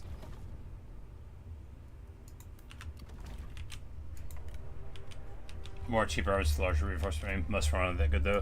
Yeah, just that one. See, this is a more normal army, right? Yeah, he's got his things, but it's just like he's got some noble cavalry, he's got some spear guards, he's got some of those warriors. But not like, I mean, he had a bunch of the heavy halberds in there. And here, at least he's got a bunch of trash to mix in with it.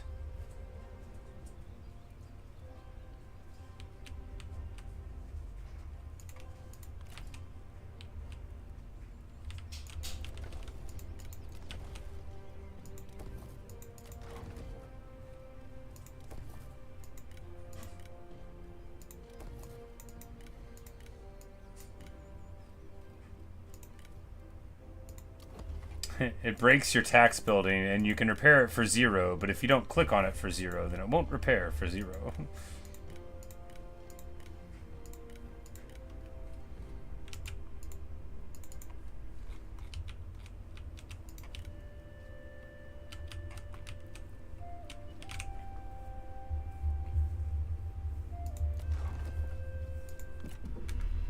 Let us march as we both deem prudent. I don't trust you. It calls you an outlaw on the screen, it does.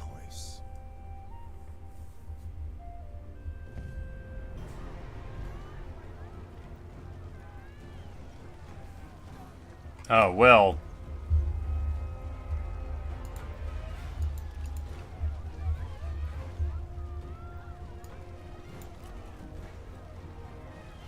They will not accept my surrender. Well. Guess we lose. Yeah, because they got like 2 full armies here. Basically nothing we can do.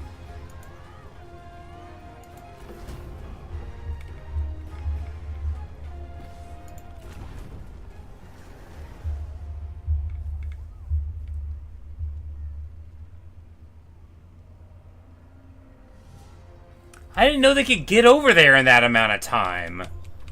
I swore Yuan Shao had to, like, march over there.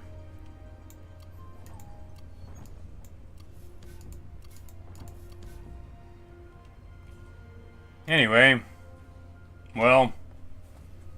I should have quit 10 minutes ago. As it is now, we probably lose. It doesn't matter. It's all a learning experience, and what you learn is just don't do that. Just don't ever send an army around blind, you know? Like, I needed to learn that this way. I've known it for like 10 years. Just don't send out your army. Just don't do it, you idiot. Anyway, that's all I've got for you right now.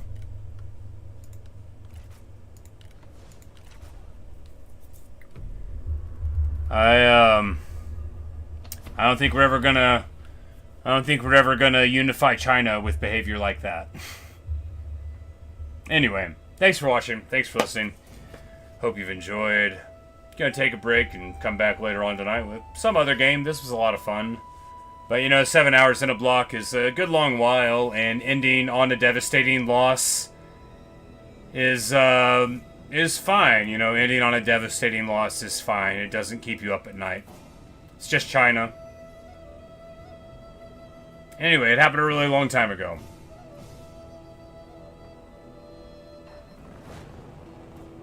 Oh well. See you guys.